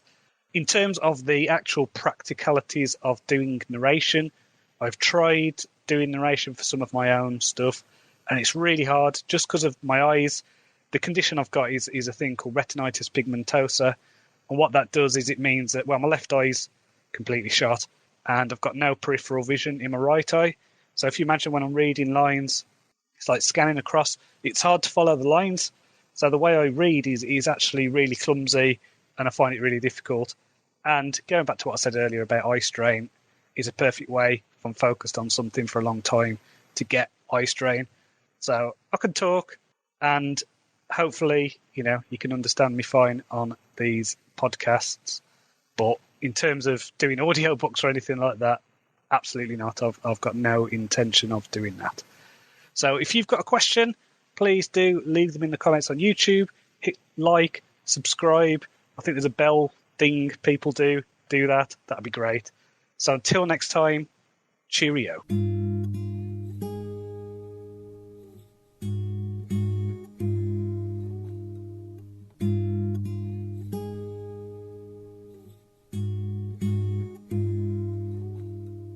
Hello and welcome to John's Author Diary for the week ending May the 23rd, 2021. I've had a mixed bag of a week. It started well enough, but I had my COVID jab on a Tuesday, so that has taken the wind out of my sails a bit. I felt a bit hazy during the day on Wednesday, so I just did some admin stuff, that kind of thing. Stuff that didn't really require a lot of thinking. And then by about 4 o'clock on the Wednesday, I felt like I had the flu. So I went to bed and spent probably the next 16 hours in bed. And I felt ropey on Thursday, but was all right by the evening. And then today, I've just got low energy, bit of a dull headache. I feel like I'm over the worst of it, but it's not great. I don't know. I mean, I know it's a necessary evil. I've got to have this thing so we can get out of this pandemic. But man, I feel like I've taken a bit of a battering. So this has meant I've not made much progress on Dawn of Assassins. I have done redrafting. It's just, again, it's the creative part of my brain isn't really functioning, but I can do stuff like, editing and line edits, things like that. So I did about 17,000 words worth of redrafting. In terms of reading, I have been reading The Lies of Loch Lamora by Scott Lynch. Now, this is a book I read back in 2015. I really like this book. It's one that I suppose has inspired me and has stuck with me over the years. It's an easy read. It's really good writing. It's a lot of fun. I'm near the end, so I'm probably going to go on to the second book in that. I'm also reading a craft book called Fiction Attack, which I'm really enjoying. It's basically a collection of blog posts and things, but it's a lot of good writing advice. Even though I have published, I think, 6 novels and I've written 9 and several, over 20 odd novellas. I still feel like I'm on a process of learning, of mastery, and I just want to get as good at this as I can. So this weekend then, I hope my energy goes up because I've got some friends coming to stay. We're going to watch the Eurovision Song Contest. We didn't have it last year. We did have the film, Eurovision, which was a lot of fun. So I'm having old friends coming to stay. Going to have steak, cheesecake, some gin. So it should be fun. And next week, I've got my mum coming to stay from Thursday. So that'll mean I'll have 3 days to get writing stuff done. I want to get the few scenes remaining written that are in the second act of the Dawn of Assassins. And then I just want to clean up the manuscript up to that point. So I'll be ready to do the final act of the novel after half term. I've had no questions this week, but if you do have a question, please leave them in the comments below. If you're on YouTube, remember you can hit subscribe, you can hit like, you can share it, do all that good stuff. Really want to build up this channel, so anything you can do to help would be great. So until next time, cheerio.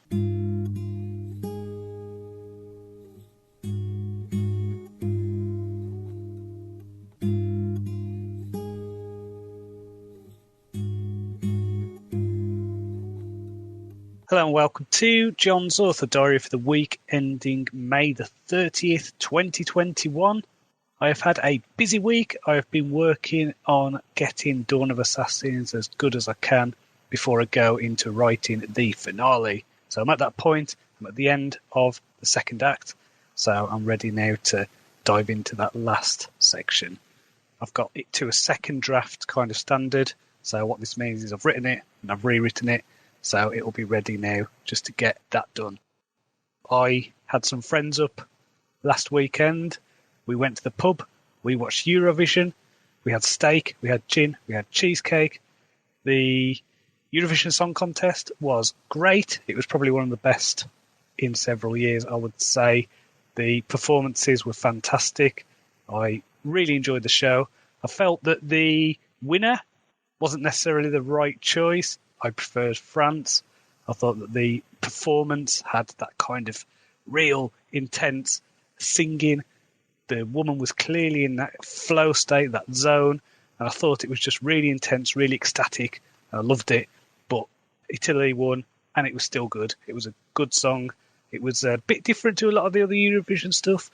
It's usually quite poppy. This one was I would say, sounded a bit like an early 2000s new metal track by someone like Limp Bizkit or something like that. But I think it was fitting. I think it worked. So whatever. It was a good night anyway. And then after that, we watched the Eurovision film. This is the one starring Will Ferrell about an Icelandic entry to Eurovision, which I would highly recommend. It's a great film. It was 2020's substitute for the actual contest. So I enjoyed watching that and staying up until 2 a.m. with friends. So I've not done that in a while. And then the next day, we live near a football stadium.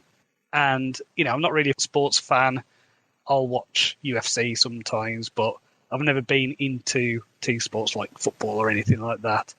But there was something really special about hearing the crowds for the first time in over a year. So the cheering, the chanting, the drums. It was just one of those moments where it hit me. It was like, wow, I've missed that. It was like there was just a real kind of emotional thing, a real intensity to it. And it just kind of made me reflect on what we've lost over the past year. You know, being together, singing, sharing an experience. You know, I wasn't even underground, but the atmosphere, I could feel it. And it was definitely something special. In terms of reading, I am currently reading a non-fiction book called The History of Britain, 3000 BC to 1600 AD by Simon Sharma. This was a good book, though it does get through the first 3,500 years very quickly. I think I would have liked to have had more time in the Bronze Age. You're a couple of chapters in and you're already passing the Roman invasion and things like that. So it would have been better just to maybe start at the first millennium BC and then done that. It seemed like the earlier stuff was just added in there for the sake of completion. So next week it is half term. So this is a half term holiday. My wife and son will be off. I've got my mum coming to stay. So I've got no plans to do any writing. I don't even know if I'm going to even have a chance if I wanted to. You know, it's just going to be lots of fun. Hopefully the weather's going to be good because it has sucked this past week. Looking outside today, though, it is sunny, so I hope it stays like that. And we can do things like get to the beach and whatnot. So, yeah, I'm just going to be thinking next week. I'm focused on just getting all the little details now for the finale. I mean, I've got the broad brush strokes outlined, but I really want to get in the little twists and turns, the little surprises, the little things that kind of make it feel surprising but satisfying. And yeah, I think that'll be where I spend my mental energy. And then after that, I'm going to put the book aside. I'm not going to go straight into the redrafting or anything like that. I'm going to let it settle. And I'm going to start working on the second book in that series. So I'm going to start doing an outline, start thinking about that. When I read Michael J. Sullivan stuff recently, his Ravenclaw Chronicles and that kind of stuff, he said that he did his series, completed his series before he released the first book. And I really like that idea. And I'll admit that I'm impatient and I just want to get the books out there. But I do like the idea of being able to have at least 3 books and then kind of going back, maybe putting some seeds here and there, making it feel like more of a flowing thing. So I'll see. I don't know. I might just get a bit kind of I need to get it out there. But if I can hold off, that'll be good. I've got a few things that I need to release that I've got anyway over the next few months. So I do have my Blind Gambit duology that can be boxed up. I've also got the complete Ravenclaw Chronicles series to release. So I do have a few releases to kind of keep me ticking over as a bridge until this new series is ready. So I've had no questions this week, but if you do have a question, please let me know in the comments. If you're watching this on YouTube, hit like, hit subscribe, all that good stuff. So until next time, cheerio.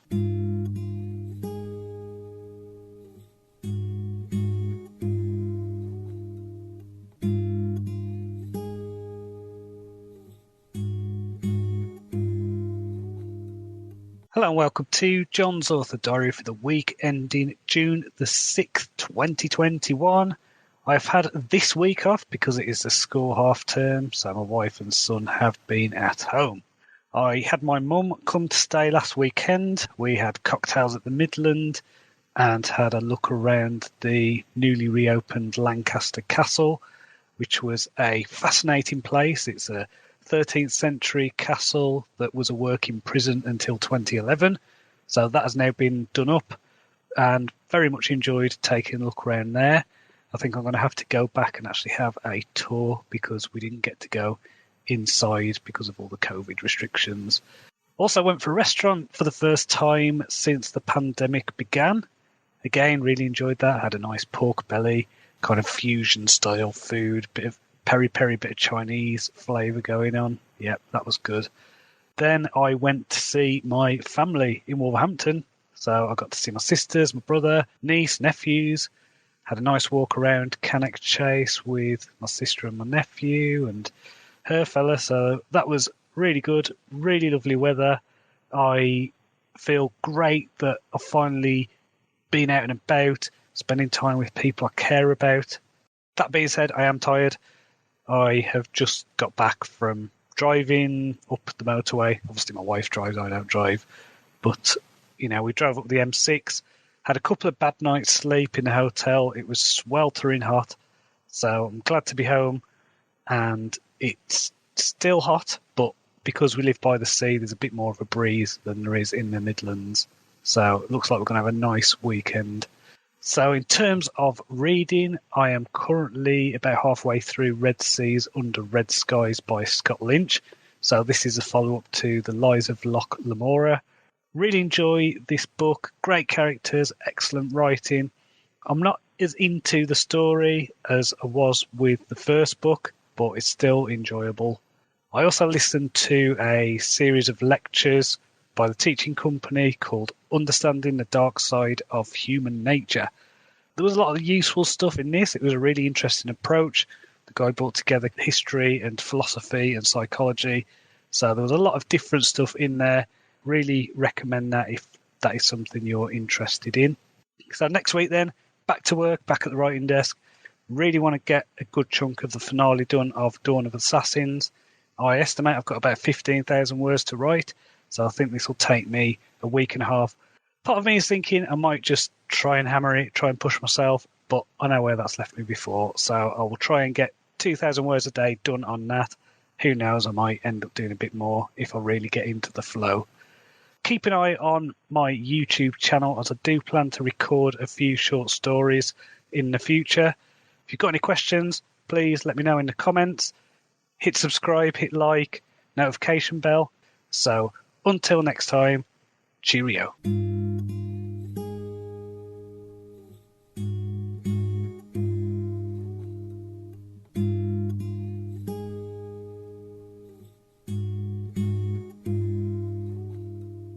Hello and welcome to Jon's Author Diary for the week ending June the 13th, 2021. I've had a busy week. I finished my first draft of Dawn of Assassins, and because of the cycling method that I've been doing, it's actually a second draft. Now, I need to decide what to do next. I'll give the story a full read over the next week, see if there are any plot holes. I mean, there shouldn't be, because I did do a solid outline.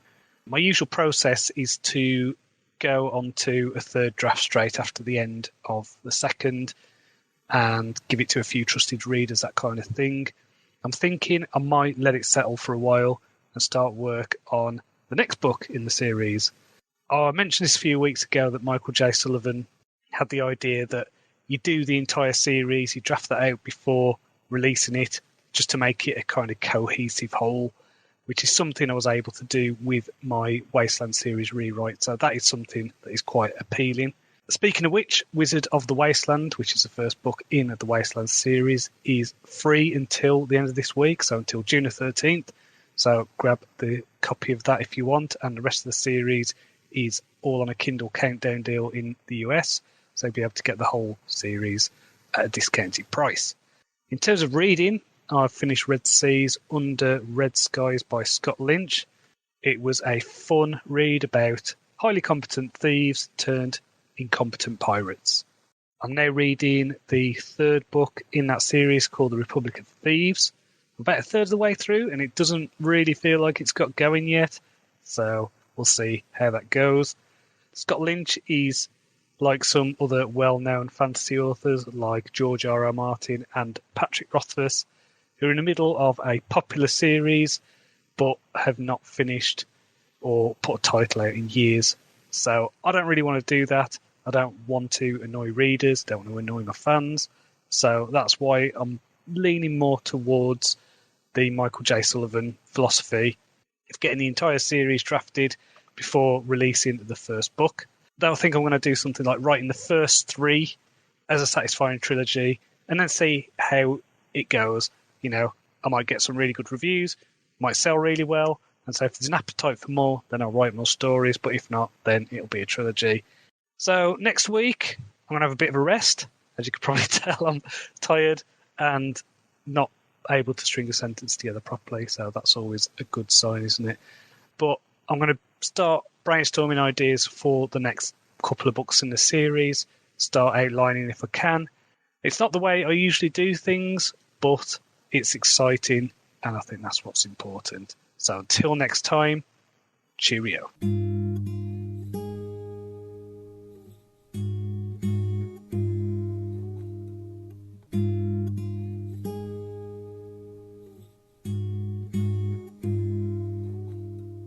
Hello and welcome to Jon's Author Diary for the week ending June the 20th, 2021. It's been a bit of a mixed bag this week. I've been going through what used to be called Dawn of Assassins, and I have to say I'm very pleased. The cycling method that I've been using, which is where I draft the chapter, then I go over it, make sure that it's all good before moving on, and that combined with the side outline makes me think that it needs now only minor line edits before I need to send it to the editor. So I'm really pleased with the story, really pleased with all of it, to be honest. The writing's there, the story's there, just needs a few tweaks here and there just to bring it up a notch. I mean, it's only taken me, 12 novels, 24 novellas, and dozens of short stories to come to that conclusion, but I think I have finally found a method that works for me. So well done me, that's a good thing. You might have noticed me used the word was in reference to the Dawn of Assassins title. That book is now going to be called Crucible of Shadows, and Birth of Assassins will be changed to Crucible of Thieves. I said all along that this was a working title, and I think just because of the shape of the series, where it's going, the fact that it isn't just a bog standard assassin series, that it is more focused on the thieves and on this shadow realm, that is why it's changed, and I think that the title's better and it really sums up what I'm trying to do with the books. So I've booked the cover designer to do the first 3 in the series, so I should be getting those in October. I don't know what that'll mean in terms of releases. I am impatient, so there's a good chance that as soon as I get the covers, I'll end up putting the first one out there. I don't know. I do have eye strain this week, so I've really struggled with doing stuff on a screen. So I have done a lot of planning for the next series on paper. So at the minute, that is literally called Dawn of Assassins 2, Picking the City. The story is starting to take shape, and yeah, I'm just really enjoying just having that kind of creative brainstorming stage again, getting stuff down, thinking ideas, having quiet times, having walks, sitting in the garden, staring at an elderberry tree, kind of waiting for things to come to me. So that's working really well. Last weekend, I had my mate Russ, an old school friend, come up to stay. It was great to catch up with him. We drank beer, stayed up very late, talked about books and music. I had a bit of a hangover on the Saturday, but whatever, it was good. Really enjoyed myself. And on Monday, had Monday off, went to Lytham St Anne's, which is south along the coast from where we are in Morecambe. Lovely place, never been there before. Reminded me a lot of Harrogate in North Yorkshire, so really nice town. More of an estuary, I would say, than like Morecambe Bay. And we had a look around. There was a cool windmill there. There was a early 20th century church that was apparently the place where Les Dawson had his funeral. So cue the mother-in-law jokes there. In terms of reading, I finished Republic of Thieves by Scott Lynch. Thoroughly enjoyed that. Apparently book 4 is due in October, after an 8-year hiatus, but I'm not going to hold my breath. I'm still waiting for Winds of Winter, which I think was due to come out in 2019, maybe 2018, I think as well. So we'll see how that goes. I'm currently reading Dragon Keeper by Robin Hobb, which is book 1 in her Ravenclaw Chronicles. About a quarter of the way through, really enjoying that so far. It's set in the same universe as her Farseer trilogy, which, if you've followed me for a while, you know that is one of my favourite series of all time. So I'm hoping that this will be as satisfying. I deactivated my Twitter account this week. I retried it for a while, kind of thought I'd rebuild and just see whether I could have a different experience on the platform than it was before, which was a lot of toxic horribleness, just the worst kind of people, worst qualities of people coming out in that place. And now it's still as bad. It's like, even with only a few people I was following, it was just terrible. And I just had to delete it. It wasn't giving me any benefits. It wasn't adding much. If you did follow me on Twitter, then, I've got these videos, I've got the podcast, I've got the newsletter, and I've got my Facebook page. So go ahead, like that. Obviously, hit like, hit subscribe here, leave a comment, share it, all that good stuff. If you leave a question, I will answer it next week. So leave your questions in the comments. Didn't have any this week, but if you do have one for me, I will answer it. So next week then, I'm going to go through Crucible of Shadows. I'm going to fix any problems that I've noted and just try and get it to a point where I can get it to the editor. So apart from that, depending on my eye strain or anything like that, I'll probably be working on the outline for book 2. I'd like to have kind of a solid idea of the moving parts of Act 1. So that's my plan for next week. Other than that, Blind Gambit, my game-lit novel, which is also a meditation on disability.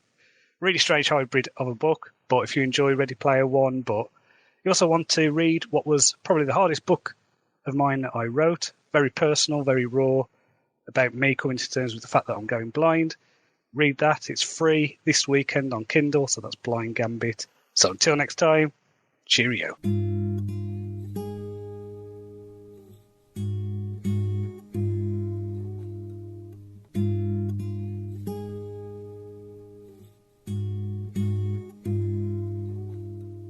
Hello and welcome to Jon's Author Diary for the week ending June the 27th, 2021. I've had a busy week. I finished the line edits on Crucible of Shadows, so I'm going to let that rest for a while now. If you've been following these diaries for a while, you'll know that I've mentioned the Black Death trilogy, which I was writing with 2 co-authors. I wrote my contribution to this back in 2017, and we waited for ages for one of the co-authors to deliver. And after months of missed deadlines and excuses, one of the co-authors decided to walk away from the project. So no hard feelings. That's just one of those things that happens. So me and the other co-author, we regrouped. I wrote a bunch of extra chapters and handed the manuscript over, I think it was in August 2019. This was originally meant to come out in 2018, then 2019, then 2020, then earlier this year. So it's felt like a bit of a weight hanging around, I think, both our necks, to be honest. I think he was getting a bit stressed about it, and I just wanted it done. So the co-author and I have decided that the project won't happen as it was. It won't be a co-authored thing. It doesn't fit in with what he's doing now, which has got a lot to do with anime and things like that. And so we have parted ways. We're still good friends, but I now am in the process of salvaging what I can from the story. So I've pulled out all the scenes that I've written, and I'm left with basically a 75,000 word novel. And after giving it a read, 3/4 of it works well. It's a decent standalone novel, but I need to do a lot of work if I'm going to bring the kind of last section up to scratch. Because this, when it was co-authored, this is where the storylines converged. And so you've got a lot of characters appearing in each other's scenes. And I don't know, it's going to require a lot of work. And there's part of me thinking that I just draw a line and then it's done. And I think I might be falling for that sunk cost fallacy of, I spent months working on this and I don't like letting things just linger. So I have been working on it this week, been kind of pulling out the big weeds, so to speak. There's a few issues with timeline not working and just getting the final scenes to work with the characters that I've got to play with. And I think I can fix it. And I'm going to give myself a month to do it. So I'm going to give myself until the schools break up for the school holidays. And if I can't get a decent draft by then I'm just going to have to leave it as a bad job. So I've been working on it this week. I'm 22,000 words into the final draft. So I've been going through it. So far, so good.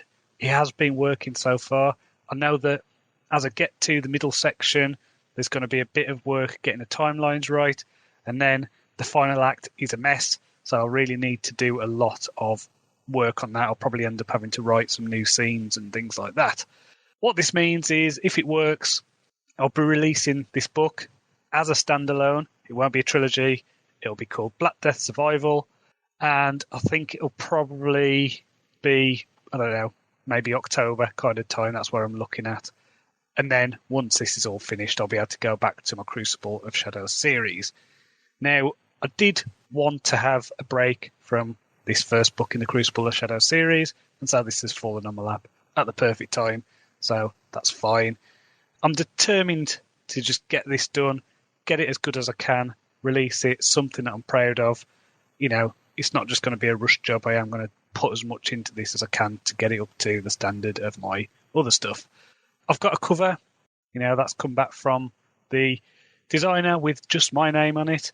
And in, I think it was summer, maybe 2019, I want to say, I wrote a spin-off novella called Black Death London and a short story set in the world. So I've got some other things that I can give to readers. So I'll just have to revisit those, give them another draft, another set of line edits, whatever. So, yeah, didn't expect that to be coming, but I'm going with it. See what happens. If it doesn't work, it doesn't work. But I just want to get this done and get it out there. So, in terms of reading, I finished Dragon Keeper by Robin Hobb. It felt more like a first act of a story than a complete novel. It is the first book in a 4-part series, but the pacing was very plodding. And, you know, it's a 20-hour audiobook, and it didn't feel like there was a lot that has actually happened in it. So I have started the second book, which is called Dragon Haven. But if it doesn't pick up, I doubt I'm going to read all 4 books in the series. You know, there's not enough time in the world, really, to sit there listening to a book that is boring. Which is a shame, because I've mentioned it before, the Farseer trilogy by Robin Hobb is my favourite trilogy, probably, of all time. And everything else that I've read by her just doesn't meet that standard, unfortunately. I also read a non-fiction book called The Science of Storytelling. That was a fascinating book. So it's basically trying to bring together neuroscience and story theory. So I would recommend that if you're a writer. There's a lot of gold in there. So next week, it's all about working through Black Death. It's been easy enough so far, but I know that the fiddly stuff's coming. So we'll see how that goes. Finally, I just want to thank everyone who has subscribed to this YouTube channel. I'm now at over 100 subscribers, which means I've been able to give the channel a custom URL. So now it's youtube.com/c/Jon Cronshaw author, rather than a bunch of random letters and numbers. So hit like, hit subscribe, ask me any questions you want in the comments. So until next time, cheerio.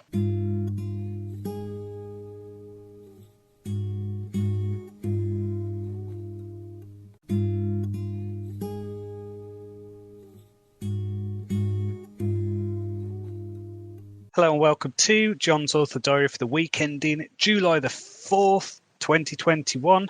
It is Independence Day in America, which I think is the celebration of the point where Will Smith punched an alien. So I've had a busy week. I've been working on getting Black Death Survival to a reasonable standard.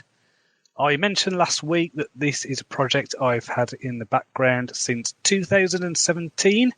It was originally meant to be a collaborative effort with 2 other authors, but that didn't happen. So I'm working on the rewrite. I'm 50,000 words into it. But as I get deeper into the last third of the novel, my progress is definitely slowing as the demands become more challenging. There is a lot to fix, a lot of inconsistencies, a lot of timeline and character issues.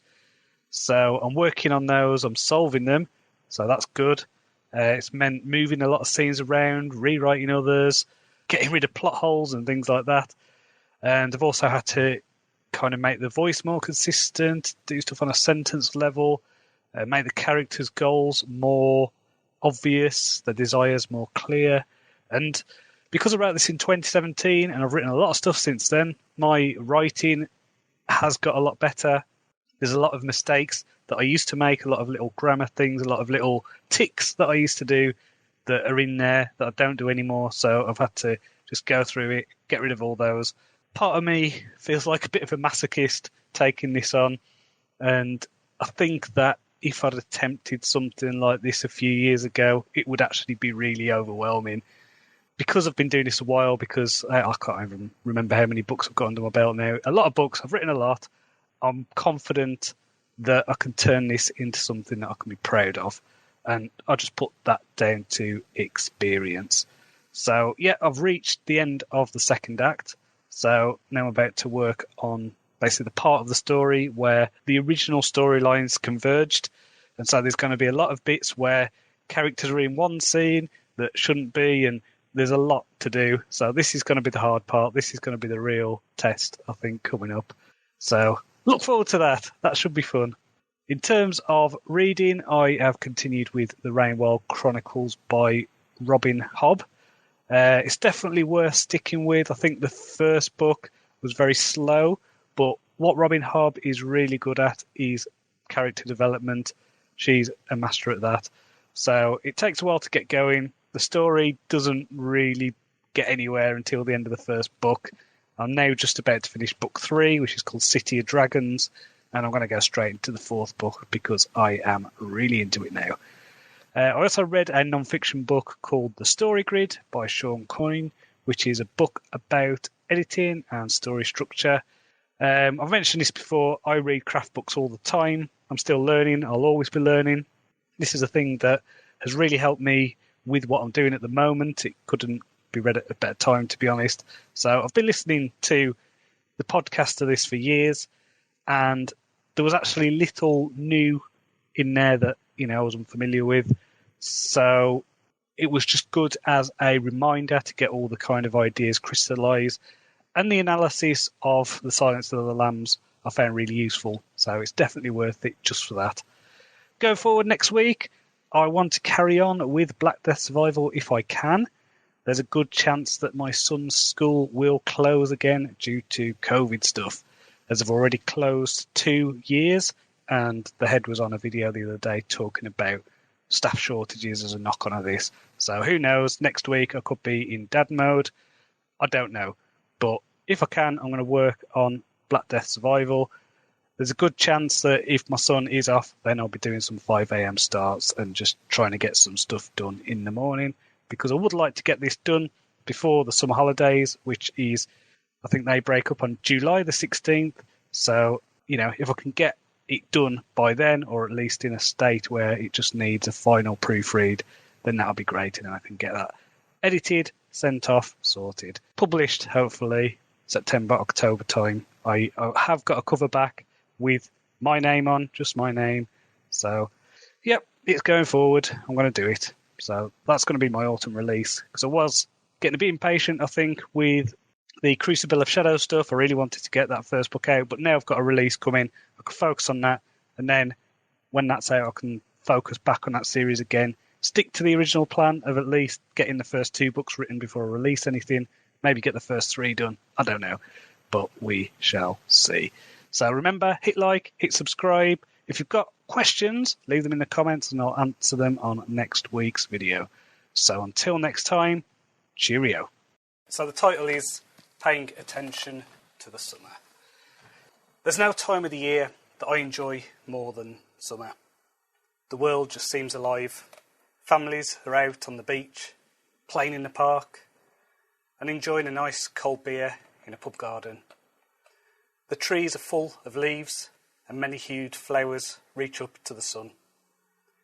The air hums with the buzzing of insects and the chattering of birds. Every morning, our garden attracts dozens of birds. Sparrows, blackbirds, magpies, wood pigeons, even the odd seagull. Over the past few weeks, there's been a house sparrow just outside here, nesting on my neighbour's roof. And all it does all day is sit there and it goes tweet, tweet, tweet. I love it. I recently went to see my family in Wolverhampton. It was a sweltering day, so we embarked on a walk through Cannock Chase. My son and nephew played in the trees and climbed on rocks. while the forest canopy kept the adults cool. On the walk, I noticed a young lad complaining to his parents that he couldn't get any phone signal because he wanted to play Pokemon Go. I noticed something similar during a walk along Morecambe Prom a few days ago when a woman nearly bumped into me because she was face down into a phone, focused on what was on the screen rather than the stunning scenery just to her left. And on the same walk, we made our way along the stone jetty to gaze across the bay at the Lake District Fells. A group of 3 teenagers congregated on a bench at the jetty's end, all of them more interested in their phones than the sublime landscape around them. This stuck with me. It reminded me of a dark sci-fi story by Philip K. Dick or Ray Bradbury, where humanity has been possessed by some kind of alien virus. Indeed, rather than being mere speculations, much of what those writers predicted has come true. We're at a point in our history when the greatest minds and the greatest technology is geared towards making us click on adverts. The biggest tech companies in the world are part of what's known as the attention economy. Their whole business model relies on you giving them your attention. Facebook, Twitter, YouTube, Instagram, TikTok, they're all fighting for your time and for your focus. They spend hundreds of millions of dollars a year to find better ways to keep you hooked, to keep you addicted, to keep you glued to your screen. Ever noticed the little wavy dots that let you know that someone else is typing on Messenger? Have you ever wondered why, if you play a video on YouTube, when it finishes, it immediately jumps on to the next one? Or how about those tiny little like buttons that tap into our most primal parts of our brain, the parts that thrive and wanted to know what's over the next hill, that crave novelty, that want to be liked. They exploit our most basic drives, feeding us little hits of dopamine like lab rats. But it's never enough, and it's rarely meaningful. The simple fact is, if a product is free to use, then you are the product. Big tech probably knows you better than your spouse. They record everything you write. They listen through your devices, scraping every bit of data and information they can to sell you more stuff that you don't need. It sounds creepy, because that's exactly what it is. George Orwell, Aldous Huxley, Ray Bradbury, Philip K. Dick, they all predicted much of the world we live in. But Brave New World and 1984 were written as warnings, not blueprints. The research is clear. Social media makes us more isolated. While taking walks in nature lowers our blood pressure, elevates our mood, Albert Einstein, Friedrich Nietzsche, Ernest Hemingway all said that they came up with their best ideas while out in nature, while out walking. So I urge you, delete your apps, turn your phones on silent and go for a walk. Embrace the stillness and allow yourself to daydream. Just enjoy the summer. If you do, you'll discover a world of abundance and beauty. We just need to take charge of where we place our attention. So join me. Put your smartphones aside. Embark on a new world. A world where... Oh, hang on, sorry, I've got a message here.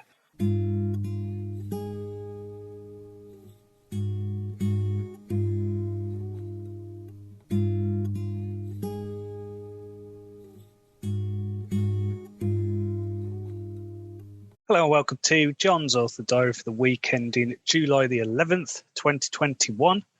Before we get going, I just want to say that I have started posting stories on my YouTube channel. So the first 2 are already up. So if you hit like, if you hit subscribe, the notification bell, you won't miss out on those. In terms of writing, I've had a busy week. I finished going through the edits of Black Death Survival. I now need to add about 10 more scenes to sort out some of the timeline issues. It's been an interesting process, sometimes frustrating, but ultimately satisfying, though I am really tired now. There isn't enough coffee in the world for how I feel. I did manage to do some rough outlining of Book 2 of the Crucible of Shadows series, which has the working title of A Murder of Crows, but that will probably change as it does sound a bit too much like a mystery novel. So my plan is to have a decent outline for the second and third books in that series by the end of August, mainly because I've got to submit a brief for book covers. So get those written up, get them to the designer, just so I know what I'm doing and the designer knows what he's doing. In terms of reading, I finished Robin Hobb's Ravenclaw Chronicles. Highly recommend that series. Even though it was a bit slow going to start with, it definitely made for a very good story in the end. I also listened to A Study in Scarlet by Arthur Conan Doyle, which is the first Sherlock Holmes story. Now, I've read this several times before. This one was read by Stephen Fry, so he has done the entire series, and you can get it for one Audible credit, which is awesome. So I downloaded that. And I have to say, I always find this one a bit weird because you have the part of it which is the usual Dr. Watson gushing over Holmes, recalling the tale, and then just slapped in the middle is a short story set in America, just to give you a backstory of the characters, with no pretense of it being recalled by Watson. So a bit weird, but definitely worth the read. I also read a writing craft book called Writing Vivid Settings by Rain Hall, which was excellent. If you're a writer and you want to read a book on writing settings, this, for me, is the definitive one. So definitely check that out. I also finished the Black Gods anthology, which was a collection of fantasy stories about thieves, assassins, mercenaries, all that stuff that is in my wheelhouse. So that was a lot of fun. Really enjoyed that. There's some excellent stories in there, particularly by Joe Lollo, Michael J. Sullivan, Anthony Ryan, people like that. I read that as part of my ongoing Ray Bradbury challenge, which if you've been following me for a while, you probably know about this. But if you haven't, this is where you read a short story, a poem, and an essay every day for 1,000 days. This is the second time I've done this, and I'm currently on day 339. So I'm a third of the way through the second challenge. So it's definitely worth doing. It's taught me a lot about writing. It's probably the best thing I've done as a writer, just to learn how to construct stories, how to get ideas. You know, there's a lot in poetry that gives you solutions to problems in writing and to just spark little ideas that you wouldn't necessarily get if you just read novels. Next week is the final week of the school term. So unless my son gets sent home to isolate for COVID stuff, then my aim is to write those final scenes for Black Death Survival. Then I'll do what is called an audio edit, which is where I get Zoom text to play the manuscript to me, and then I can make any final tweaks before sending it to the editor. Now, I really hope I get this done by next week because it's been hanging over me since 2017. I think it just needs to be done. I'm happy with the story, happy with everything that I've done to it. So it's just a case of getting that final push, getting the final stuff done, and then getting it out there. So I've had no questions this week, but if you do have a question, ask in the comments. I will answer them on next week's show. Remember to like, subscribe, and do check out my stories I've started posting. I've posted The Gibson Continuum and Eating. They're on the YouTube channel, so check those out. So until next time, cheerio. The Gibson Continuum by Jon Cronshaw. Read by Jon Cronshaw. The sky above the port was buffering. I brought up my hood and stepped into the squid and mashed potato. The decor was all straight lines and battered sofas. The barman had Bart Simpson hair and a Tim Curry smile. "What can I get you?" he asked. "Just a beer," I said. The squid and mashed potato don't do just a beer. said a girl perched at the end of the bar. She wore Terminator mirror shades and a tank girl tank top. She sipped her beer. We have our own microbrewery, the barman said. We've got a new beer on draft. It's called the Steve Guttenberg Project. Fine. My HUD flashed as 17 credits vanished from my account. The barman pulled the wooden beer tap slowly as the glass filled with nut brown beer. A Huey Lewis and a news song blared through the bar's hidden speakers. Not The Power of Love, the other one. Thanks, I said. I pulled up a bar stool with a warm leatherette seat and tasted the beer. It was okay. How's the beer? The barman asked. It's okay. I turned to the girl. She was reading one of those analog books with the words printed on paper. What you reading? Neuromancer, the girl said, not looking up. Like Duran Duran? The barman smirked and rolled his eyes. The girl closed her book. What? Her tone was short, impatient. I'm Kevin, I said, holding out my right hand. Like the kid in Home Alone? I sighed and sipped my beer. Do you enjoy being confusing? She said. I shrugged. When I can. The girl smiled, with her lips sex doll pink and her teeth like chrome. What do you do? I'm a self-contained multimedia node. Blogger, vlogger, vrogger. I reached for her hand to send to my channel, but she moved it away before I could touch her. I've got a lot of followers. Oh. She reopened the book. Oh? Oh, the girl repeated. Why oh? Because we're all the same, she shrugged. We're all multimedia nodes, doing new media, remixing old media, shifting paradigms. It's always new. It's always boring. It's so mid to late 90s.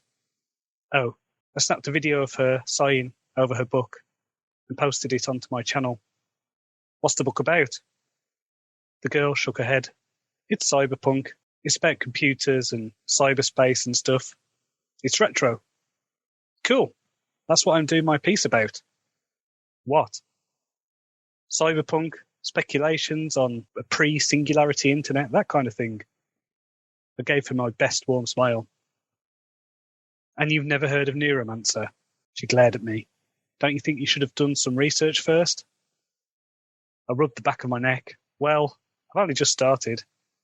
The girl snorted a laugh.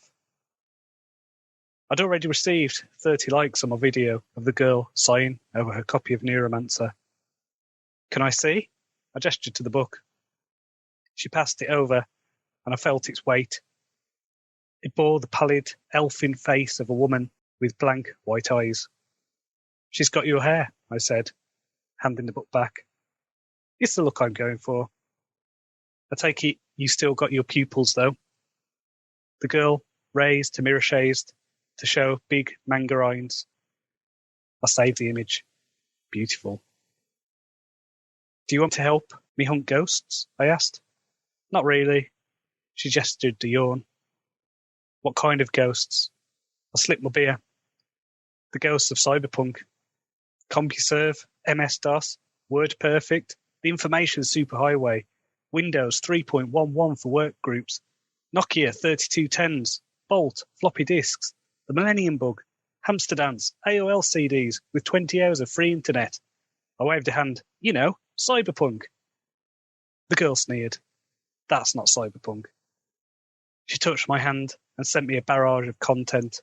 Gibson novels, a guy with a green mohawk, a Nintendo Power Glove, Stephen Hawking saying something about space in a robot voice, a picture of Ronald McDonald wearing a Nazi uniform, the dog from Duck Hunt, a Commodore 64 covered in sick, a bag of amphetamine sulfate, the video of Wired for Sound by Cliff Richard, and wires, lots of wires. I jerked my hand back as the opening lights to A Little Respect blared through the bar. This sums it up, I said, gesturing vaguely to the hidden speakers. What does? It's about erasure. It's all about the traces of the past that linger, even if you think they're gone. We're just building on old foundations, but they're not up to the task anymore. I know exactly what you mean. The tone was flat, listless. It's like Derrida's ghost is hovering in the sidelines, flickering in the shadows, sailing in and out of weeks. He's not here. He's not there. He's gone. But he's still somewhere, you know? Always out of reach. Always slippery. The girl hesitated, went as if to say something, and then sipped a beer instead. You can't see it, but it exists, I said. I downed the rest of my beer and got up from my seat. Can I get you anything else? The barman asked. Have you tried the Mark Wahlberg salad? No, what's that? The barman met my gaze. Inconsistent. I nodded at the girl and stepped outside. A semi-transparent DeLorean DMC-12 sped by at 141.622 kilometers per hour. The car disappeared with a bright flash of electricity and dodgy special effects, 2 parallel trails of ignited lighter fluid following in its wake. Accessing my hood, I replayed the scene, but the DeLorean was never there. It was another ghost, another spectre, another mirage of my subconscious overlaying my subjective perception of the augmented reality construct with outdated references. This wasn't my nostalgia. The video of the girl sighing over Neuromancer was now at almost 1,000 likes. At least things were looking up. I turned and the girl was standing next to me. Did you see that? The DeLorean? She shook her head. No. Oh, fancy getting something to eat? Sure. The ghostly triangle of a star destroyer rumbled overhead. Now I know you can see that. I see the ghosts, she said. Reality shuddered, glitching for a brief moment as my mind auto-saved to the cloud. Sorry, what?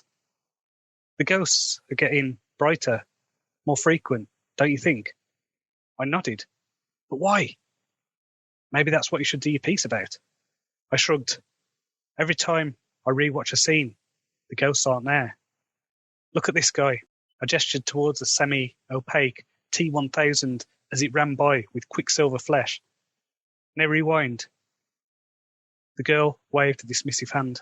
I know. I've tried it so many times. But they're not real. If they're not real, how can we both see them? Just because they're not real, it doesn't mean to say they're not real. That doesn't make sense. None of it makes sense. I sighed. Where shall we eat? The girl shrugged. I know a place. Cool, I said. Lead the way. The girl turned on her heels and walked back into the squid and mashed potato. You need to try the Mark Wahlberg salad. We returned to our former seats. I pulled up the image of the girl's manga eyes for a second. Beautiful. You never told me your name, I said. I know. Same again, the barman asked. I nodded. Another 17 credits left my account. And you? The barman smiled at the girl. Same.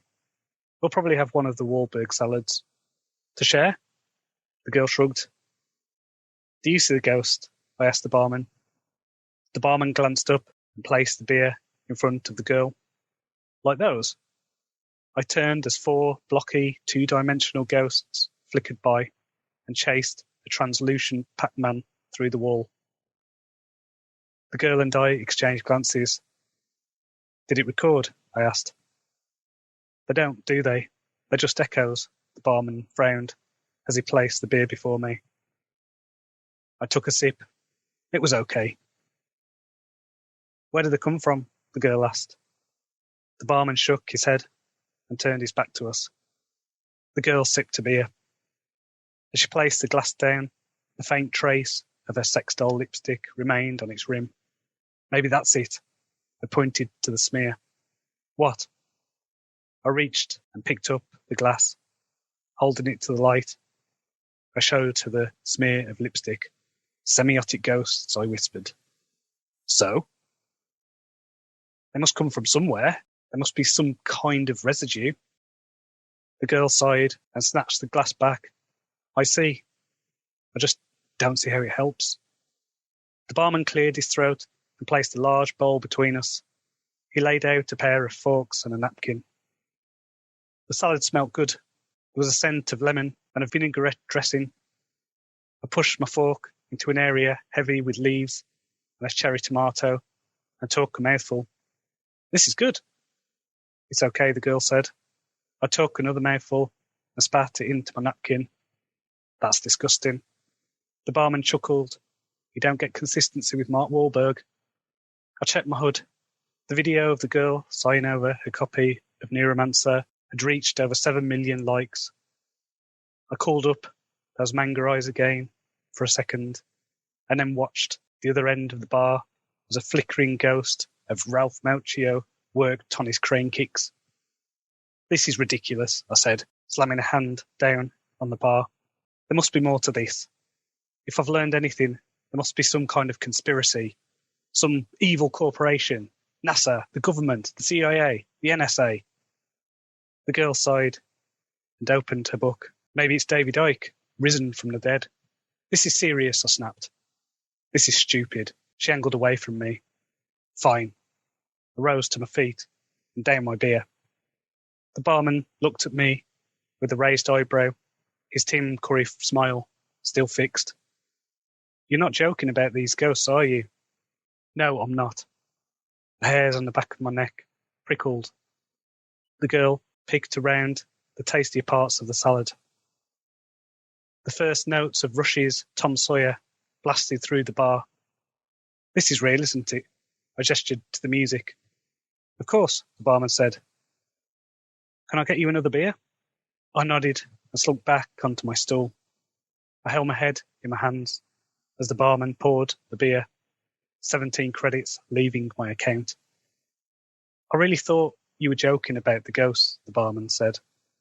It's okay. I just need to get my head around it. It's a bug with the latest update. They're working on a patch.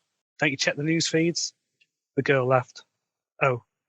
I checked my HUD and deleted the video of the girl sighing over Neuromancer. A dead channel. Buffering.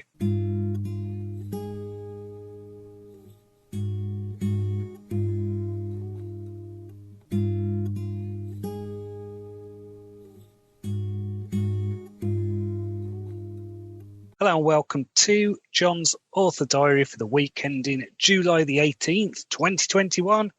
I've had a busy week. Did Black Death Survival, got that wrapped up, sent to the editor. Woohoo.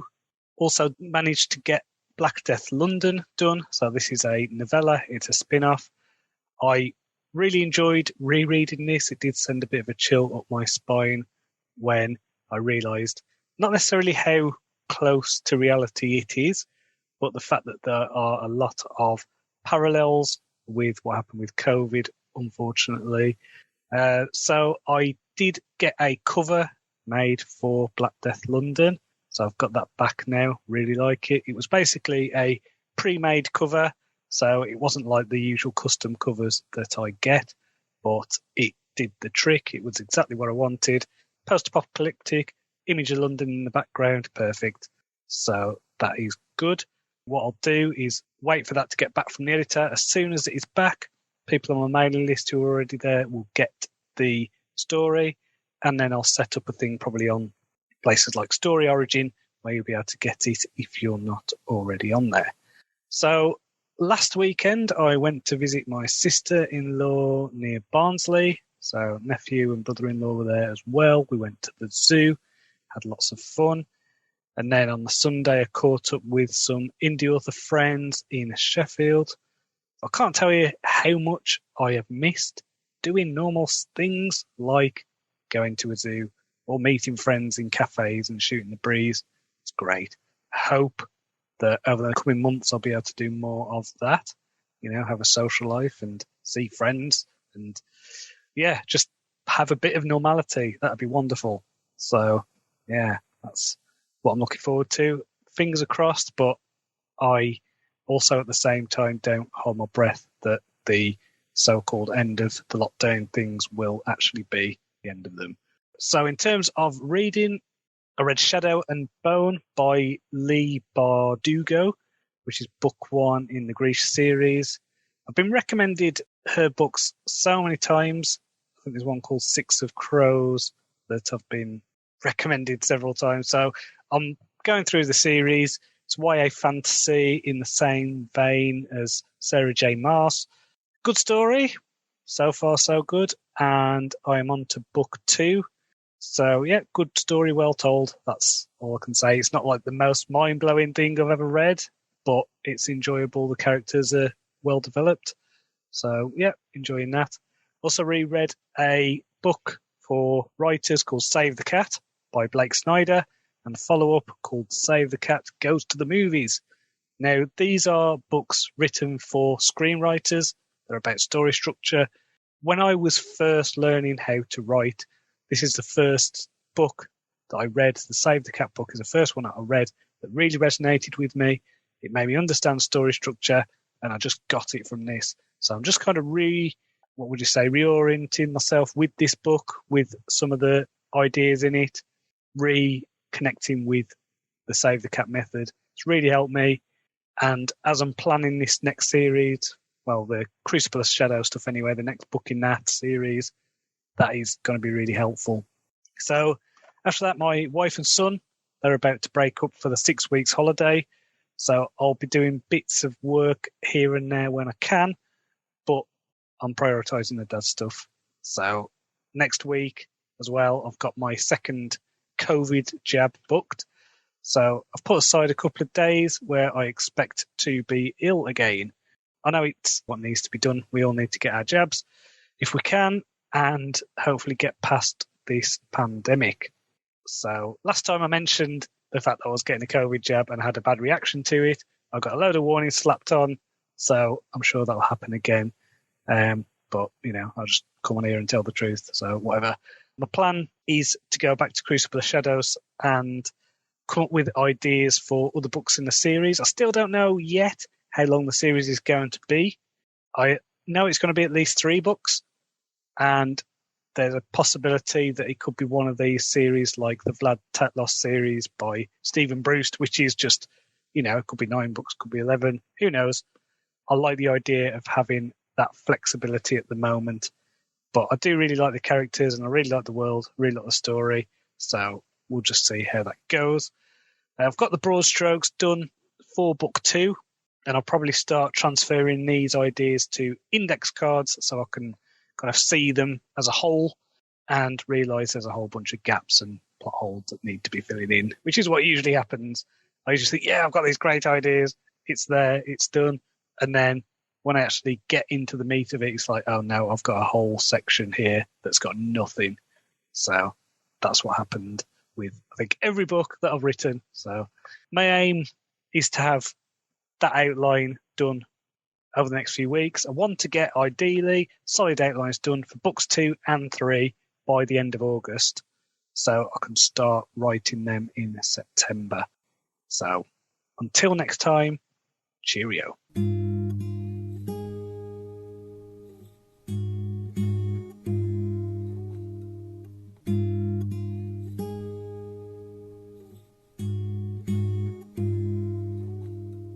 Hello and welcome to Jon's Author Diary for the week ending July the 25th, 2021.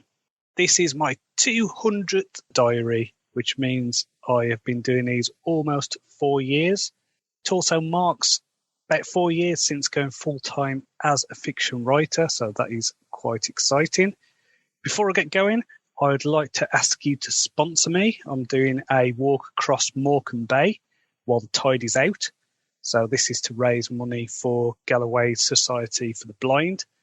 I'll be doing this next Sunday, so that's August the 1st, and it's an 8-mile trek across the sands.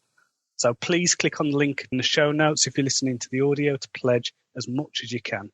So back to the diary. This week has been about doing fun dad stuff with my son.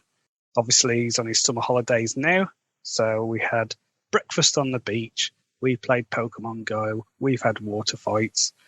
I've also had my second COVID jab, which put a bit of dampener on things. I had it on the Tuesday, and then on the Wednesday I felt a bit lightheaded, and then spent most of Thursday in bed. I was dizzy, and I came out in loads of spots. but I'm recording this Friday morning and I feel pretty much back to normal now. So, it's been a 24-hour thing, really. I just feel like someone has punched me in the arm, but apart from that, it's all good. So in terms of actual work, I've done a lot of boring admin stuff this week, filling out forms, that kind of thing. I did get Black Death London back from the editor, so I gave that a final read-through, got it formatted and ready to send out to my newsletter subscribers next week. I've put it up on Story Origin and BookFunnel, so that will be there for people.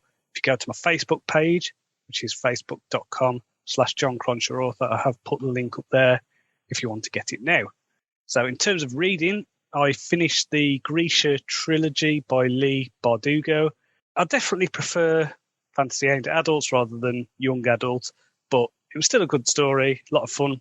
I'm also reading A History of Britain Volume 2 by Simon Sharma, which covers 1603 to 1776. I am up to 1649, and spoiler alert, Charles I has just been beheaded. So next week, I'm going to start getting my scenes down on index card for A Murder of Crows, which is the working title for Book 2 of Crucible of Shadows. That way I can see what I've got as a story and fill in any gaps before I do a proper outline. And please do remember to sponsor me before August 1st. So until next time, cheerio.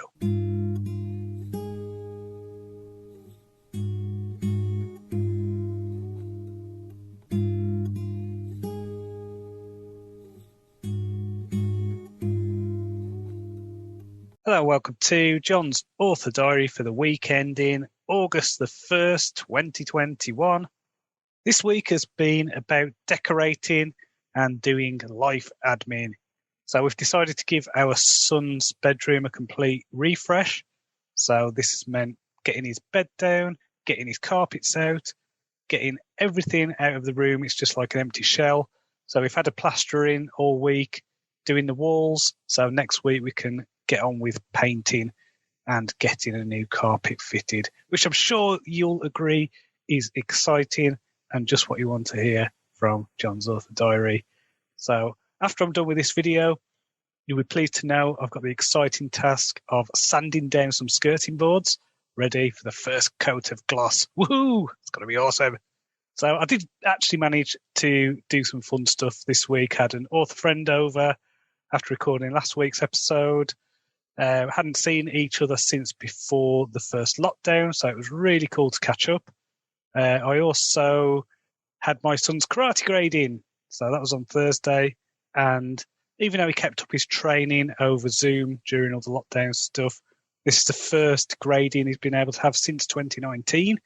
So it was just great feeling being able to sit in the hall and actually be in attendance and support him, because he's had nothing like sports days or school plays or anything like that. So it's just nice to be able to go somewhere and cheer him on. He's put in a lot of effort, a lot of practice to get his yellow belt. So I'm very proud of the boy. In terms of writing, I did manage to get my scenes for A Murder of Crows onto index cards, so I could see them set out on a corkboard. As suspected, got a few gaps to fill in, but overall the story's there, and the first act is solid, so about the first 20% is sorted. So I can start writing that as soon as I get some time, whenever that'll be.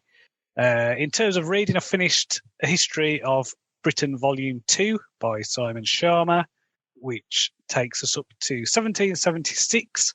I have to admit there's some great story fuel in there, just got a few little ideas of how I can use stuff in epic fantasy that I'm sure that's been done a few times. I did recognise quite a few little things from a Game of Thrones in there, I have to say. I've also been reading Master Assassins by Robert V.S. Reddick.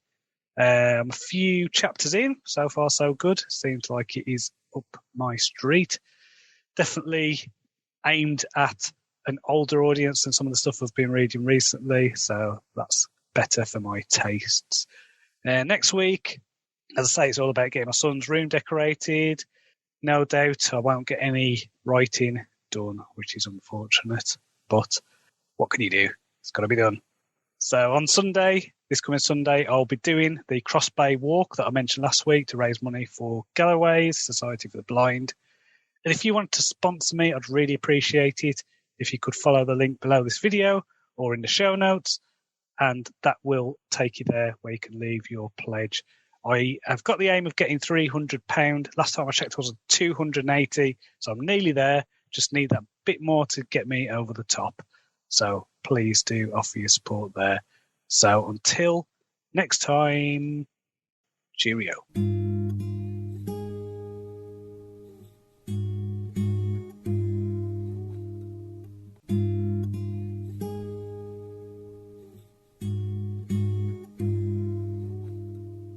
Hello and welcome to Jon's Author Diary for the weekend in August the 8th, 2021.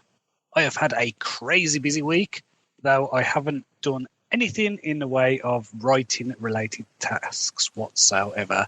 Now I have been decorating my son's room. We did it. It's done, but I am very tired. We did have friends come to stay last weekend, and on the Sunday we did the Cross Bay walk for Galloway's Society for the Blind. Took us about 3.5 hours in total to get from Arnside to Kent's Bank. I did the walk barefoot most of the way and enjoyed the feeling of cold sand beneath me. We were led by the Queen's Guide across the sands, so we were able to avoid going into quicksand or anything like that. So we had to do things like traversing channels and, sloshing through water at points, but it was great. There's a point, I think, in the middle of the thing where you just had that strange sensation. It's like the surface of Mars or something like that. So I was just looking around the bay and, I could see Hesham in the distance, could see Carnforth over that way. It was crazy, but it was really inspirational. So if you do get the chance to do it, I would highly recommend taking part in that. After that, obviously, we spent this week painting and putting my son's room back together. Long 14-hour days doing things like painting, learnt words that I never knew about, like a misting coat and corking and all other nonsense. So less I have to think about decorating, the better. I'm just glad it's over. It's done. It looks great. I feel really sore, though. I mean, a lot of, especially the ceiling painting, it's just like my shoulders and my back muscles are just really tense because of it. So that was fun and exciting. So in terms of reading, I finished Master Assassins by Robert V.S. Reddick. Really enjoyed that. I wouldn't describe it as an assassin novel, but it does make sense when you read it, why it's called that. I also read The Gods Never Left Us by Eric von Daniken, which was a follow-up to his book The Chariots of the Gods, which is basically the precursor, the inspiration, let's say, to the Ancient Aliens series. This book was incoherent. I think that's the best way of describing that. Started off with a sci-fi story. It reminded me of being in a pub and you get talking to someone, get talking to a bit of a drunkard, and they go off on tangents and they don't really finish their point and they've moved on to the next topic. And it's a real struggle to follow what they're on about. And I think that was the case with that book. Now, I didn't really mind because I now have the Audible Unlimited thing, which has just come up. And so that means I've got loads of audiobooks to listen to on Audible. So that's great for me because I probably spend a bit too much on Audible credits. So, it's great to get all those titles, loads of titles included within my subscription. So, yay for that. I also read Dreamland by Bob Lazar, which again, keeping with the aliens theme. So this is about a guy who is an alleged whistleblower, worked at Area 51, studied alien technology. Now, I don't know what to make of this stuff. I really don't. Part of me just thinks, well, it's obviously a load of crap. The rest of me thinks it is clearly the ramblings of someone who's got maybe something like schizophrenia. There's a part of me that thinks, maybe it's true. Who knows? But I don't care. That's the thing. They're great story fuel. They're good inspiration for what I do. Not this week. Not this week. I felt like just being focused so much, all my thoughts on decorating, on all that rubbish. I've not done anything in the way of writing, not even coming up with little ideas for scenes or anything like that. I usually have something going on in the background of my mind all the time. Not this week. So that's been a bit annoying, but I'll get back to it. So next week, it is still some holidays. So my son is back home because he did stay with his grandma for last week, just so we could get that room done. So I'm going to be spending time, obviously, with him. I'm going to try and work on the outline for A Merge of Crows. I've been getting that together on a corkboard before I started this decorating stuff. So I want to get more details hammered out for that. Who knows? I might even be able to start writing the book in the next week or so. But we shall see about that. So until next time, cheerio.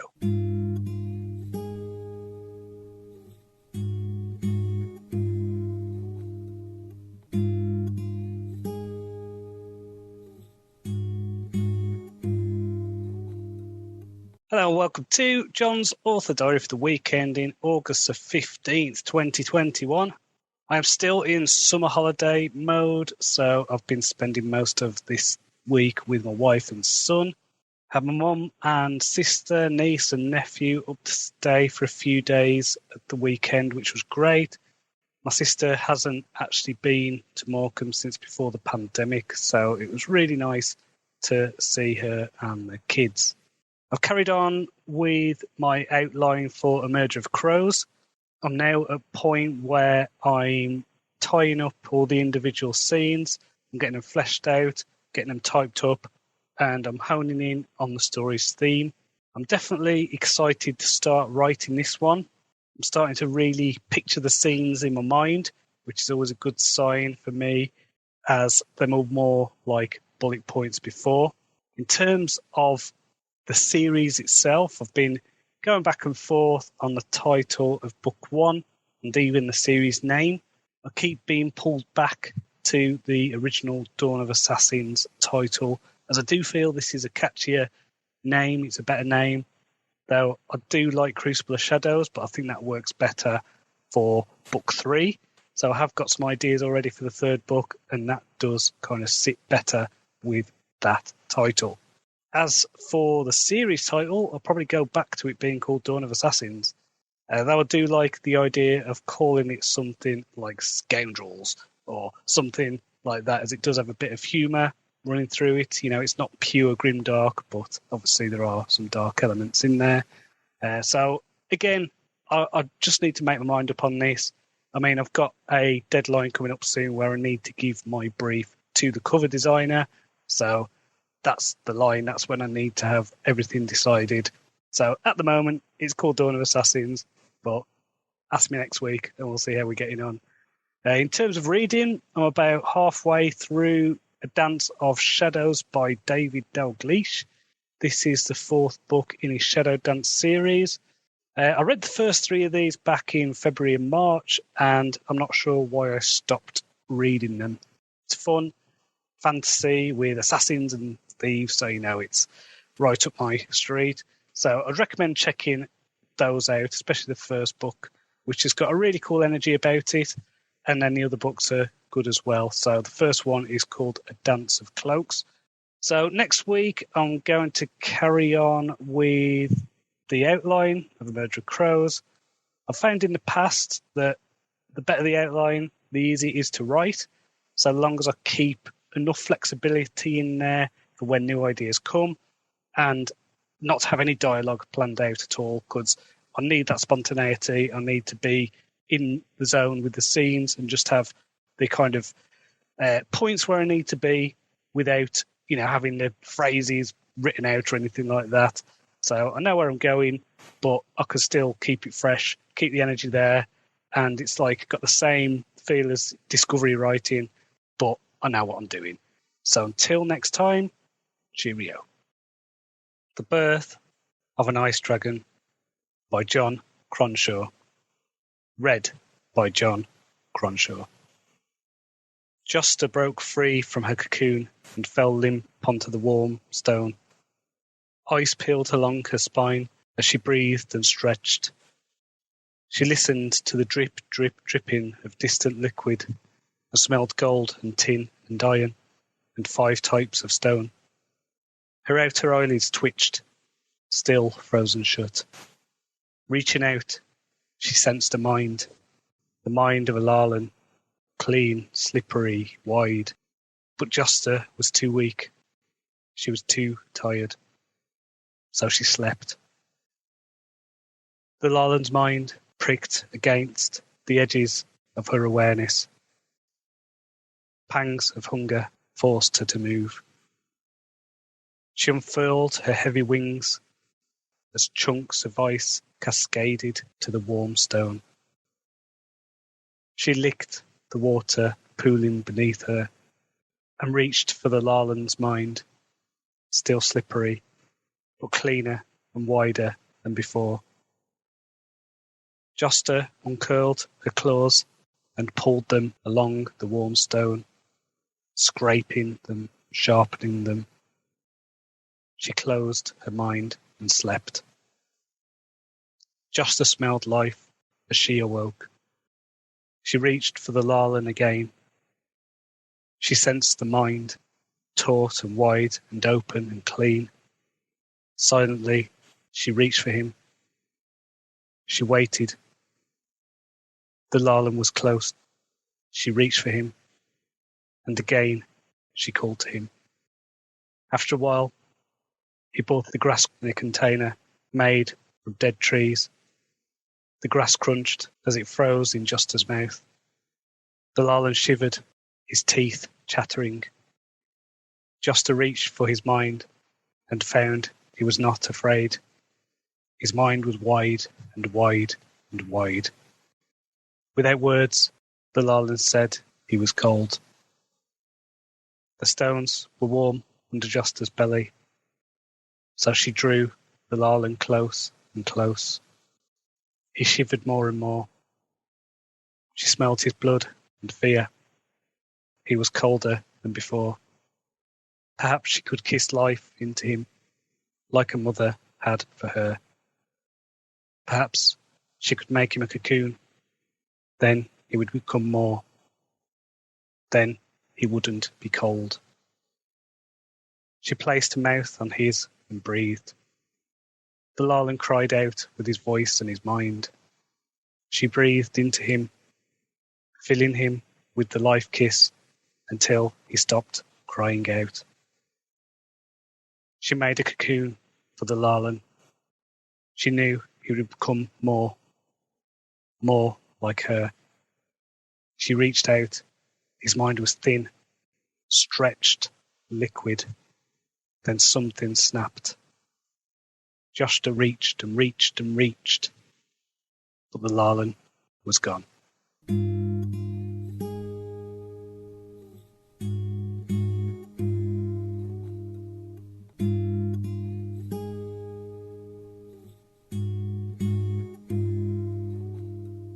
Hello and welcome to Jon's Author Diary for the weekend in August the 22nd, 2021.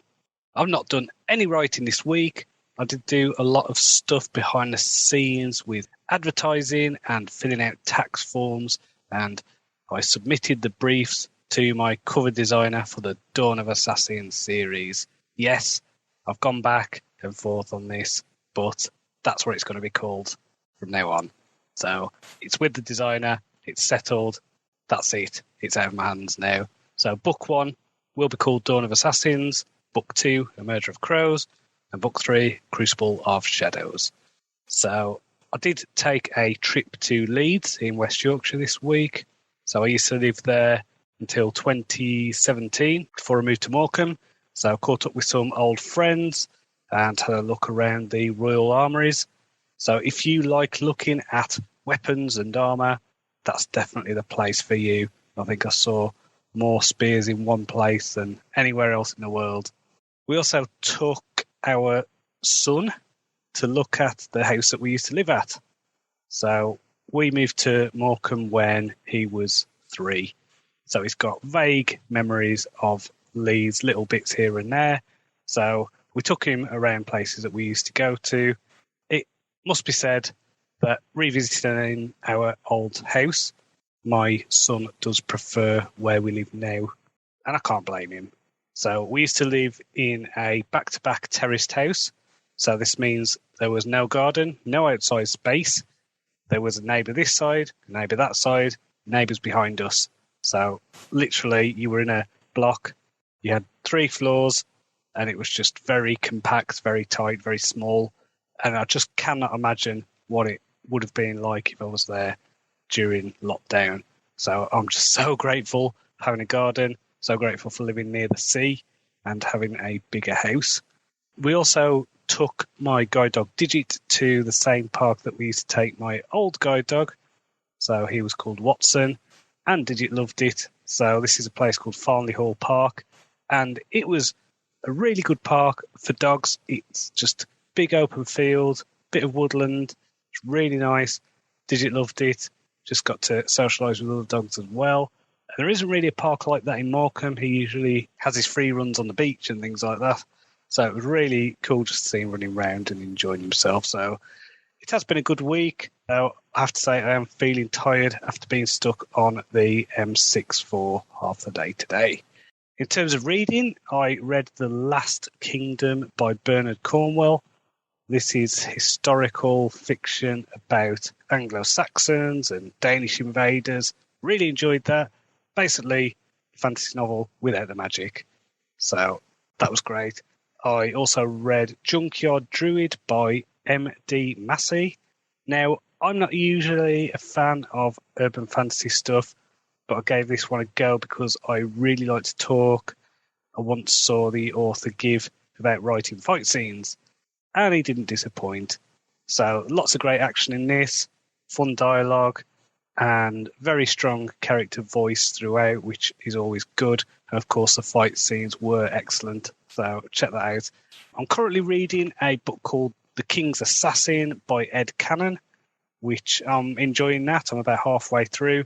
It's more of a whodunit / whydunit from the perspective of a prince rather than an assassin novel. So enjoying that. Next week, I've got my sister, nephew, and my sister's boyfriend coming to stay. So I doubt I'll be getting much in the way of writing done, but we'll see how it goes. Remember, you can get your free copy of Birth of Assassins, and it's free. Did I mention it was free? When you sign up for my newsletter, simply visit joncronshaw.com. That's JONCRONSHAW.com. So until next time, cheerio.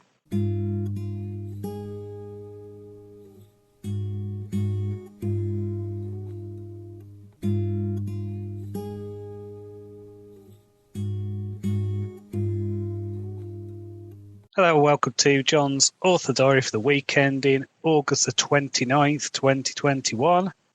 So I've had a fun week. It's the last full week of the school holidays, and we've had my sister, her boyfriend, and my nephew up to stay. The weather has been fantastic, so we've been having fun around Morecambe, enjoying the beaches and parks and all that good stuff. So in terms of work, I've not done much. I've started rereading Dawn of Assassins to get myself back into that world so I could start writing A Murder of Crows when my wife and son go back to school next Thursday. I'm really itching to get this story started, and I hope to have at least the first full chapter written by the end of next week.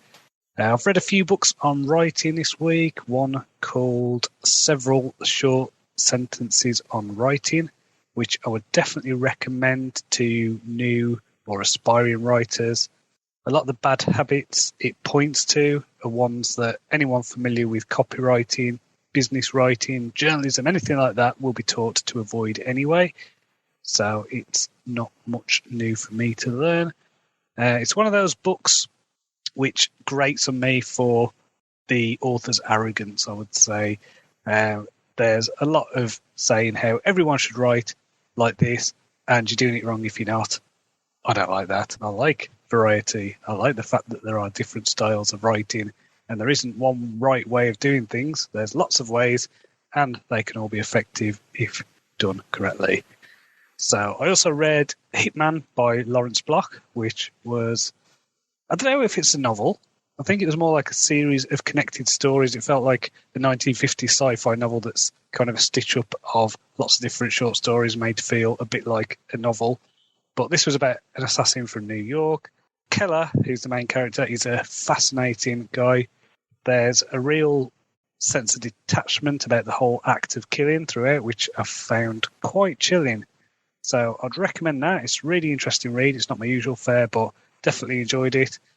So on to next week. I want to finish my reread of Dawn of Assassins and get to work on A Murder of Crows. Cannot wait.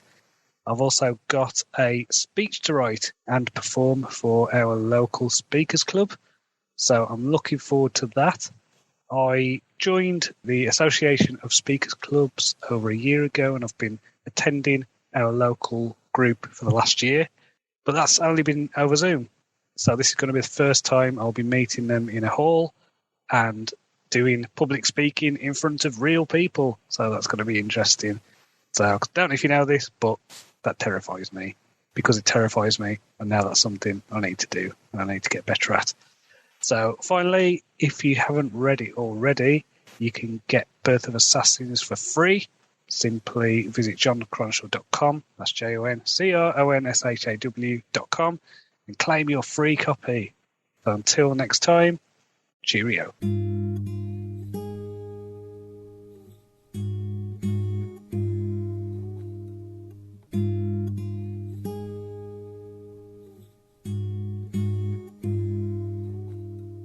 Hello and welcome to Jon's Author Diary for the week ending September the 5th, 2021. I am back at work. My wife and son went back to school on Thursday. So I have started work on A Murder of Crows. I've written the first chapter and the prologue, and so far so good. I have to say it feels really good to be back writing again. I feel like a dog that's been locked in a room all day and is finally allowed to go out and play. Granted, my writing is slower than it was before the summer break, but I'm making progress and the novel's moving forward. So that's the main thing at the moment. You know, my speed will come back over the coming weeks, I'm sure.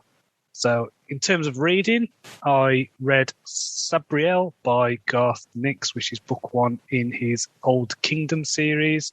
This was a kind of portal fantasy, young adult, epic fantasy thing about a girl who was a necromancer. That was a good read, though definitely aimed at a younger audience than what I would like. But one book that wasn't for that audience was another book that I read called Killing Floor by Lee Child, which was a thriller. It's the first book in his Jack Reacher series. So I read this to get better at writing fight scenes and ended up really enjoying the story and also learning a lot about fight scenes. So that was good. Next week, I'm going to carry on with The Murder of Crows. Really want to get back into a nice routine, a nice rhythm. My aim is to get 3,000 good words down every weekday. So using the cycling method, this is where I will write the first draft as fast as I can, write a chapter, go back over it, clean it up, try and get it as good as I can before moving on to the next one. This has worked really well for me with the last book. So I'm going to try that again. I managed today to do just under 2,700 words. So that's a little bit below what I'd like, but, you know, it's a nice target, nice realistic challenge to go forward. So that's what I'm going to do. If you've not read Birth of Assassins yet, which is the prequel to the Dawn of Assassins series, you can visit my website. It's joncronshaw.com. That's JONCRONSHAW. And you can download your free copy. So please do check that out. So until next time, cheerio.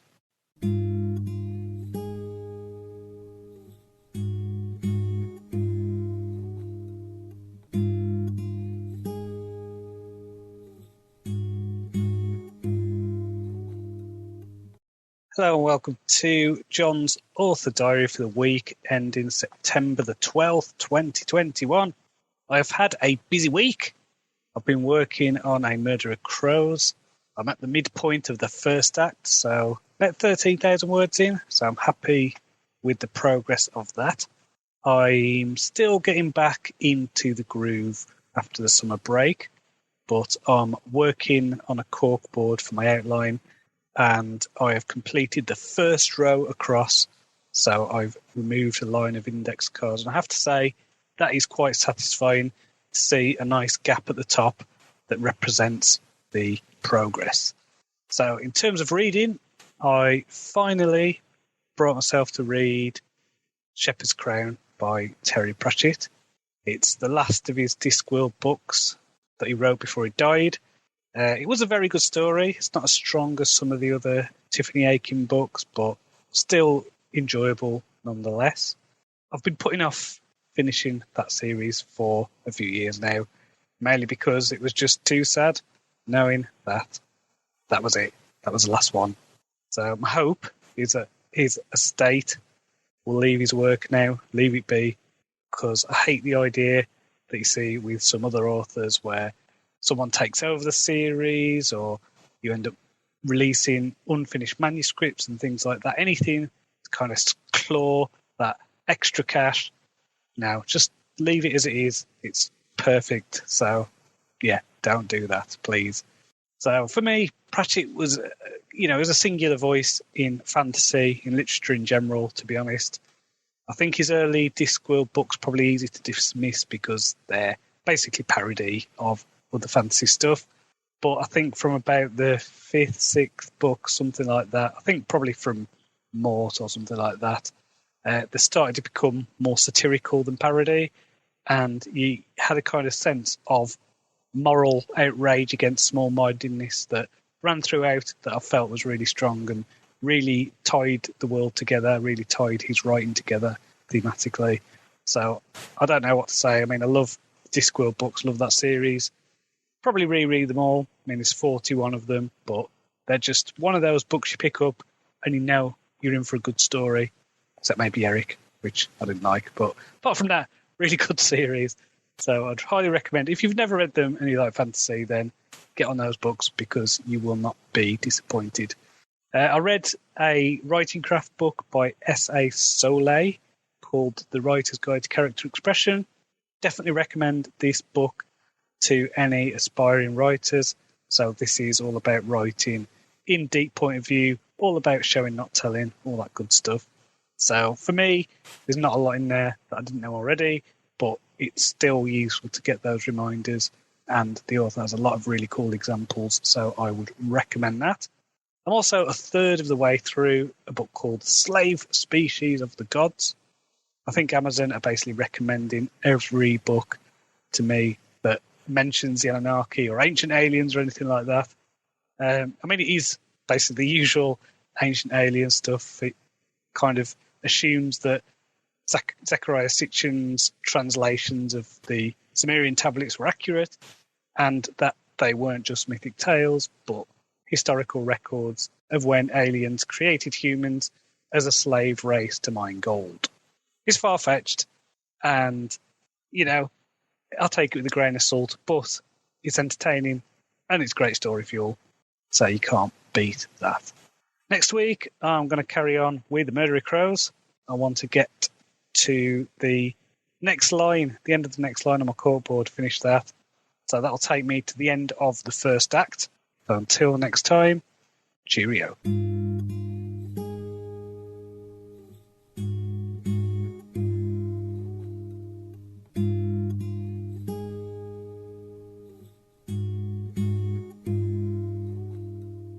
Hello and welcome to Jon's Author Diary for the weekend in September the 19th, 2021. Not had the best week. I have felt under the weather. I've had a bit of a head cold. It's one of those things where I am tired, but still find it hard to sleep. So I don't know whether I've picked something up or whether it's like the change in the weather or something like that. Because autumn is definitely in the air. I've done a round of edits of what I've got so far on the Murdery Crows, and I've expanded my outline for the next section of the book. I've realised I do need to follow my energy, so when I feel rubbish, there's no point in trying to force it. I just adapt and I do what I can, so it doesn't take as much creative effort. In terms of reading, I reread The Colour of Magic by Terry Pratchett. It's a fun book, but it's nowhere near as good as most of its later ones. I've never really been a fan of cowardly main characters, so the Rincewind books, they never really appealed to me. I also read The Pale Horseman by Bernard Cornwell. It's the second book in his Saxon Chronicles series. I love this. This was really good. Great writing, excellent story, cool battle scenes, amazing characters. It's basically the stuff that appeals to me about fantasy combined with my love of history. So awesome. Highly recommend that.